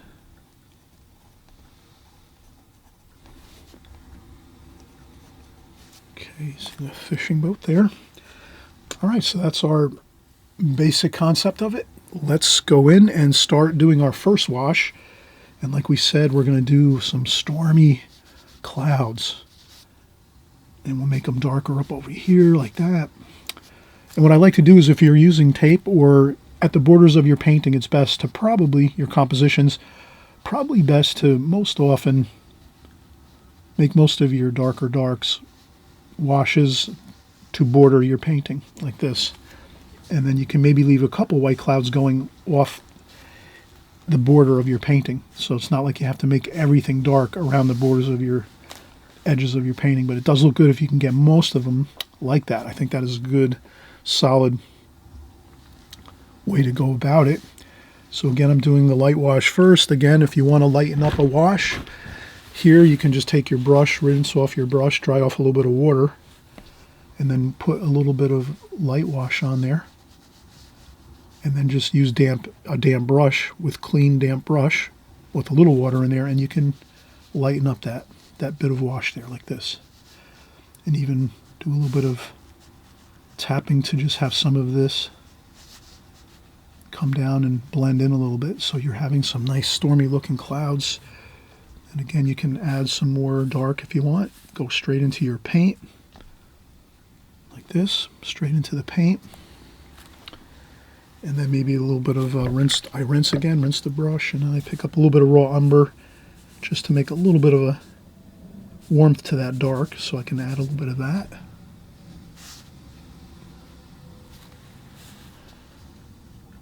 I'm blending that in.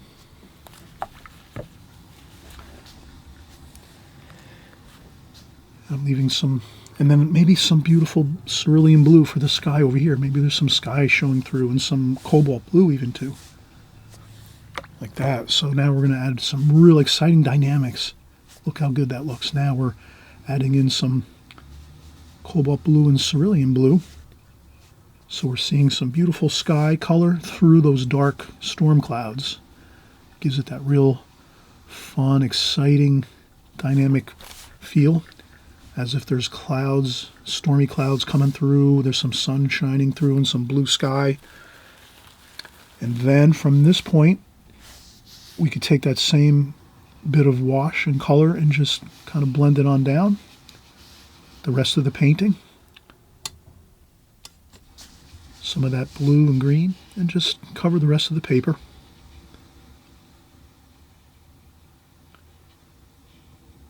Like that. And that's going to be our first glazing, our first wash when we're using the glazing technique.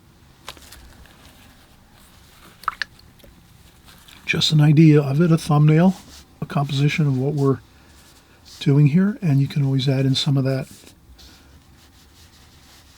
colors that we used up here, Pines Gray, Ivory Black, Raw Umber. And you just put a little bit of that color into the first wash quickly before we let this dry. Okay, and that is that. Okay, so we'll come back, we'll let this dry for maybe 10-15 minutes, where it's dry enough that we can start working again, putting on more washes. You can use a blow dryer if you want to speed the process up, so you can just keep working, and you don't have to really necessarily take a break.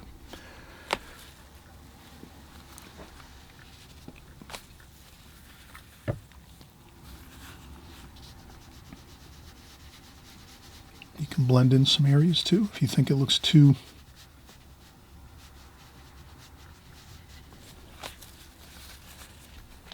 and then you can do some blotting too with a tissue.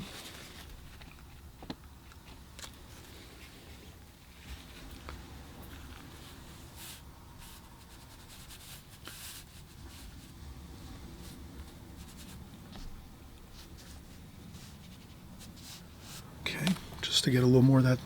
And these are going to be a lot of darks over here too, where the trees are, so that's going to look really good. We're going to have lots more dark here for the trees. And even in the water here, there's going to be a lot of reflections of the trees down in the water.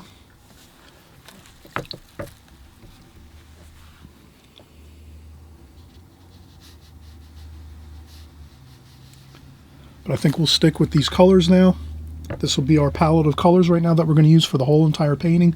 We're not going to add anything else, I don't believe. I think we can just use this as our palette of colors. And again, it was Ivory Black and Payne's Gray for that dark, stormy cloud passages up here, and then we used with a little raw umber in there, and then we used some cerulean blue and cobalt blue up here for some of the sky, and we mixed that in a little bit too with some of the mountain areas over here. And then I think we used a little more raw sienna over here, lighter bit of gold, and sap green too. We used a little bit of sap green in our mixes, and we'll just keep using these same colors. We'll repeat them when we do our darker second glazing over this. All right, so I'm going to let this dry. Probably we'll get the blow dryer out and use that to quicken the process, and we'll be right back.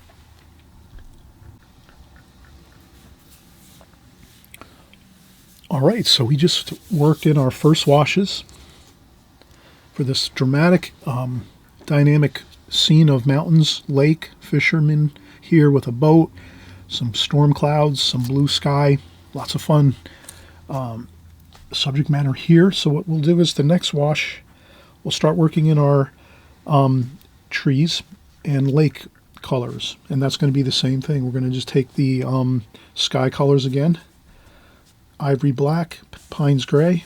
We're going to Also rinse off our brush. We don't want to mix in too much of the black colors into our other paints. So whenever we use black, usually as watercolor artists, we'll just remember if you're going to mix out some black on, if we mix out some black on our palette like this, we just rinse off the brush and then we can just go back in and get some other colors here while we mix together these colors. But usually we try to not mix too much of the black colors into the other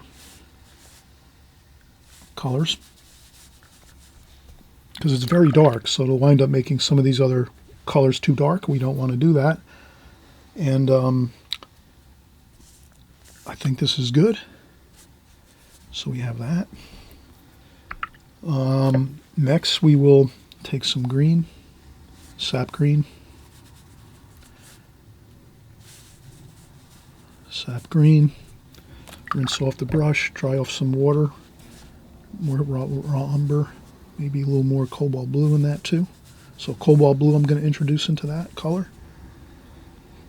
And now we'll start getting in some darks over here. This will be the dark woods here. And that same dark trees and woods area is going to go right across here. And then it kind of, there's some trees and things over here. We're going to go and move up this way like this. And then what we do is once we get those really nice darks in there, like that, which is all the trees and the woods here, then we're going to grab our smaller brush, number 5 travel brush. That was the number 8 we were using, so we were using basically the number 8 and the number 5 travel brushes by Da Vinci. And we'll just make some more kind of pine tree shapes over here. Pick up some more darks here. And just we'll have some tree shapes like this, just so you have that feeling of maybe there'll be a larger tree here that's kind of leaning a little bit over here, and we'll make that like so. This, and we'll mix up the colors like that.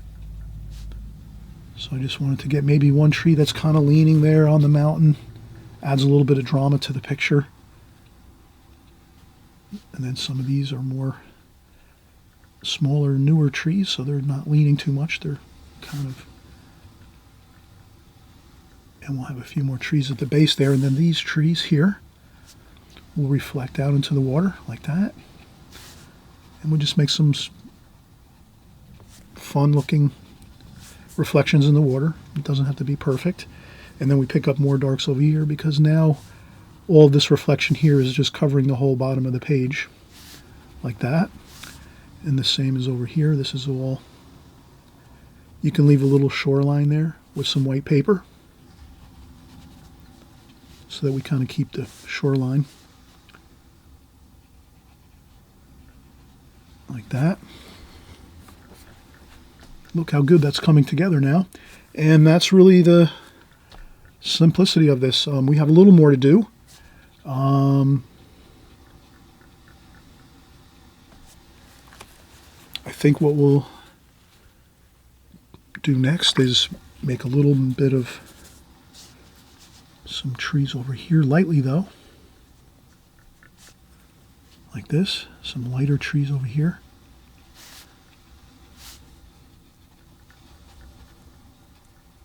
Then maybe another bit of darker. So we're building up layers of three-dimensional quality to this.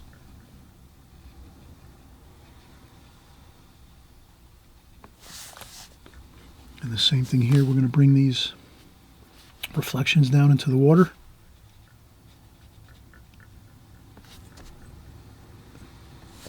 And we always just remember, just a rule of thumb with watercolor and with any kind of oil painting, acrylic painting, drawing in general. If you're doing reflections, let's say in water, and you have your water line here, we'll just kind of remember that usually it's always the same dimension from the water up. From the shoreline up is going to be that same dimension of your reflections down in the water. So if this is like 1/2 inch up, then we just kind of say generally it's going to be about 1/2 inch down for that same reflection in the water.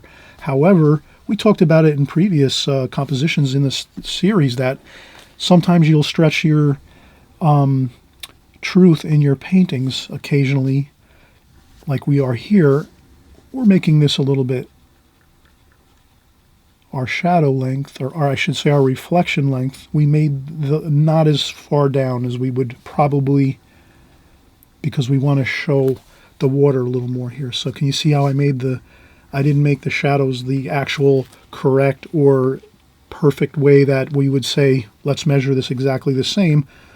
If I did that, then we wouldn't see any of the sky in the water. So all I'm doing is just stretching the truth a little bit with my painting and composition, saying, okay, I understand that usually the reflection is always the same height above the shore as it is down in the water, but I'm shortening that reflection in this water up a little bit so that we can see some of that water and the sky color like that there. That's just a quick idea of it. And so I think this is really looking good. We can take a little bit of raw umber, so we're not going to change any colors at all. We're using those same colors we started with, and I'll just make a little bit of the boat is going to be that raw umber kind of color.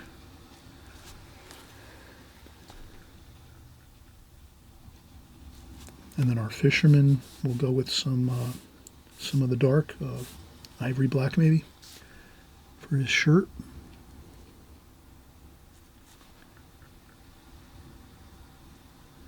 Like that. And then maybe we'll take some white paint when this dries over here. We'll take some white paint and make the fishing pole, so we can make the fishing pole kind of more stand out. And this will be a little bit of blue and green, these mountains.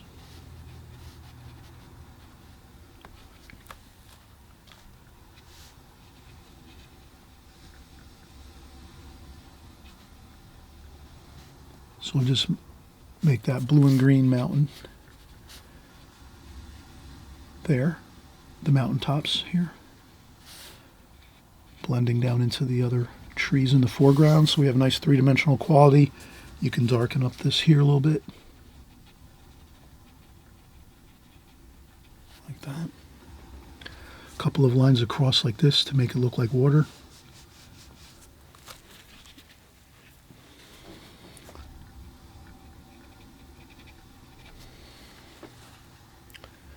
And it's kind of a subtle but really dynamic, really good look to this. I think that's fine. This really, the only thing I think we said we were going to do is just take a little bit of that titanium white, which has a little bit of yellow ochre in the top. So I usually just take a tiny bit of yellow ochre or raw sienna and put that in the top of the paint like this, the paint tube. And I use this titanium white just for highlights. So I usually have one of these tubes always on my art table or in my art bags when I'm traveling. And that's all we do. Have a little bit of yellow ochre in that white, and then we can just take that and make our fishing pole here. And if it's too much, it looks like it's obviously too big there. The fishing pole wouldn't be that big in real life. We can start over again. We can just take the green over here and black and go over that area. And we'll come back with a smaller brush.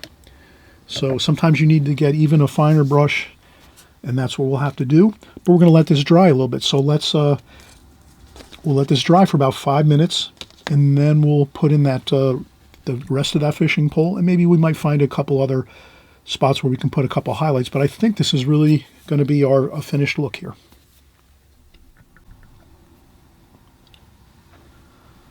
All right, so we're just going to, the paper is dried now again, so we're just going to put that bit of, I'll use my needlepoint brush here, and just a tiny bit of paint on there at the end of the needlepoint brush. So I just use this like this. I try to, very little paint. If I see any little bit of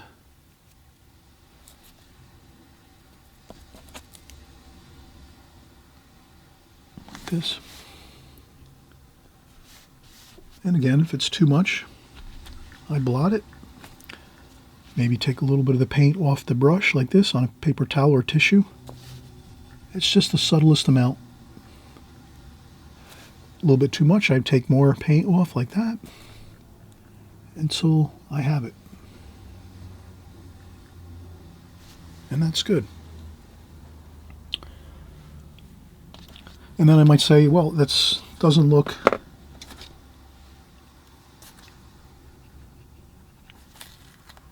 it's a little bit too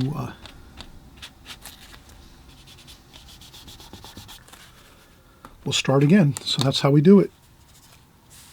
Go over again with dark, wash, blow dry it, and then do it one more time. And that's just adjusting, counter adjusting. So we just have to dry this with the blow dryer again and try it one more time. So the third time's a charm. All right, another way we can do this to help us in this quest to get a good highlight for our fishing pole. We take a scrap paper like this with the same colors. So we take the colors of the trees in the background here, paint it onto a separate piece of scrap paper. Same thing, watercolor paper, same type of watercolor paper. We put this here. Then what we do is we take our again our titanium white with a little bit of yellow ochre in the top. We get our needlepoint brush there. We start out, and then what we do is we just start out here and start to make some lines, and then as we see if we're getting closer, and then maybe we say, you know what, maybe this is even too big of a brush here for what we need. Probably not though. I think this is a good size brush for what we need. Let's try to get one more time. So I'm just trying to get that right perfect spot, and I think that's it right there. So now it's where there's just the right amount of paint on the brush, the tip of the brush, because I can tell right here because I'm doing it here on this scrap. Then I move that to the side, and then now I just do that once like this, and that's it. Perfect. So that's a good way to kind of, it's almost like we're taking off a little bit of paint off the brush as we're working over here, and then when we see it's getting right to that perfect spot where there's just enough paint on there, then we come over to the painting and we get that nice bit of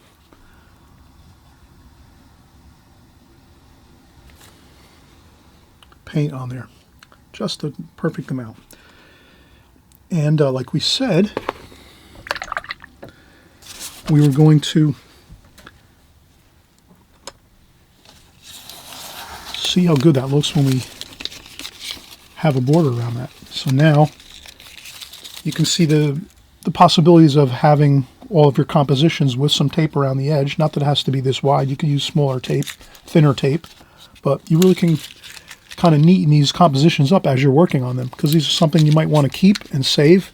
You might want to even put it in a frame if they come out really good. You can put these in a frame, or you can just set them up by your studio table, or wherever you're working, on your coffee table or your stack tray or your kitchen table, however you like to work, wherever you're painting in your lap on sketchbooks and whatever it is you're using. Having this type of setup can really be nice, where you have the tape. This way you have these, you can just keep these near you when you're painting, and you might refer back to them and say, oh, I'm going to do a lake with some mountains and storm clouds, and then you come back and you grab these and say, okay, I did one here, and then you'll right away snap back to when we were working on them and say, oh yeah, I remember we did this here on the video, and on the 50 tips and methods in watercolor with Chris Petrie, and we did this, we used these colors, I remember we used these colors. You could even turn these over and put the colors on the back of this, or even write out the colors with pencil right on the front of your compositions if you want. If you want to use these strictly for reference, you can just write the colors in pencil right across the paper here. So we can do that. So we could just maybe at the bottom we could say we used Payne's Gray, Ivory Black, and then we used raw umber. We also used cerulean blue.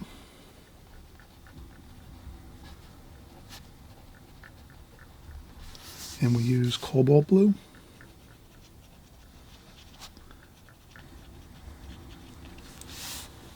And some raw sienna. And I think we also used sap green. And we also used titanium white. And those were the colors we used for this composition. So you can write notes on your compositions like this, just so you can, if you go back to reference these, you have that little bit of information of what are the colors that are in this composition. And then we're going to move on to our next composition here. Let's do a few more with the tape. So I'll do this off camera so you don't have to sit here watching me tape everything. And then when we come back, we'll start on our second composition, and we'll kind of keep with the same theme of doing a real dynamic style, maybe painting with good darks and lights. We have good darks and lights in here with the white clouds and the dark stormy clouds and the dark trees and the beautiful lake. We'll try another one similar to this. All right, we're moving on down the line here. 37. We'll mark this one next. I guess we taped this one off too. So we're gonna, as we move to this next composition here, we're gonna just, we'll put the numbers as we go, but we're gonna use the tape now. So we're taping around it just so we have that border. We'll see how that looks. You can do that for all your compositions as you're working these, and a lot of fun to do it that way too. So maybe we'll just do some quick ideas of more of a dynamic, like we said on here, lots of darks and lights. Let's try this one out. Let's go with, maybe we'll make a lake, and we'll maybe make the lake about a little bit higher than halfway across, and we can use our ruler here, line up our T-square. So if we have our T-square ruler like this, we can line up that T-square right on the pencil line there where the tape is, like that, and line that up just on the pencil line or the marker line underneath this Sharpie marker line. We can use that for to keep our straight edge with our T-square, and we go right across like that, and that's our water line. So we're gonna have a lake, and let's just have some fun. Let's do maybe some trees up here, and we'll just have some fun. Here, some smaller trees there, like this, and that's going to be some tree line coming down along this side of this mountain, coming down toward the lake, and then across the lake, let's maybe we'll make another line across. We'll make this further in the distance, distant. So we're going to build into this composition a little bit of layering. That'll help give it some three-dimensional quality. So we'll put another line across here like that. That'll be the distant lake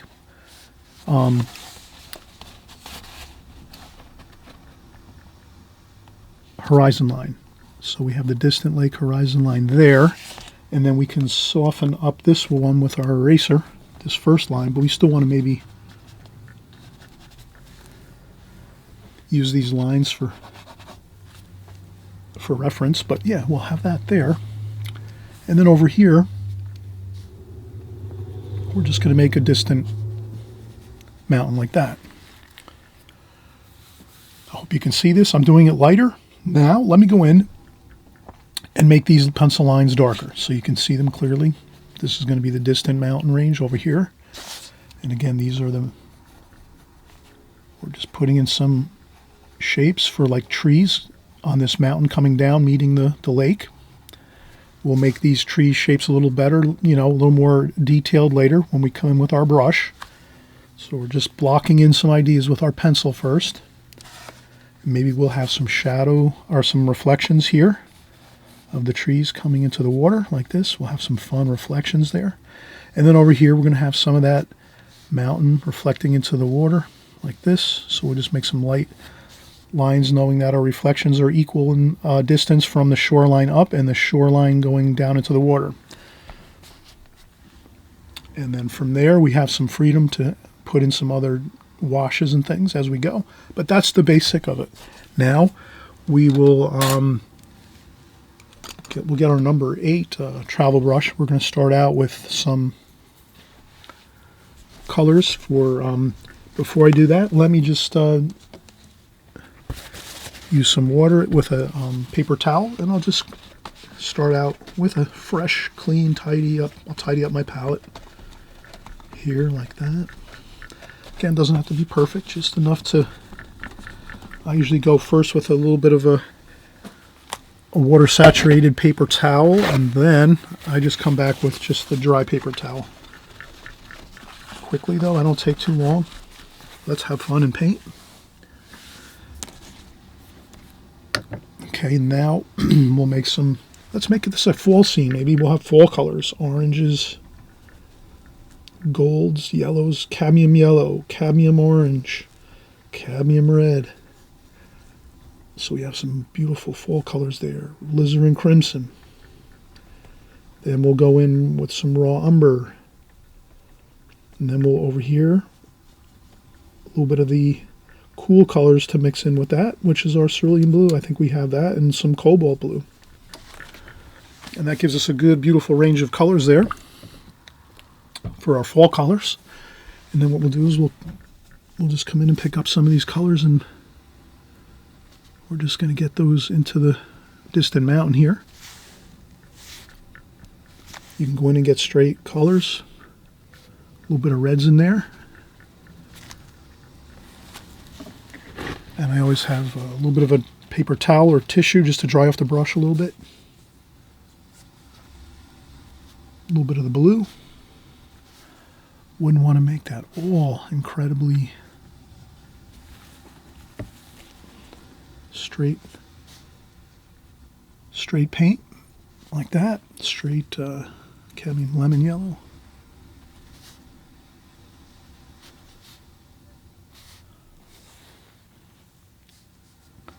And you can see we have good fall colors coming right across here. And then the fun part is we're just going to take that and mirror it right down into the water. But I'll do that a little differently by taking the brush strokes and just going like this. Make them sort of like that. And then I'll move my brush like this with some blue. Cross like this, and then I'll take my cerulean blue and just get a little more water like this,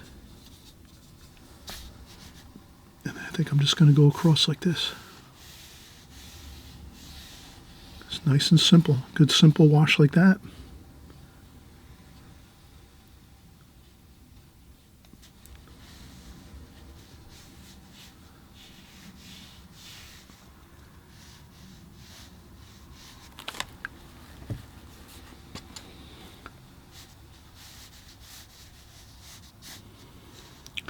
And then just some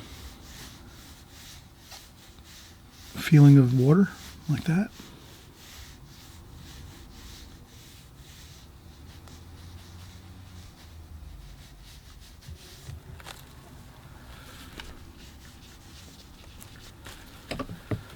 Then next we're just going to continue on with maybe sap green. We'll mix some sap green down here.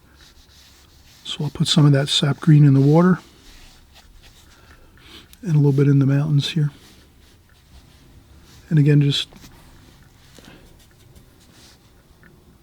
raw umber. And then maybe I'll add in a little bit of cobalt blue.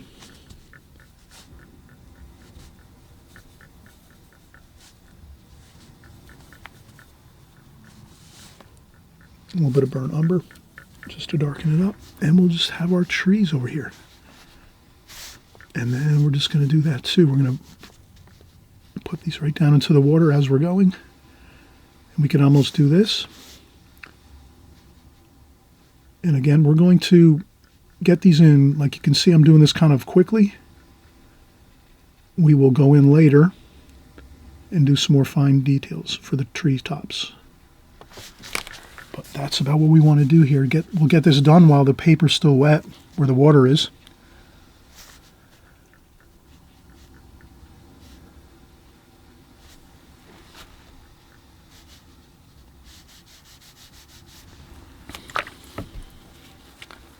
Then maybe we get a little bit of water on there and just blur that a little bit like that.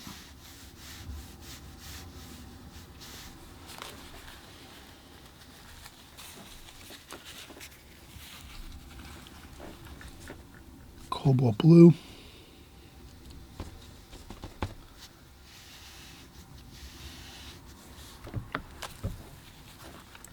And I'm just doing this quickly like that. A couple brush strokes for your sky. Then we pick up a little bit of that orangey color and we just meet that blue with a little bit of that orange. And that's that. That's the sky wash right there. And then I will blend in those areas here.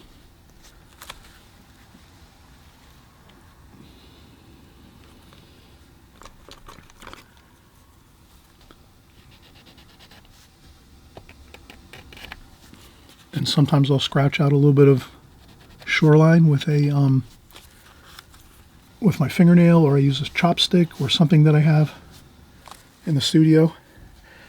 And we just do a little bit of blotting to just kind of blend those colors there along the distant trees. And we will, again, we're going to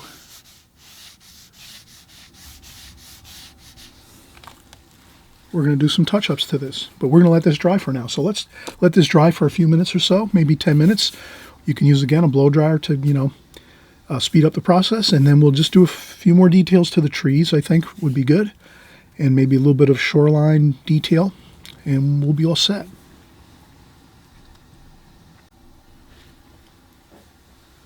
Okay, so we're just going to make a few more touch-ups here to these trees. We're going to go with the same colors over here. Maybe we'll add in a little bit of Payne's Gray and Ivory Black to this. Maybe a little bit of raw umber.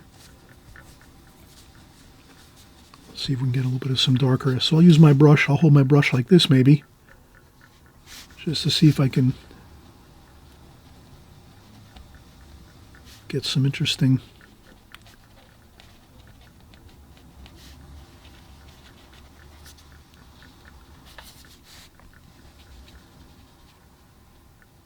do some upstrokes here, get this darker down here. So you can always, a little bit of water.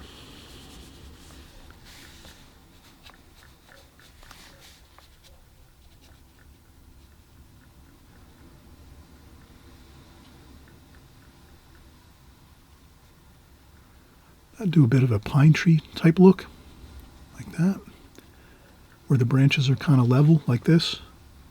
And at the top they're angled upwards. I wouldn't paint it all solid. I'd leave some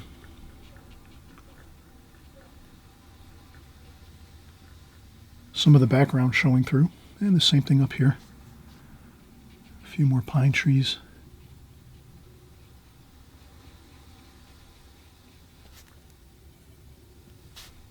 And they look good, the dark against the lighter background.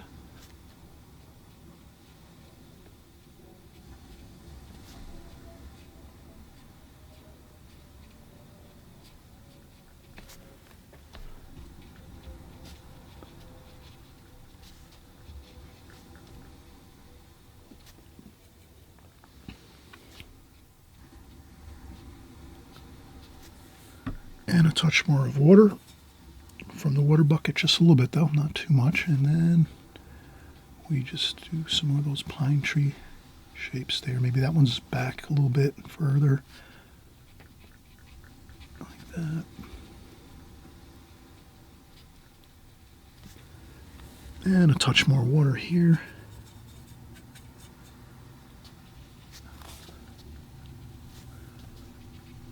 Some bushes and things in the front here. flip up with the brush here, a couple of these, like that.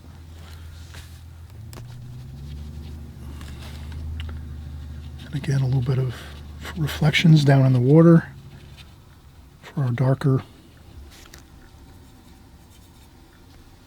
passages through here.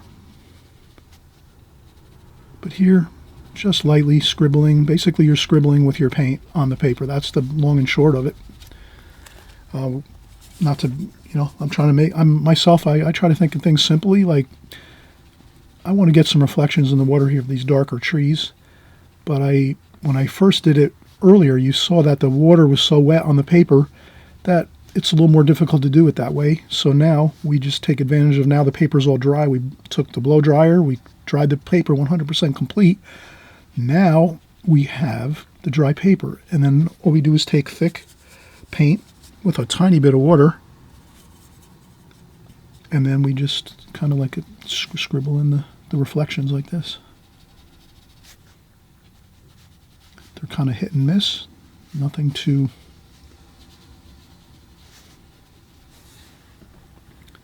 Here we could add a little bit of water, a little bit of extra water there. Could always go and blot it up a little bit, just to give it a mysterious look toward the bottom of the painting, like that. And this here too is, this tree's quite tall, so if we kind of scribble that one down in there too, a little bit like this. Just like that.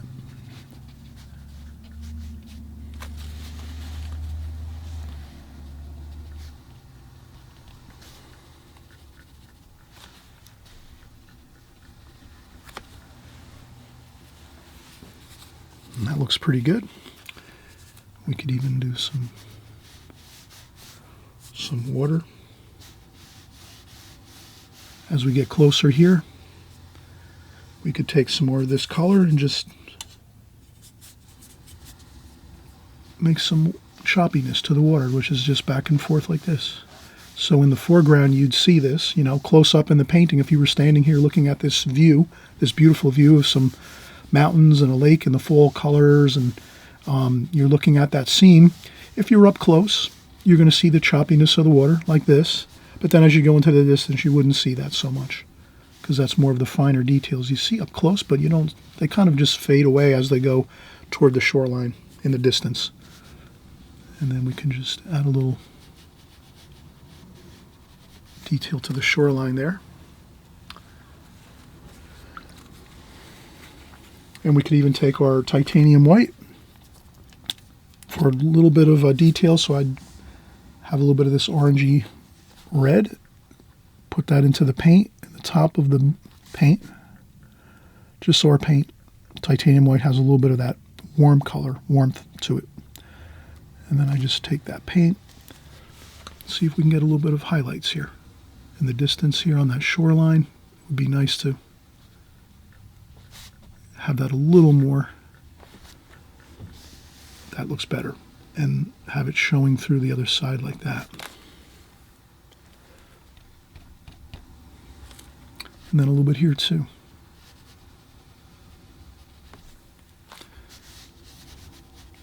Maybe a couple of highlights here with the white paint.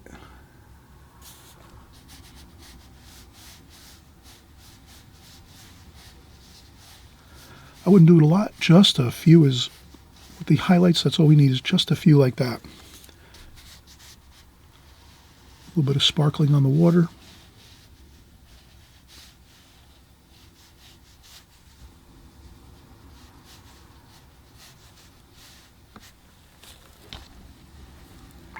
And then we could even take our fan brush. I think the fan brush would work good too. Or even just a regular...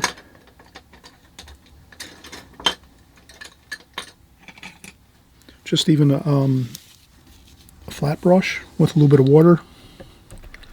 Dampen a flat brush up with a little bit of water. So now this is damp, and then I dry off a little bit of this with the paper towel or tissue. And then you can just take this and kind of just take a damp brush, and it gives it the effect. I might have to add a little more water, but it gives the effect of like the water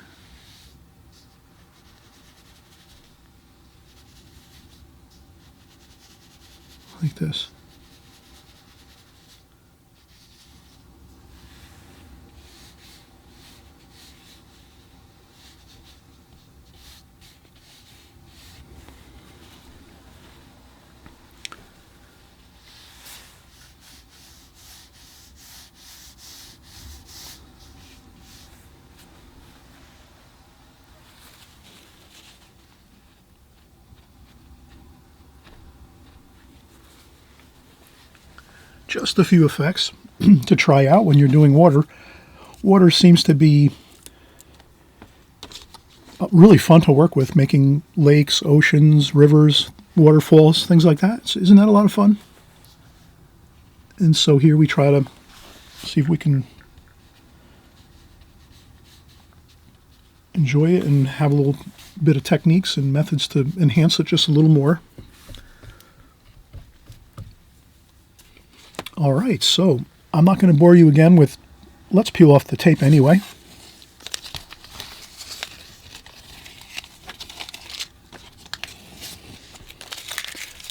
And there you can see how we have a really nice crisp border around that. It looks like a mat maybe, or a frame on there. And we're going to move on to the next painting. We'll just take a 5-minute break. It's good to take breaks when you're working. I hope you will. Not everyone needs to take a break that frequently. I usually tend to work about 20 minutes to a half an hour, or maybe even 15, 20 minutes, and then I take a break usually for 5 or 10 minutes, and then I come back. That's my work flow process usually when I'm working. But there's times when I might work an hour straight. It depends, but you're the same way. You're the artist. You'll figure out when you're going to need breaks to kind of, recharge your concentration and get, stretch a little bit or whatever you have to do. So we'll come back and we'll start with our next composition. And this is 38,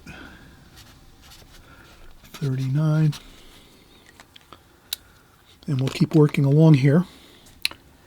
So we'll be right back with this number 39 of this 50 compositions total. Be right back.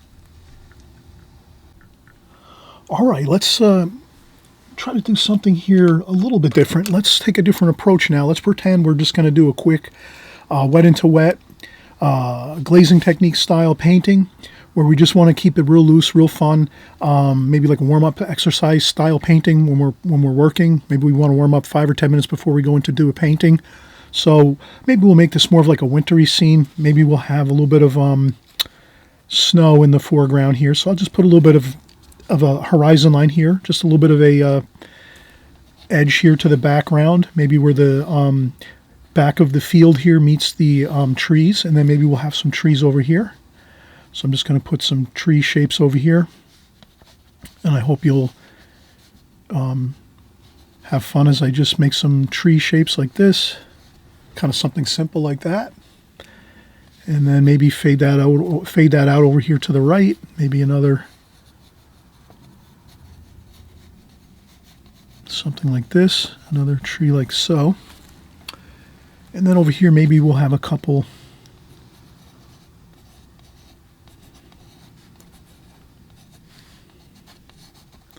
twig-like branches sticking up from the snow.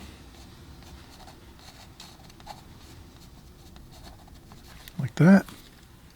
Let's call that perfect. Perfect. The sketch is good. I'm going to get some fresh, clean water. So I empty out my water bucket. I might have to run across the studio now and grab some water.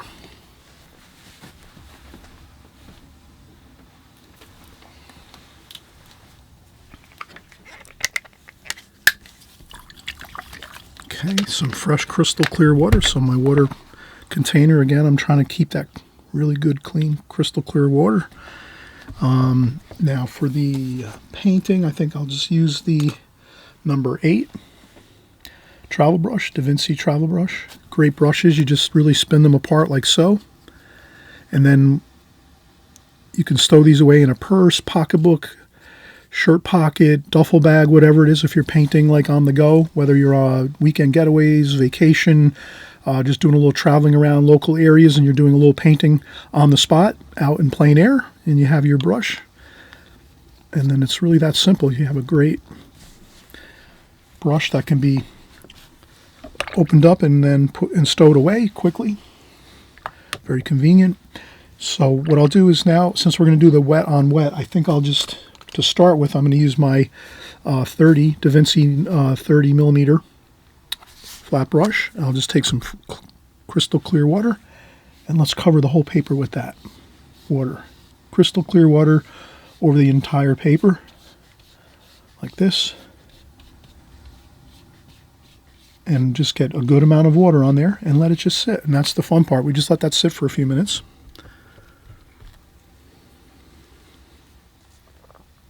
And again, this is the Fabriano Studio watercolor paper, 11 by 14 pad. All my art supplies, again, are down below in the comment section. Links to my art supplies. They're all on Amazon. Amazon pretty much has 95% of all the art supplies that I use. They have Amazon sells them there. Good prices. They show up, within a few days, most often. So that's just a great, convenient way to purchase art supplies. I have a local Blix art store I go to often. They also have a lot of art supplies.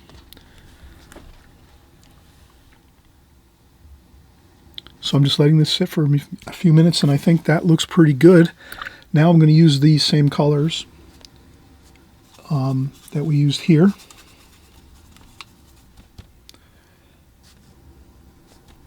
And I'll mix in French ultramarine blue with those oranges and reds.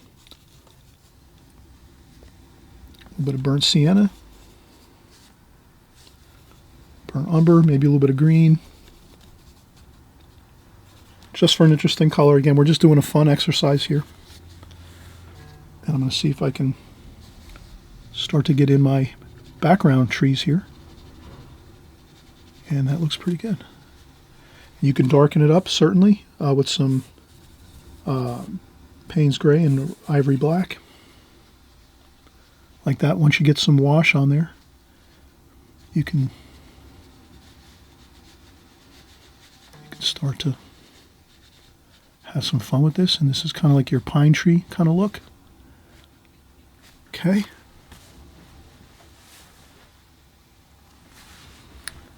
And we're just exploiting and maximizing the virtues of watercolor, which is having beautiful washes of color on saturated paper. And this can be a whole...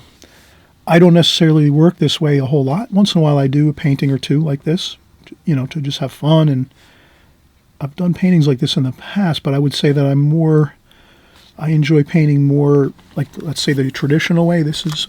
But this is actually traditional watercolor as well. This is like, you can't get these type of diffused washes and colors with any other medium. It won't work with acrylic, and it won't work with oil painting. So again, a lot of real pure watercolor artists that are like professionals, they'll tell you that, this is really the best way to paint watercolors. And I think I like to paint all ways, but I do admit that this does have its own unique look, and you can't really get this look with any other medium.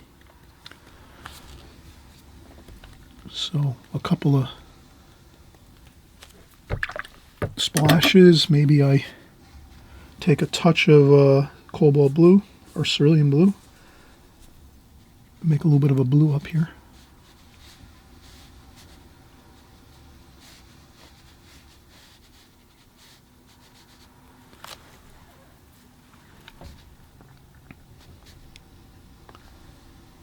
And I just try to make it not look too obvious that I painted the sky after I painted the trees.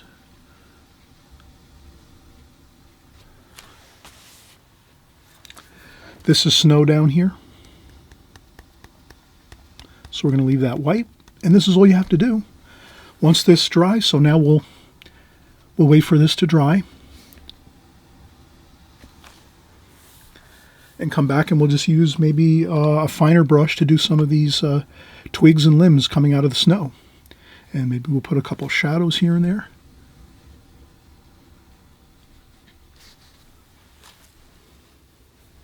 So we'll just let this dry, and then we'll come right back.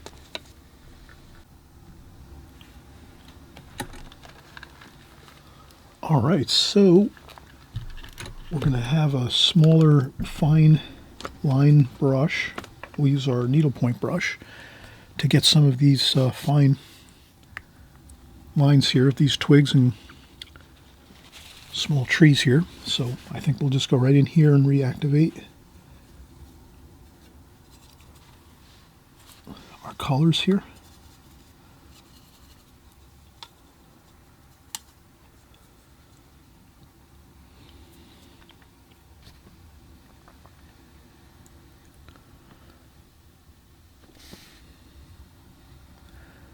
And I'm basically just tracing over those lines.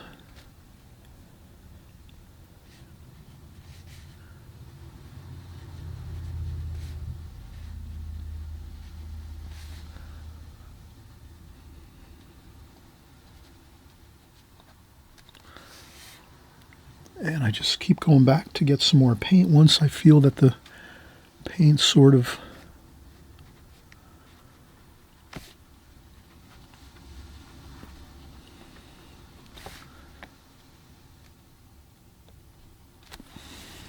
and that's pretty good. I think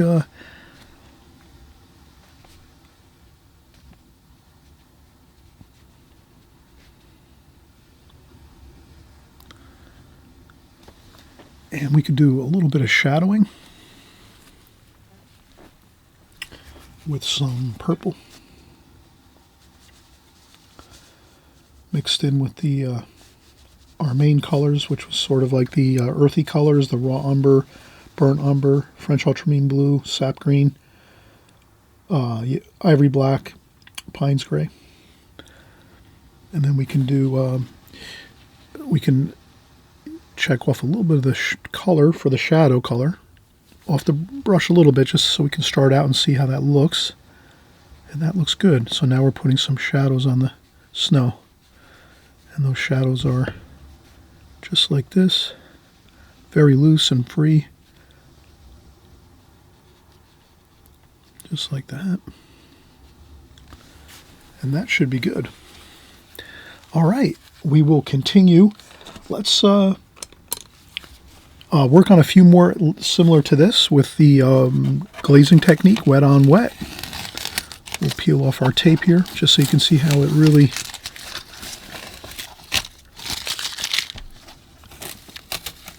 frames out the composition really nicely.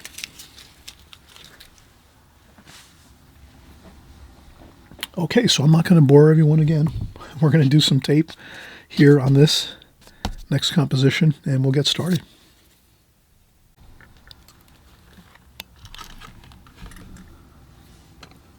Okay, so now we're going to sort of do what I would call like a minimalist type painting, where we put just a little bit of information in the painting, and we leave like a feeling of vastness in the painting.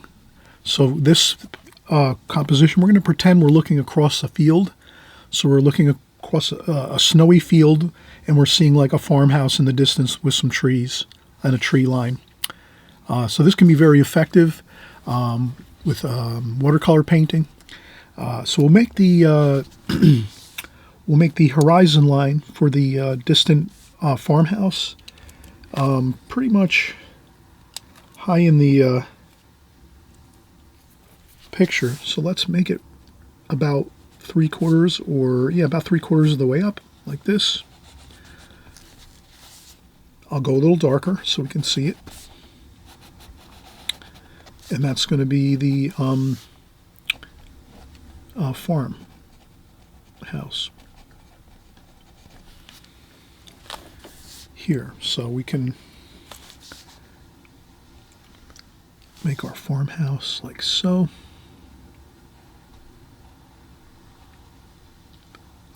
Like this.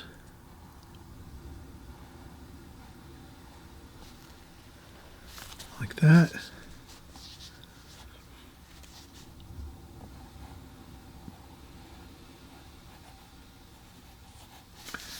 And then we'll put some trees around the farmhouse here.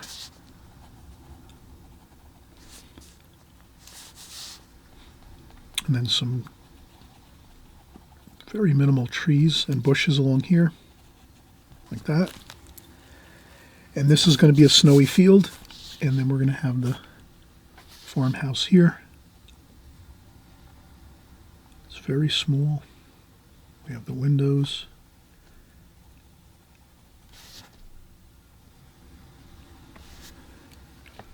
We have a barn over here. So I'm just kind of getting in some basic shapes of some windows and doors on those shapes, just like that. And that should be plenty. And we're going to use our smaller I think this brush might be, this is a Princeton Aqua Elite brush, a number 3. And this is really a fun brush to use. It's got a very fine point, and it's synthetic. And that's really good because it actually holds a little bit less water. So it means that we can use this for fine watercolor painting, and we're not going to have too much water flowing on the hairs of the brush. So I always, in any case, I always have a tissue to dry off a little bit of water off my brush. And we can just use these same colors that we've been using. We're kind of doing this as an exercise. And what I'm going to do is I'm going to empty my bucket, my water container, fresh, clean water. And I think we'll do this the same as we did this. We're going to make it a really nice glazing technique painting. We'll get our large flat brush here, a number 30 Da Vinci. So this is a synthetic brush as well, synthetic Da Vinci brush, 30 millimeters. And we'll just cover the whole paper with some fresh, clean, crystal clear water to prep the paper. Doesn't have to be a ton of water, just wet the paper one time over and let that water kind of soak in and dampen the paper. We wouldn't want lots of water flooding off of our works location where we're, our table that you're working on, or if you have an easel, or if you're working in a sketchbook.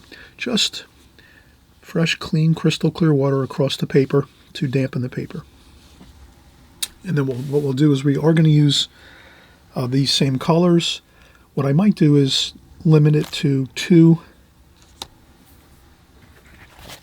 sections of my palette for the kind of that brownish gray color. And then we'll get some other colors maybe going in this one.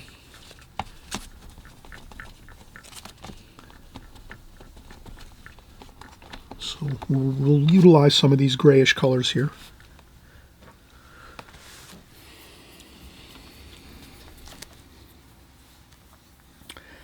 And as you see, we're taking our a little bit of a step back and saying, let's let the water do its magic. Let's let the water soak into the paper. And you'll see that if you let it soak in for about maybe 5 minutes, maybe 3 to 5 minutes, then the paper will probably be about perfect to start putting some washes on. So we're going to wait just a few seconds.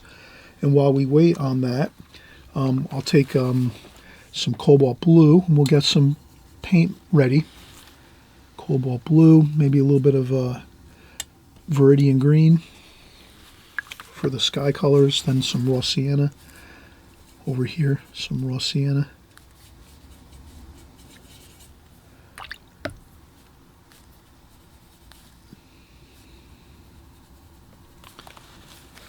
So now I'm anticipating to put some of this blue in the sky wash like this, and I'll just start doing that right across like that.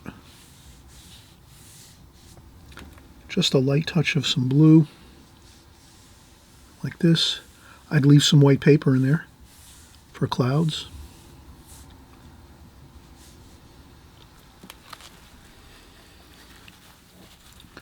Some gold, which is that raw sienna, toward the horizon line here. Let that mix in.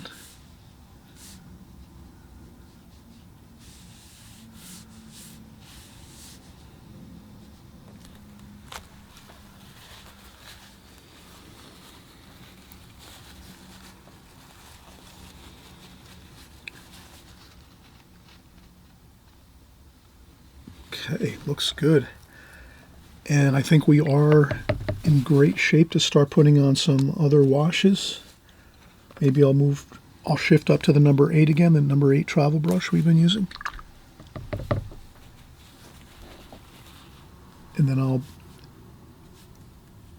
some yellow ochre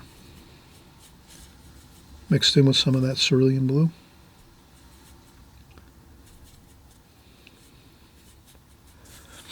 And let's just see if we can get some. This might be a snowy field. And then there's some grass too. And things like that. But it's kind of got that snow, wintry feel.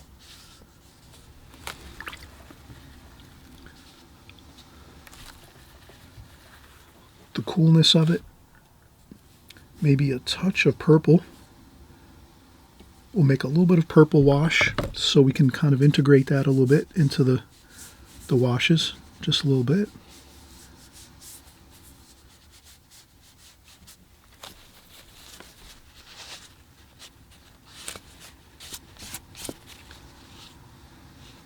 Okay, that kind of looks good.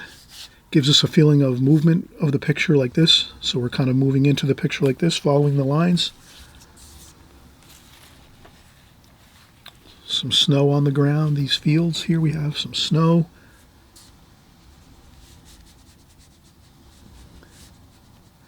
Maybe we have some more exciting golden colors toward where our farmhouse is.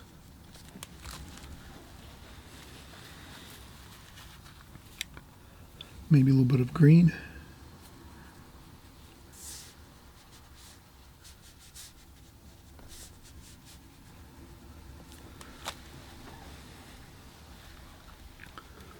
A little bit of texture in the foreground here.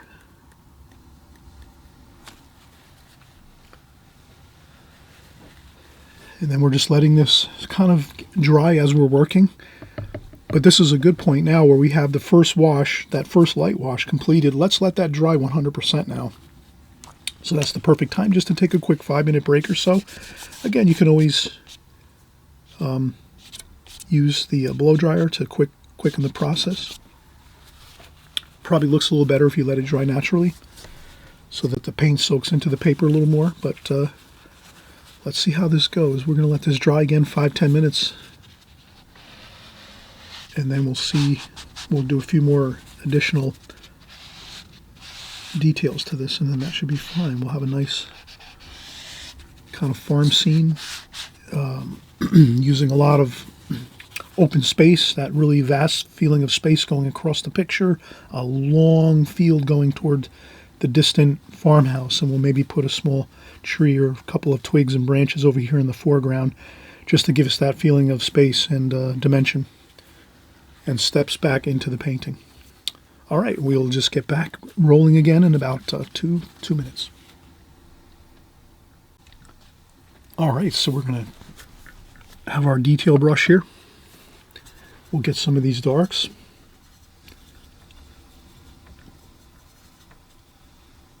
So we'll pick up some of these darker washes and tones, tonal values. Mix in a little bit of blue with those darker washes. Let's see how let's get the roofs on this here. Fine, looks good. And then while we're doing our roofs, we're going to just blend those trees that are around the house right in with those, with the roof. And as well as those trees on the side.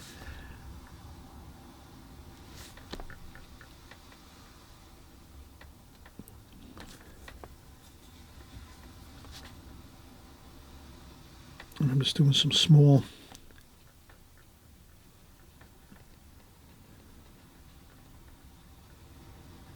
bits of detail here right across the horizon line.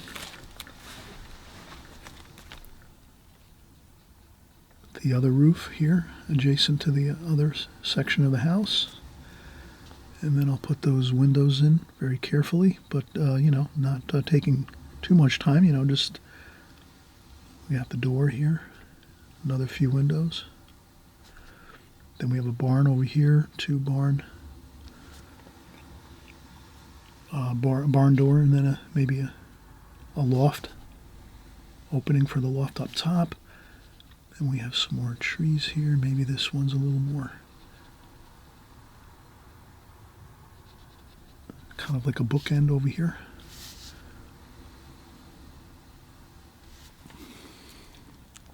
That looks fine. Rinse off our brush. Maybe we'll use this brush to do a little bit of some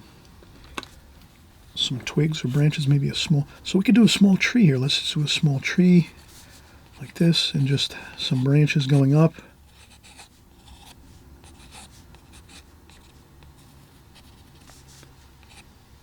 Some twigs go, most of the twigs and branches go upwards.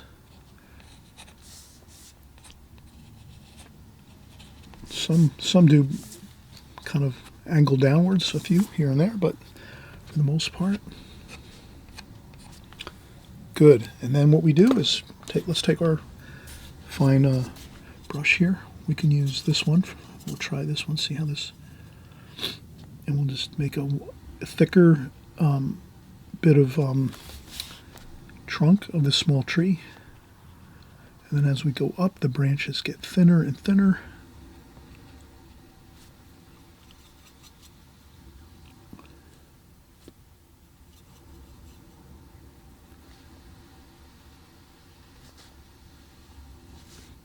And that's all. We just have some fun with this. I try to retrace my pencil lines. I add a little bit of water to the brush just to get a little more of this wash, a little more so that I can, but I don't want to make it too wet. I would say you have to kind of really keep these, like these washes here for the branches of this small tree, keep it very, very rich with lots of paint and not too much water, because the risk is if you add too much water, then the branches will look very faded looking. So you want these branches to kind of really stand out and look very dark in tonal value as we go. So that's a real key indicator of the best way to do that wash, really, for these for this small tree. And then once you have that on, we're pretending that the light's coming from behind our backs, overhead. So the sunlight's shining this way, into the picture this way. That means we'll put a few, that's maybe too much purple.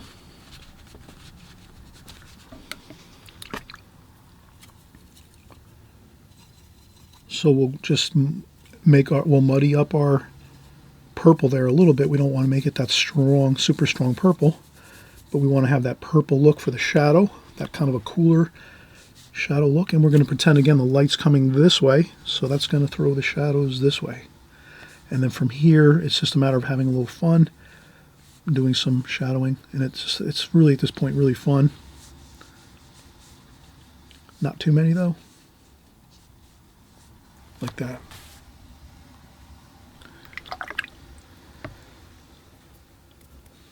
And then I would splash a little water on those shadows maybe.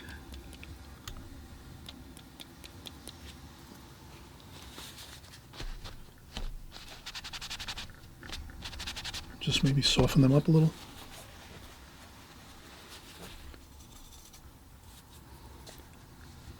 A little bit darker here.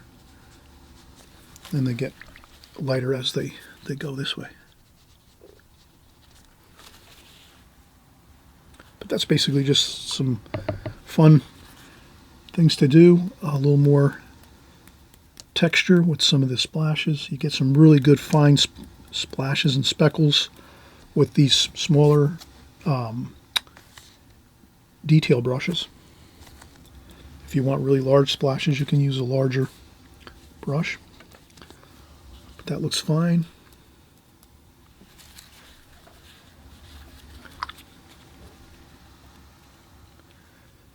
Maybe in the distance we could put a small chimney.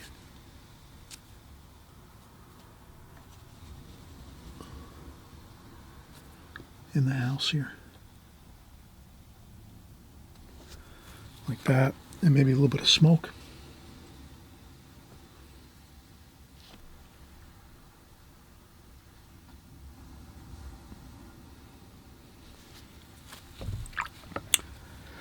And that looks good. We have a beautiful farmhouse and a barn.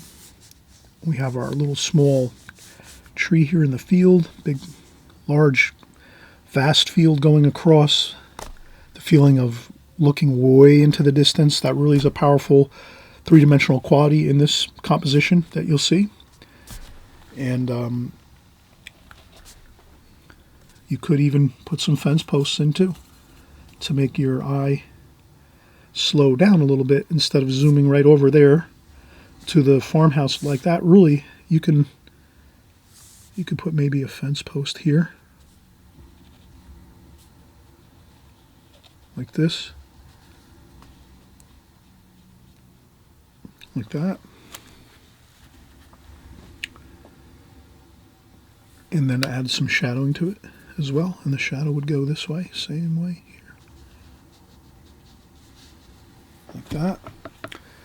Then we can take another, put another fence post in. This time we remember we're going to go smaller and thinner with our next fence post. So we could actually kind of line them up here over on this side. Let's see how this works. We go like this over here. So that's the next fence post we're going to put there. Then maybe another one here. So I'm going to start kind of putting them in smaller as I go. Thinner and smaller and closer together too. Like that.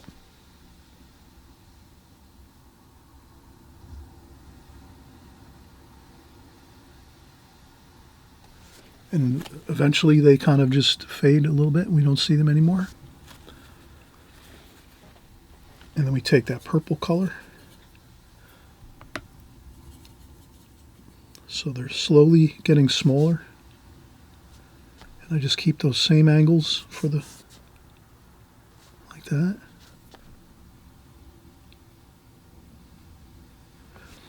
And by that point, the fence posts are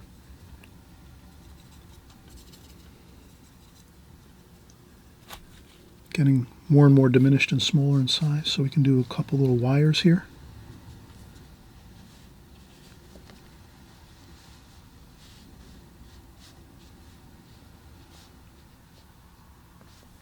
Just like that.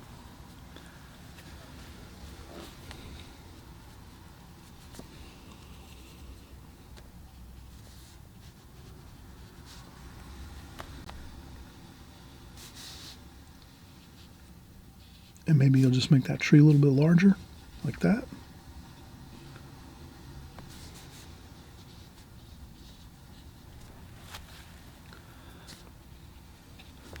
And there we go. We have a nice rendition of a farm, farmhouses, barn, trees, fence posts.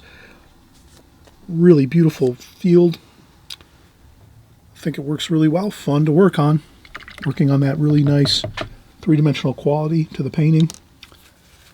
And let's see how we look when we lift up our tape. That'll really kind of showcase the composition.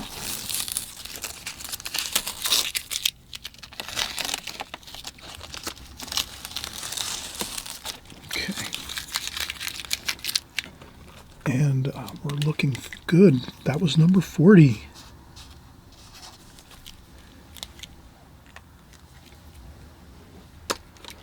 Okay, so we're going to keep moving along here. We'll do another few more with the same idea of the wet and wet technique, the glazing technique. So we're going to keep working on that idea. And let's do maybe something of a city scene here. So we farm, now we're going to go to the city. All right, so we're kind of moving along here. We taped this next composition out. And we just added the same process we did for this 39 and 40. We just wet the paper lightly, fresh, clean, crystal clear water. Then I just added a little bit of cobalt blue and a little bit of purple to the sky. Once that the paper, I let the that clear water. I let that clear water sit on the paper. I would say like about 3 or 4 minutes. And just to speed up the process a little bit here on this next composition, we just had that sky wash in there. We went all the way across the whole paper. And then as that was drying, we waited another 3 or 4 minutes, and then we just mixed up some sap green, cadmium yellow lemon, and cadmium yellow. So these three, cadmium lemon yellow, cadmium yellow, and then a little bit of sap green for the lower section here. And we put that into our lower section here, and we just said that this was going to be like the horizon line here, where we have a little hill, a grassy hill, and then we're going to paint the rest of the scene over top now. So now the paper's dry again, so we're in good shape here. The paper is a little damp, but still perfect to work on. And we'll take some of our smaller flat brushes, and we'll maybe make some of our distant. So I'm going to use this really small flat brush here, and I'll see if I can make some Some interesting shapes of buildings here in the distance.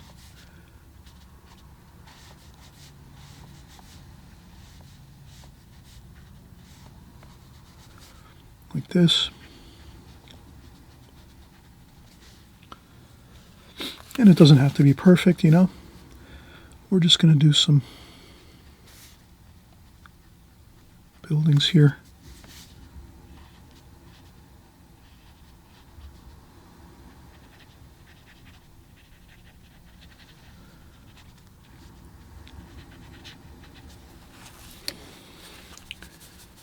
And sometimes we can change up the colors a little bit, make them a little more blue maybe, a couple of them.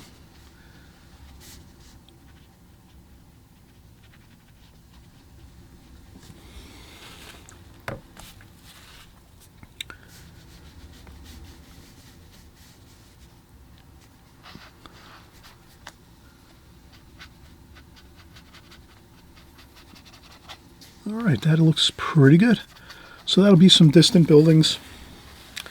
And then what we'll do is maybe we'll make a little bit of some industrial equipment here in the front of the painting. So we'll go in and get some burnt umber, raw umber, maybe some French ultramarine blue, burnt sienna. We'll just get a mixture of interesting colors. French ultramarine blue,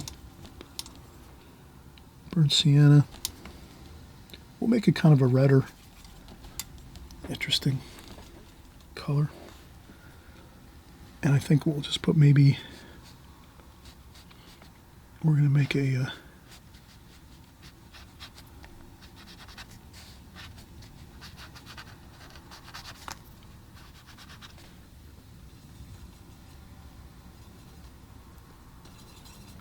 just so we have some different color variations here.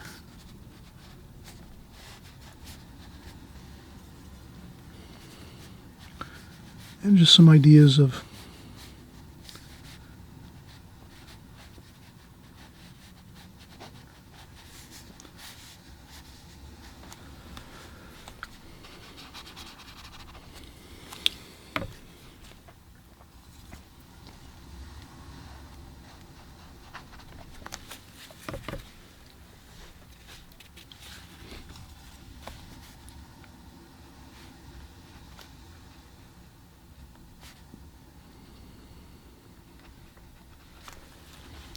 so this might be some industrial equipment here.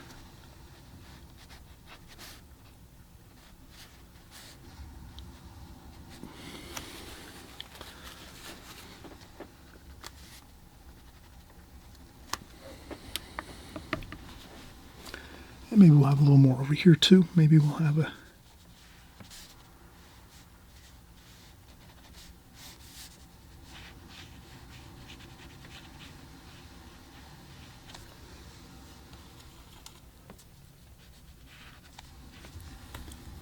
and that's what I'm going to continue to work with, the idea of some steel work, nothing too fancy, just some steel work here.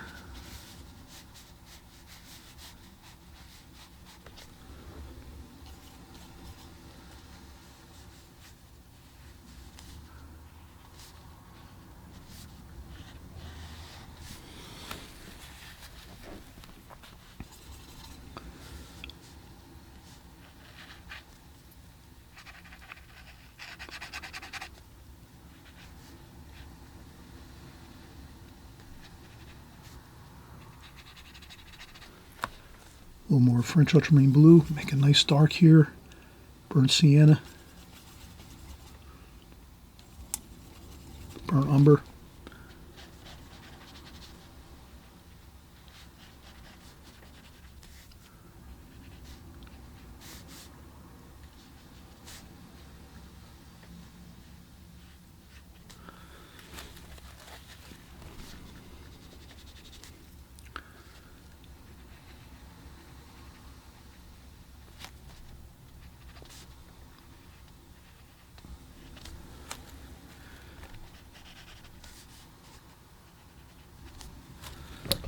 And a little bit of splashing here.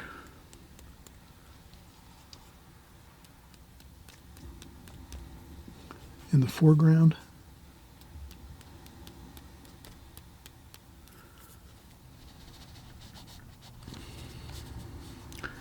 And it's kind of nice when you put these darks in the foreground here. It really does give a real mystery to that background. You can really feel like you're in the you're feeling the three-dimensional quality of the picture, the painting, where you're sitting here, you're seeing this industrial scene. You're seeing this industrial scene here. And then the field, and then the city in the background. I think that really works great. And then we'll just kind of just still do the same idea of just trying to make these foreground structures looking good. Like that. I think that's fine. Maybe some steel work here. And we want a little spot we can walk through. We can put a couple figures in. Let's put a couple figures in. We'll use a round brush for our figures. A small little detail brush like this, we can put some figures in. And the figures, we're going to put some dark shapes here. Maybe we'll have a couple workers here. They're working. And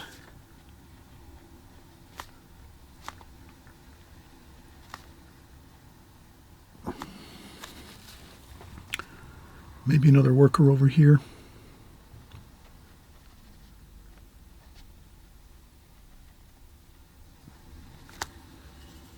We'll use some really darks here too. We want to keep the figures very, very dark.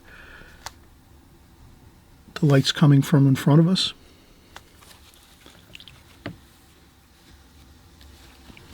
And you can add some color to the figures, maybe a little, some cadmium red for the faces a little bit.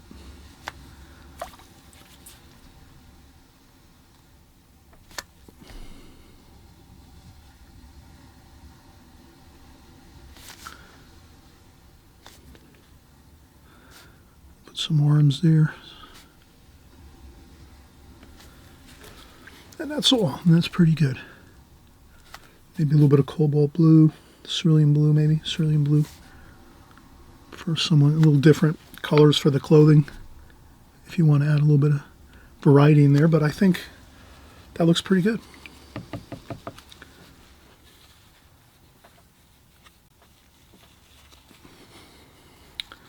And we'll just peel off the, one more thing maybe just before we do that, sometimes just a few more details can look good. So like that. Same with this here.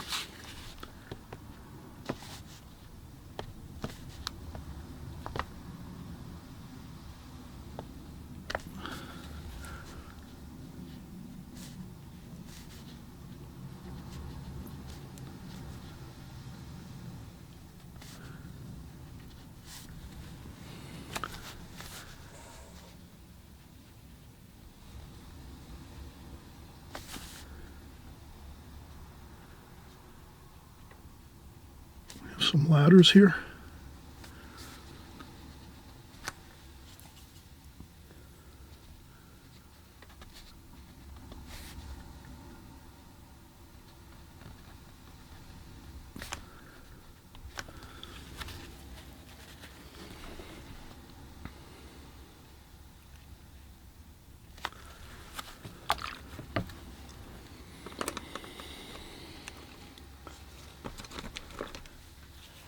And if we just wanted to make it a little more exciting, we could add a few highlights again. We take some yellow ochre, a little bit of yellow ochre, and we put it into the paint at the top of our tube here.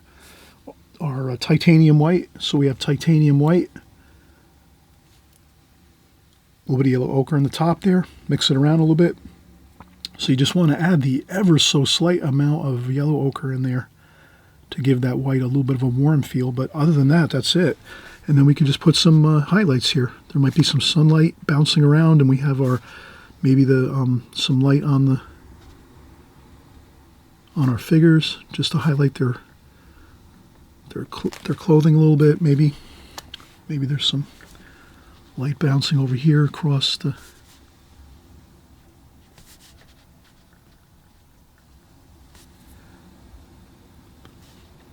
couple of bits of the steelwork and things like that that are on these towers and industrial equipment. We can have the couple of highlights there. Just some light bouncing here and there. No.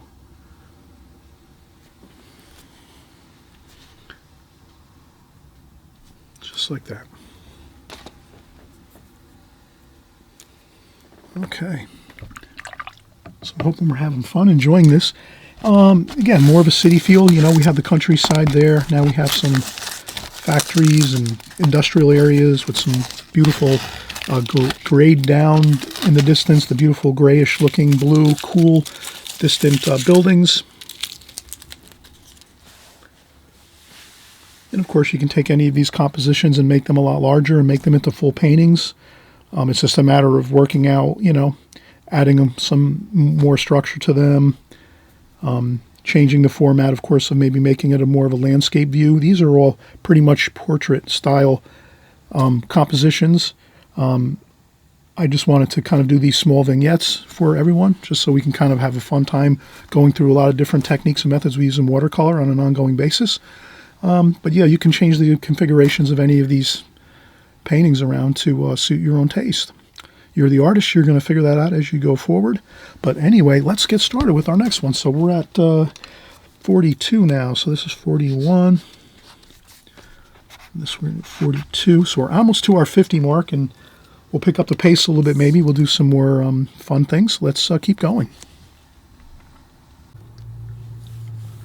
All right, so let's continue on. The same idea, wet into wet. The glazing technique, we're going to just empty our water bucket one more time quick.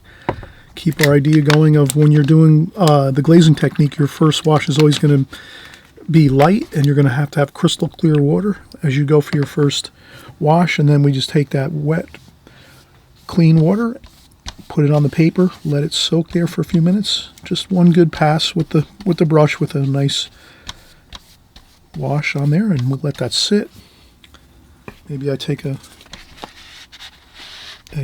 tissue and just kind of blot up any water that's around the tape like that, and we let that sit there for a few minutes.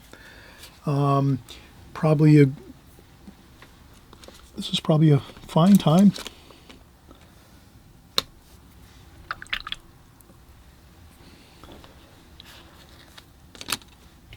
I'll spritz, use my spritzer bottle on the palette. Paper towel, take a paper towel.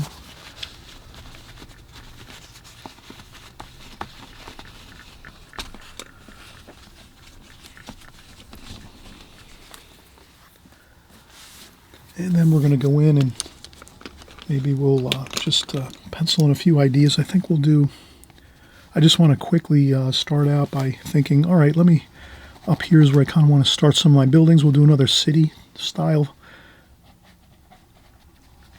So I'm just going to make some buildings kind of tapering down into the distance here. This might be the street here, like this. And then we'll do some more buildings over here.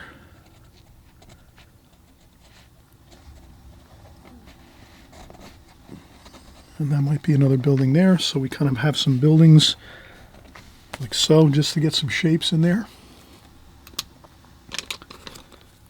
And then I'll grab some raw sienna.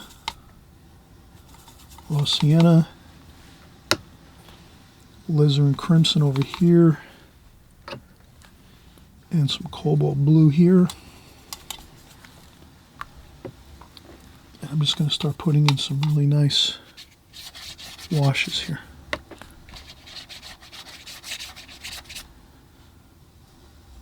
Maybe a little bit of blue up here.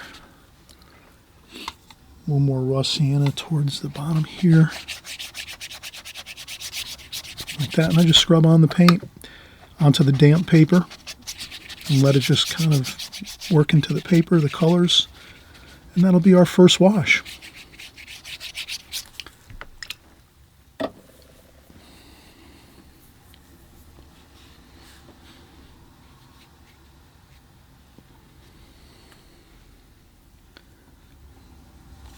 Maybe this is a little bit more in shadow over here on this side.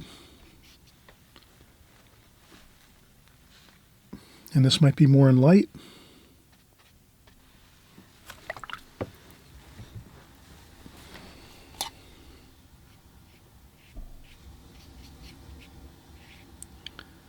Okay, so we're going to pretend the sunlight's coming from this way, and we can always make our icons up here on the tape.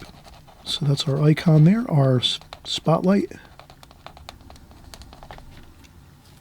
Light's coming from here, going across this way, so it's going to shine. The light's going to be shining and resting upon the building over here on the right, and then this is going to be in shadow, this building here, and then the road is a little bit in shadow.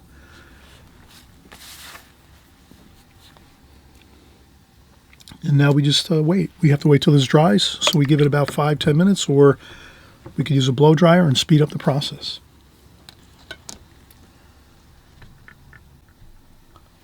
Okay, so now we're going to build up our second glazing on top of our first light wash here for this city scene. And we're just going to have the same colors repeated.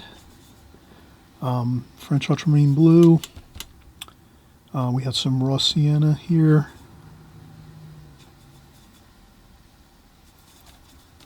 Alizarin crimson over here. Maybe we'll go with a little darker dark down here. Maybe some burnt umber and French ultramarine blue. Maybe a little bit of cerulean blue here, like that. So we're going to have some darker darks. Maybe a little bit of cadmium red here too, like that. And then let's see, let's start to get in some darker darks over here. So that's more of a blue for the shadows over here.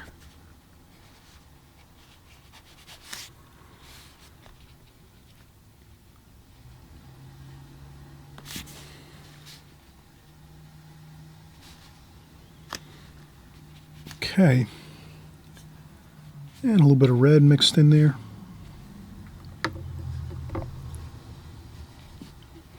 A little bit of gold in there too as well.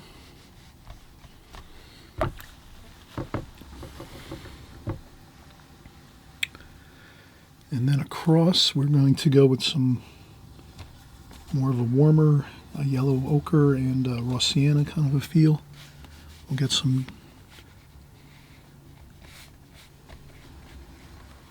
we'll leave some of that really nice lighter tonal value there. So we could blot up a little bit of paint.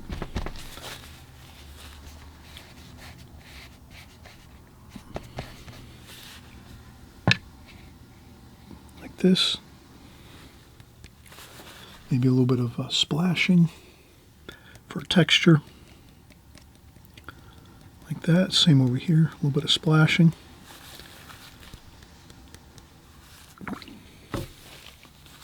And there's some darker shadows up here.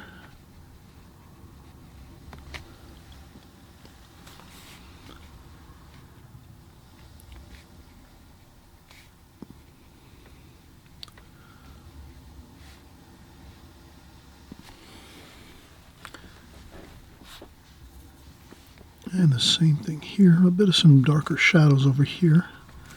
There might be another building that we can't see from this side where it's casting a shadow. So we'll just go with that idea.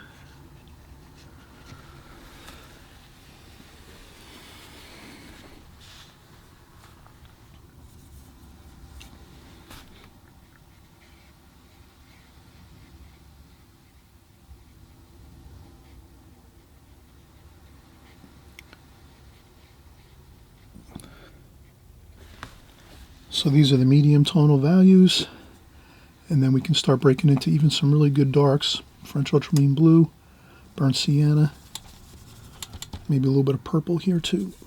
Kind of darken that up real nice. I tend to notice that the purple is really, really strong. I use the ultramarine violet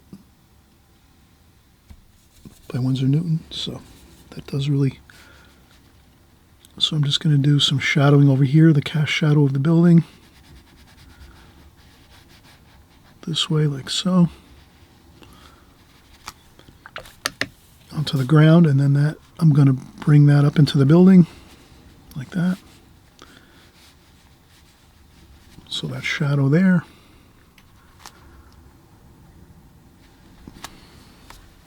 Is there. And again, we do have some dark shadows here. So I'm just layering now the darkest darks that I can see in my imagination, basically.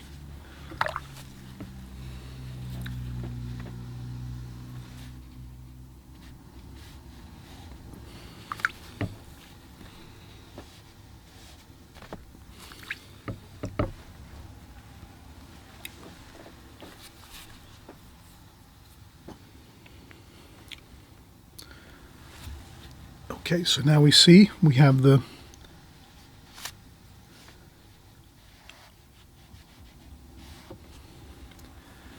street, the buildings on both sides. We have some really nice darks working for us here to create that real beautiful illusion of light. We have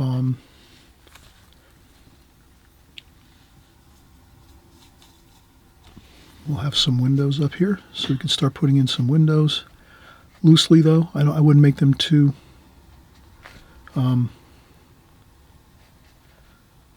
I wouldn't make them really fancy. There might be some there's maybe a door over here, so at street level we have a door.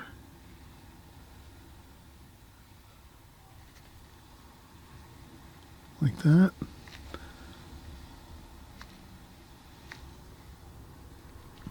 That. This might have a little bit of an angle on it, like so. Gotta widen it there a little bit.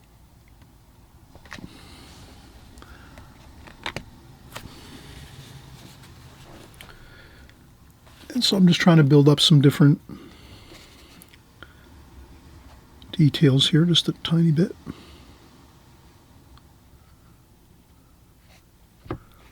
Some shadows under there, under the sills. Some details here. Windows over here, maybe another door over here. Like that.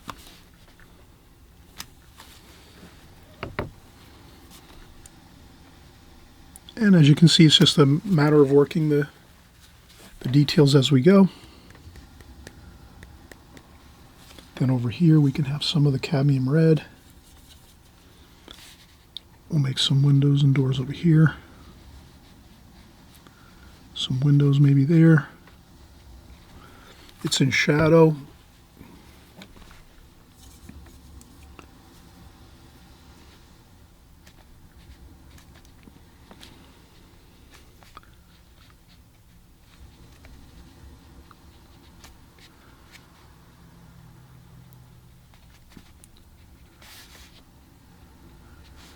A couple of details here.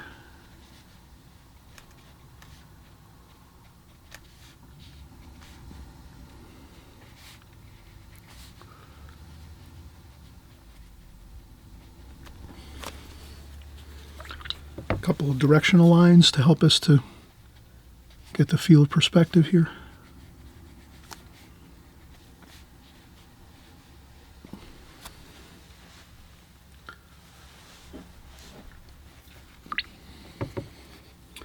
Then maybe we'll take our fine detail brush and use a little bit of this blue back over here.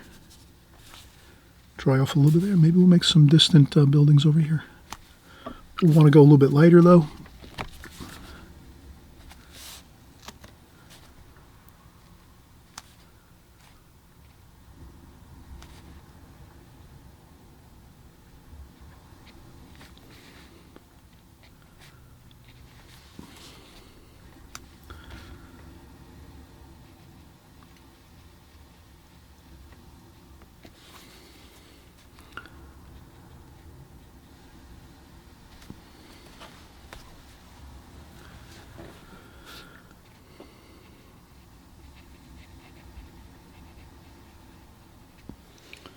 So these distant, really light, very light buildings over here in the distance gives us some more, again, three-dimensional quality.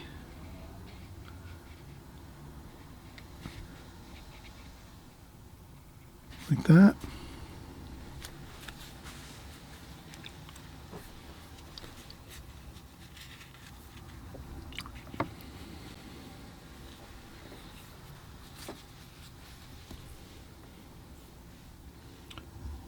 And then we can take some more of the burnt sienna and French ultramarine blue to get a nice dark with our finer brush here. And we can just make a couple details. Maybe we'll make a couple lights here.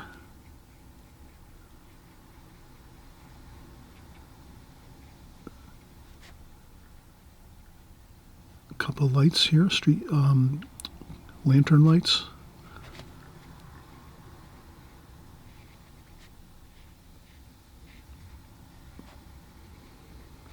That. Maybe a little bit of a shadow on the walls from those.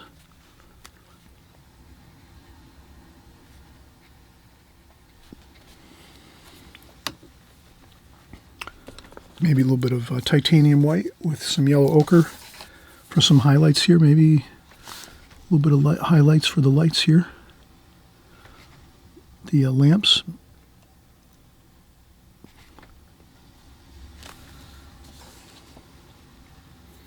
Maybe a figure or two with our detail brush. So you can do some figures over here. Maybe there's a figure walking here.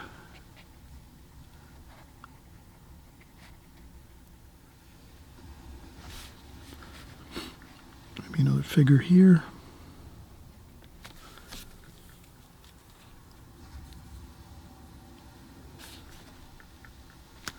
Maybe a little bit of cadmium red for the flesh tone for the face. Same over here, like that.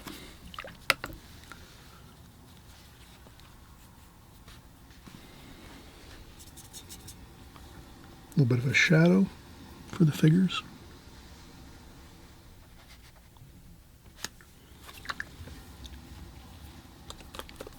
And then maybe just a couple highlights for the figures, so we can get a little bit of that yellow ochre too with the titanium white. And a couple little dabs of light on top of the figures, shoulders and head. And that should be fine.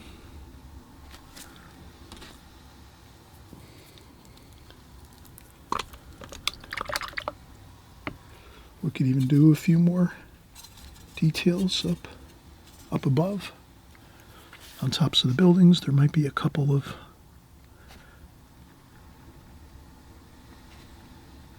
just some, maybe there's some railings up there. There's some different details to the tops of the buildings. We want to make sure we have some additional details to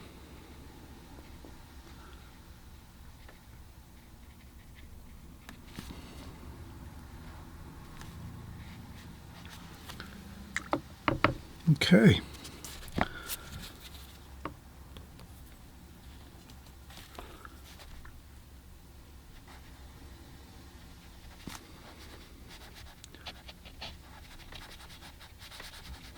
That nice good dark right there.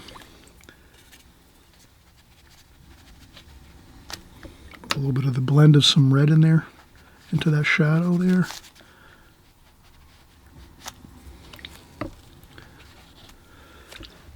And I think that looks pretty good. Have a little bit of directional lines here.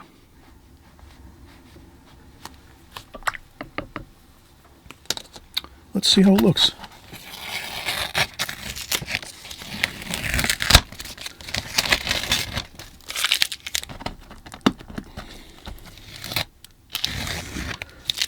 A nice street scene, kind of like more, low key, middle key, low key. Very lots of dark tonal values in there. This is more of a high key painting. A lot of more lighter tonal values in your picture, your painting. So you can kind of see we're getting a lot of variations on tonal values, looks that you can create in your paintings. You can make paintings more dark and kind of that feeling of impactful, bold darks and colors, and then you can go with lighter washes and more subtle, high-key, more like brighter-looking paintings that have more light, let's say a feeling of light. But in any case, we are just going to keep moving right along here. We'll get set up with our next sheet of paper just in a second.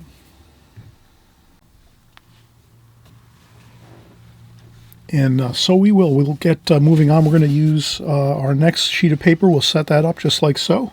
So when we transition to the next video, you'll see this all taped down nicely, and we'll be ready to draw and paint. All right, so we're just going to tidy up the old palette. Let's spritz on some water here. And we'll take our paper towel, and we'll just... Again, it's good to just, it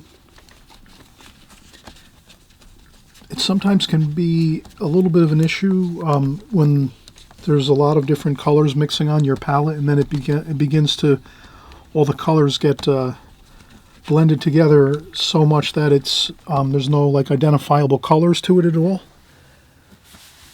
for your mixes. So it's good to change the colors in your palette, or I should say, remove the colors for each new painting that you do and each new composition. I think that's really just a good rule to live by. Each new painting, you're going to clear off your palette. Obviously, if you're working on one composition, you can leave all the colors in there and keep working on that same palette. Once in a while, you'll have to clean up a little bit and maybe clean out a few sections if you want to create some more vibrant looking colors or mixes, to sort of, you'll know when you need to do that. It's kind of, does that make sense? You kind of get a feel for it, but the general idea is trying to, when you're done with one composition or one painting, you would remove all those paints, and then when you're starting your next composition or painting, you're going to have new colors going in. So you wouldn't want to start layering in all of your new colors onto old colors, because they really just might not harmonize when you're having them in the palette with the same colors over and over on top of each other. So just a little quick tidbit of information there. It might be helpful. Sometimes though, you can leave some mixes in there for maybe some grayish mixtures if you want to, but you'll kind of get the hang of it. But it's a good rule to live by. Each new painting or each new composition, just clear out the palette, wipe everything clean, then you have a nice fresh starting surface. The next thing we're going to do is we're just going to do a few more wind down type things now, because we're at almost 50.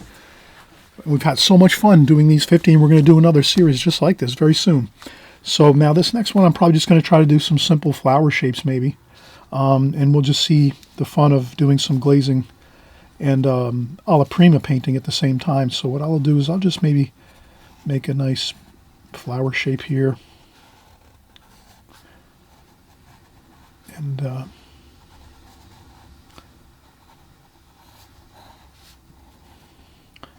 have the center of the flower here. And maybe one up here too as well. So I'll make just a couple flower shapes here.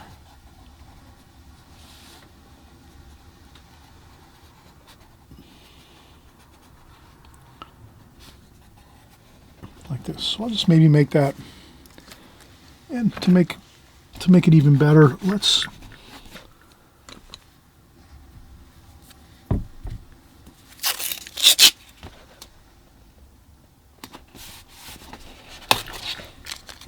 tape off our flower painting here.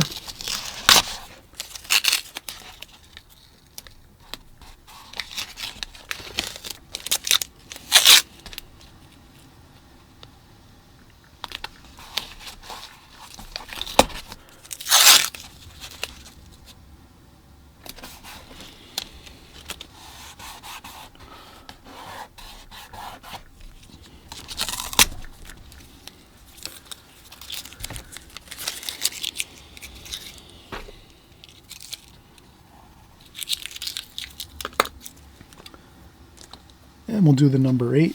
We'll use our number 8 travel brush, fresh clean water to start with.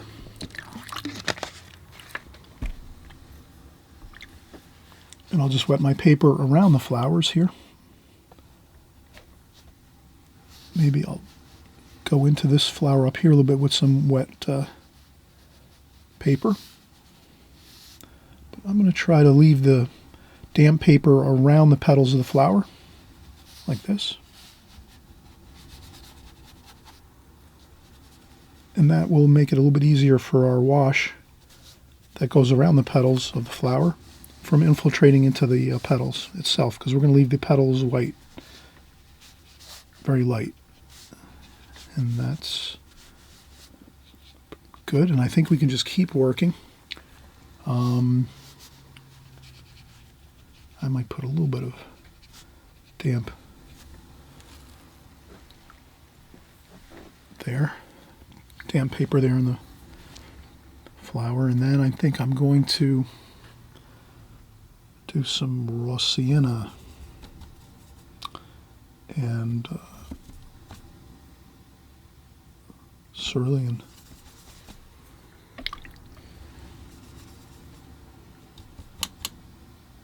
Raw umber. Some nice earth tones. The earth tones are always beautiful.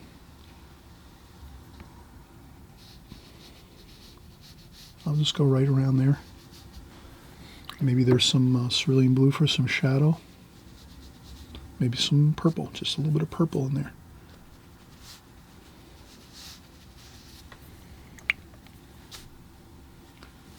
And what I'll do is I'll let these colors mix and mingle as they go. And I'm kind of making all of my washes kind of on an angle like this going across. And that does create a bit of a good design effect in the painting.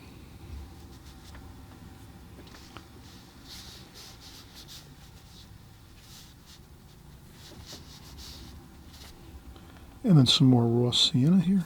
I want to mix that raw sienna down here as well.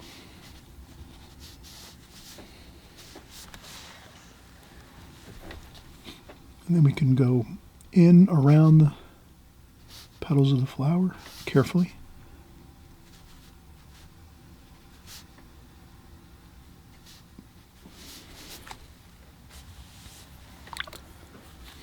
And then we can certainly add a little bit of more darker tones.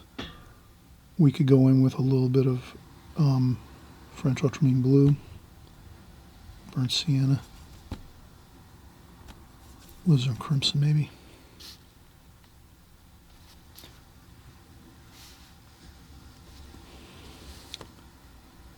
Maybe some cerulean blue.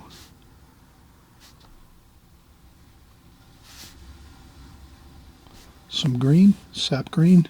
I think sap green is really going to look good. So that could be some of that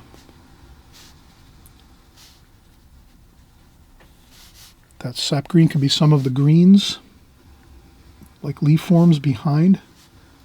You can make some leaf forms like this.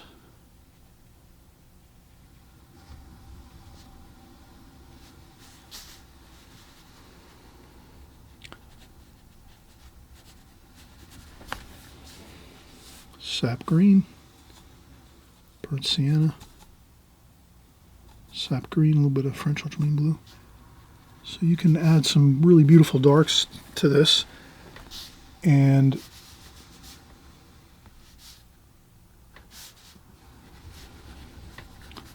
leave some lights too around the flower shapes. Some splashing like this to give it some texture. So now we see a nice bit of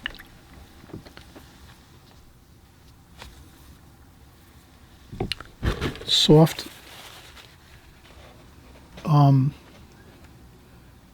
soft edges and hard edges. So some of the flowers have softer edges around them, like here and here and here. And then you have some hard edges around the flower petals, like here and here and here. So if we can keep those ideas of having some hard edges and soft edges, we'll avoid the cut out and pasted look with our flowers.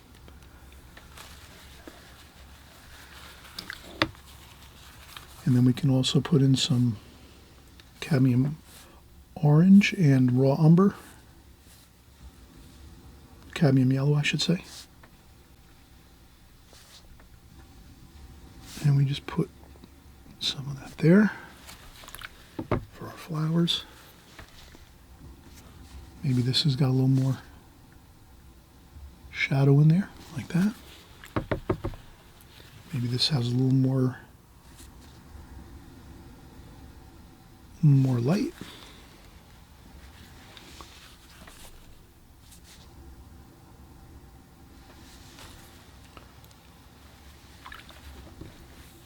But that to me looks good. There's some shadows, it feels like, in this painting. You can really thicken up with straight paint and make some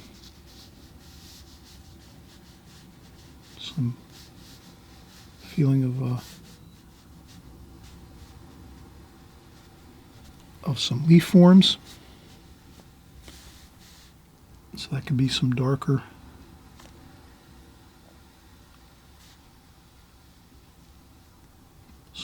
just some quick couple dark shapes like this, flicks of the brush for some stems and branches,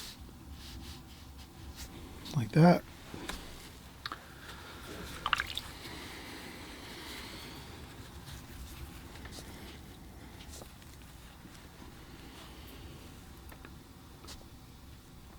And maybe a little bit of gold, yellow, cadmium yellow, here and there, just to kind of harmonize the colors.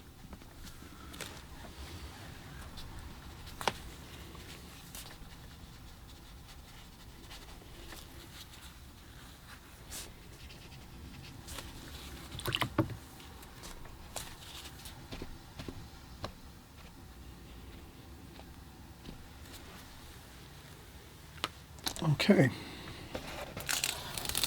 I'm going to lift off the tape. This could be a smaller composition of a larger whole. You could make a larger composition of this. Maybe we'll do another one like this, similar to this. We'll just use different colors and maybe we'll use some different flower shapes, that's all.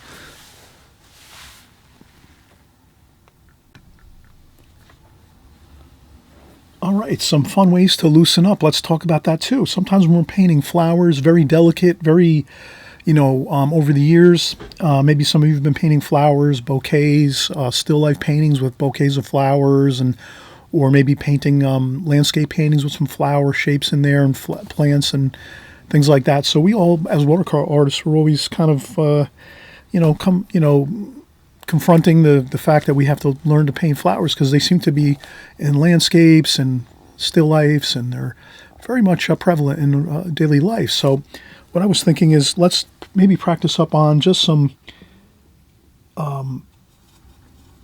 shapes of flowers with our brush, and not maybe so much having to draw it out, but maybe just using the actual the actual natural brush hairs to give us some really nice flower shapes. So we can just take our brush really and set it down on the paper like that, and then press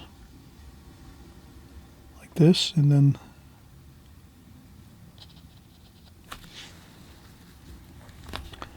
maybe widen out an area or two like that.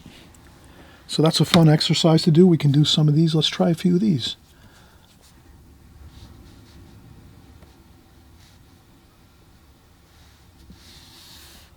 We could get a little bit pointier there, widen them out here like this, like that. Maybe another one here, maybe another wider one like this, pressing down like this. Maybe widening it down that way. A couple of splashes like that.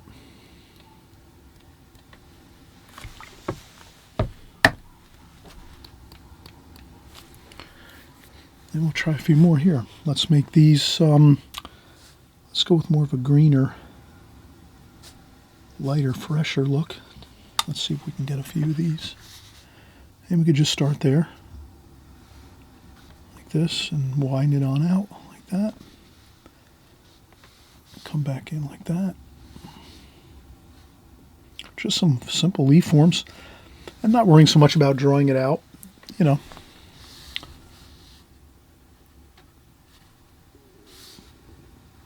pressing down the brush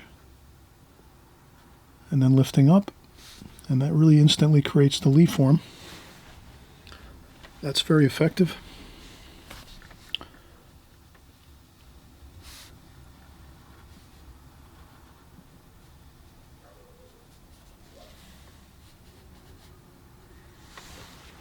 Like that. Try another one up here. So these are fun to do.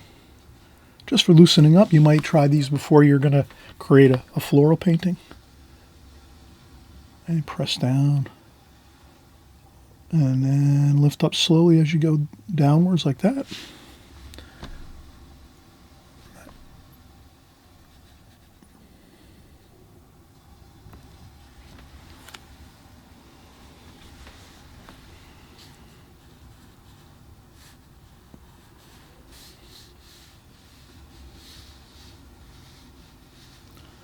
Couple more looser looks like that.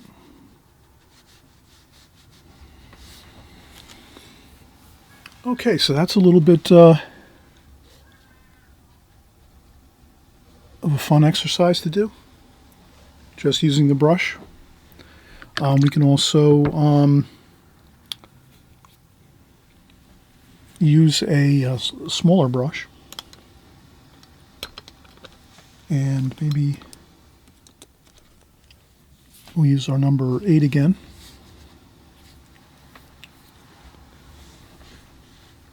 And maybe we can just do some simple fun. Maybe more of a interesting green. Let's go with,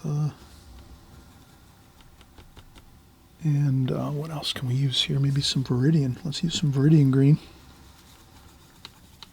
Like that. Maybe we'll make some, maybe some wider.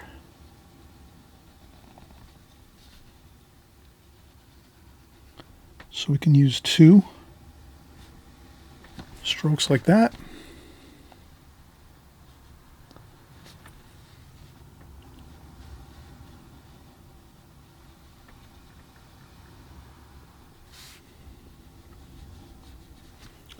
Pick up some more paint.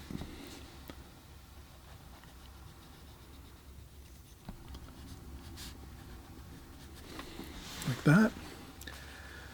We can certainly leave some broken paper like that, some broken highlights of some textured kind of highlights on the leaf forms.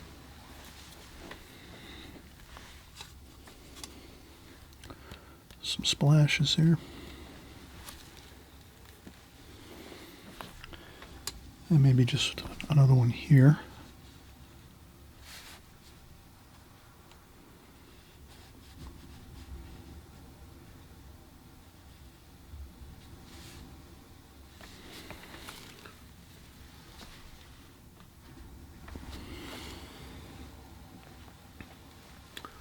A lot of fun doing it that way. And while we're doing this, we can even just kind of talk about a couple little quick, as we're wrapping up this series, doing some brush work where we kind of practice a couple different styles of brush strokes that can give you a little more mastery over brush work. That'll help you just to feel a little more comfortable as you're going into your paintings and painting. Sometimes we can get a little bit tentative on our brush strokes and going into certain sections of our painting if we're not kind of feeling comfortable with how we're going to approach doing a certain wash on the paper in a certain passage in your painting. So I always mention this, even in my book. You'll see I have a book down below in the comment section below. I do have my book. It's in my newer book, and it's really fantastic. I have actually a 2-minute video on YouTube. You can click on that link below and you'll see all the pages in my book, my new book, and it's got lots of paintings of all types of subject matter, just like we have here in this whole series. So you can check out all the books, all the book contents inside, what's inside the book. So you don't have to guess about, is it going to be good or not? You'll see all the paintings, all the exercises in the beginning of the book, some that are similar to this right now that we're doing, that kind of give you the feel for getting yourself, having more success in watercolor by just doing some fundamentals, and then also just practicing some basic, good, solid techniques and methods in watercolor. So I'm hoping I brought that to you on this video. And then also, too, you can check out my book, where I have all of these exercises right here that we're doing now for the most part in my book as well. So you can work along with my book or as well on this video, of course. So the first thing I wanted to mention was, we'll maybe go back to this brush here, just doing some really good fundamentals with our brushes. So we can do what's parallel brush stroke, which means we rest our hand on the paper and touch the brush down and then just go across, holding that line across like this. And then you can just have fun and maybe create like a elongated rectangle like that. And then you can change up the colors and have some fun. We'll do some red here. So we'll take some cadmium red. We'll get that out on the palette with a little bit of water. And we'll do the same thing here. We'll just start another one. We'll leave a white space between the two. And we'll go right across. Same thing, holding that brush down to the paper, and then lifting up as we get toward the end of the rectangle, and then using the point or the tip of the brush to finish off the edge of the elongated rectangle. So we're going to just practice the next few minutes on a few exercises you can do just like this. And I have a lot more in my book too as well, but we'll just stick with this one for right now. And then maybe we'll go with one more. Maybe we'll do some Viridian green. Same thing, touch the brush down to the paper. I have my hand resting on the paper at all times. And then I just slide my hand across the paper, not lifting up at all, just sliding my hand, resting on the paper across. And then once I'm done, I take a little time just to crispen up the edges of these elongated rectangles. And then we can do another one. Below that, we'll practice trying to keep a tighter line. Maybe we'll go with some, let's do some blue, French ultramarine blue. And now we're going to use just the tip of the brush and see if we can do the same thing.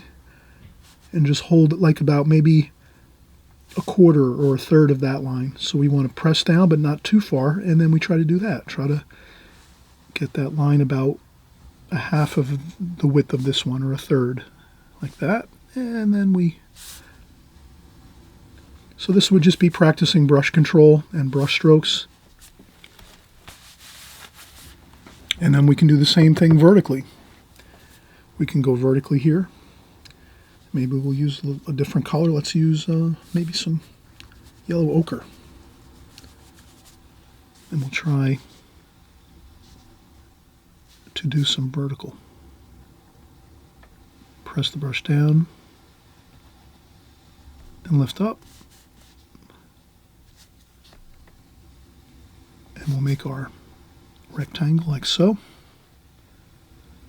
So basically I get it done quickly so that all of the wash melts together and does not cause any major disruptions in the wash itself. So that's really kind of a real fun exercise. Let's keep going. Let's do some more. We'll do a green Viridian. Same thing, press down, slide my hand on the paper, so I have my hand resting on the paper at all times, and sliding my hand down like that. And then once I'm done, I use the tip of the brush to kind of just neaten up the swatch.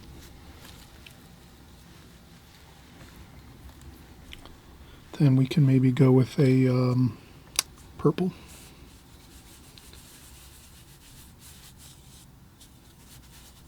Try that.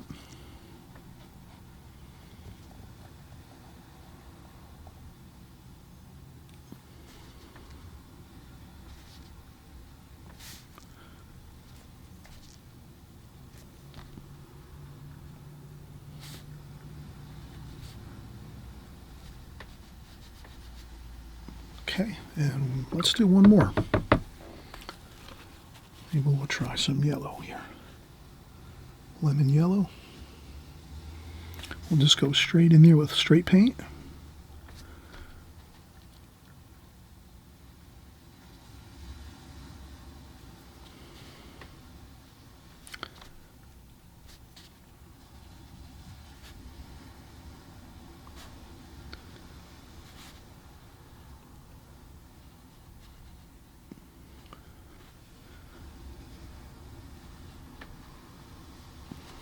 All right.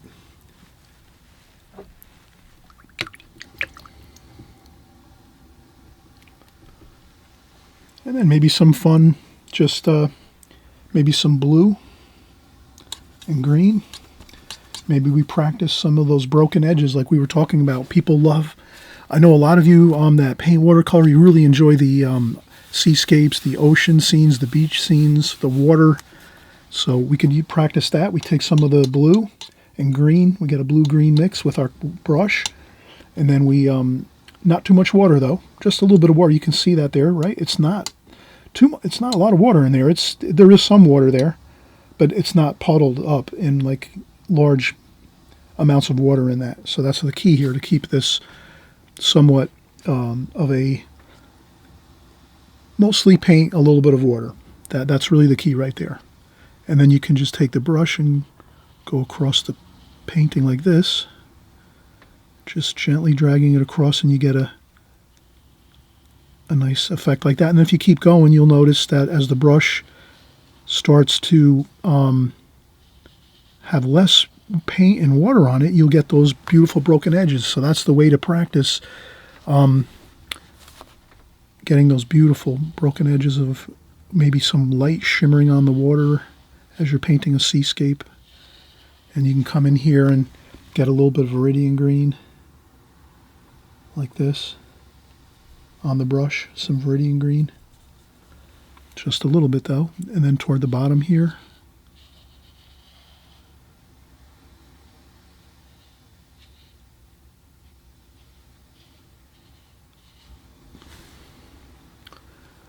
that looks great. And then we can even go back here, add some French ultramarine blue to this, and some burnt sienna to get more of a darker blue.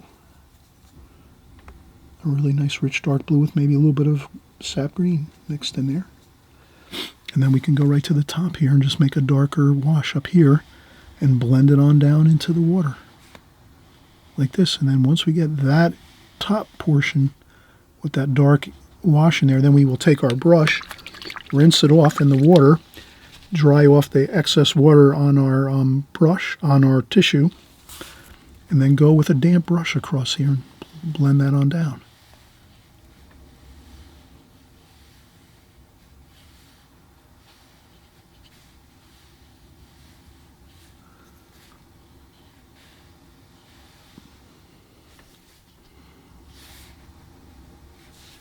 Okay, that's really fun. Let's do another one. Let's do sand. So let's pretend we're going to do some sand textures here. This is at the point here where I might just take a quick break. I'm going to clean up my palette a little bit, and then we'll come right back. Okay, so we're going to move along here and put in some sand. Before we do that, let's sort of get a little bit of the sky wash. So we'll try now with some brush. We're going to do the same thing. We're going to come across up here, and we're going to do a ocean up here, an ocean color like that darker green, blue-green ocean color like that. We'll rinse off our brush, then we'll get some more of the lighter blue here. Let's do another bit of line here. Now you see I'm leaving some white space in between there. That'll be some of our waves coming in like that. And then we'll go in and get some green. We'll mix in some green to that blue. So we're going to make this steadily lighter and more green as we come in with our waves. Then we'll get some Viridian here, like this, and this will be the lightest light. Then we'll rinse off the brush, dry off a little bit of water, and then maybe blend a few parts of this together. But we do have those nice waves coming in. And then we'll do some sand. We'll take some raw sienna, like this. What we might do is even just take a quick bit of our palette and just, maybe we can just do this here. We'll just make one spot there, quick, that we can use, and we'll use some yellow ochre. Dry off the brush. Straight yellow ochre, no water. Straight yellow ochre like that. Brush has to be dry like this. And then we pick up that yellow ochre with basically a dry brush almost, a little bit of dampness to the brush. And we see if we can get some sand textures. And there we have it.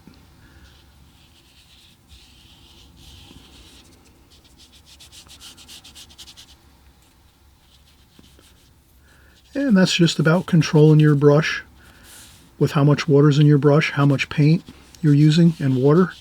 So the paint and water ratio mixture of your washes is really critical. And then let's say that's really, we're happy with that. We have some really nice sand textures like that. Like that. And then maybe we put a little bit of blue and green in there with a little bit of water. Maybe a little bit of brown. A little more water. A little bit of brown in there. And green. And we'll make some sand texture.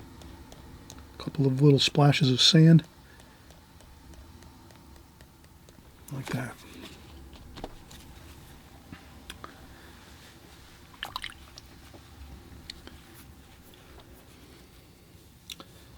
And then you can get some really interesting effects too with your flat brush. Going in and doing a really beautiful sky wash. Blue, purple. French ultramarine blue and purple. Right across like that. A little bit of purple down here. I'll just mix that in a little bit there. Right over the top of that. And some beautiful sky wash. Maybe a little more gold toward the bottom. A little bit of yellow ochre toward the bottom.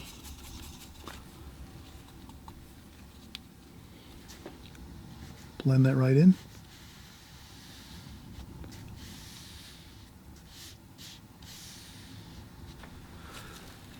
And there you can see you have maybe a sky and some sand.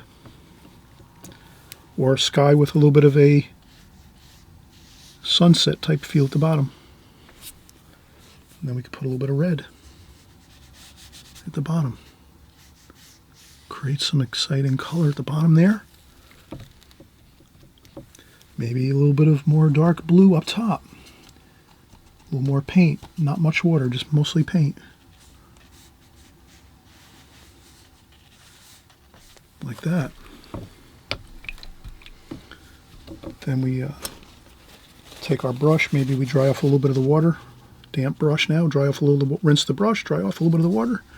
And then damp brush along here. Like that. And a nice feel for some really good, beautiful color mixes.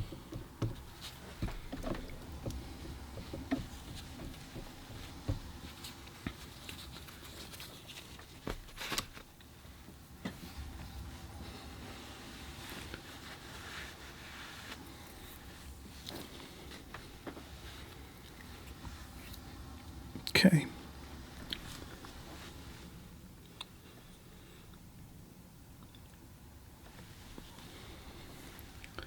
Then we can do more of a subtle wash. So for our last, we'll do one more. For our last wash, we can just do a more subtle version of this. I'll empty my bucket so I have fresh, clean water to start with, because I'm going to make this a little bit lighter. So I will make this next wash lighter, and you'll see the effect of this is more of a medium key, middle key type of wash. You can make a lighter key wash, some cerulean blue. Really nice, beautiful color. I think that's my favorite blue out of all the blues. And then I just go right across like this. And that's just a really gorgeous wash there. And then we can go with some raw sienna like this here, with a little more raw sienna like that. And then just right across here like that.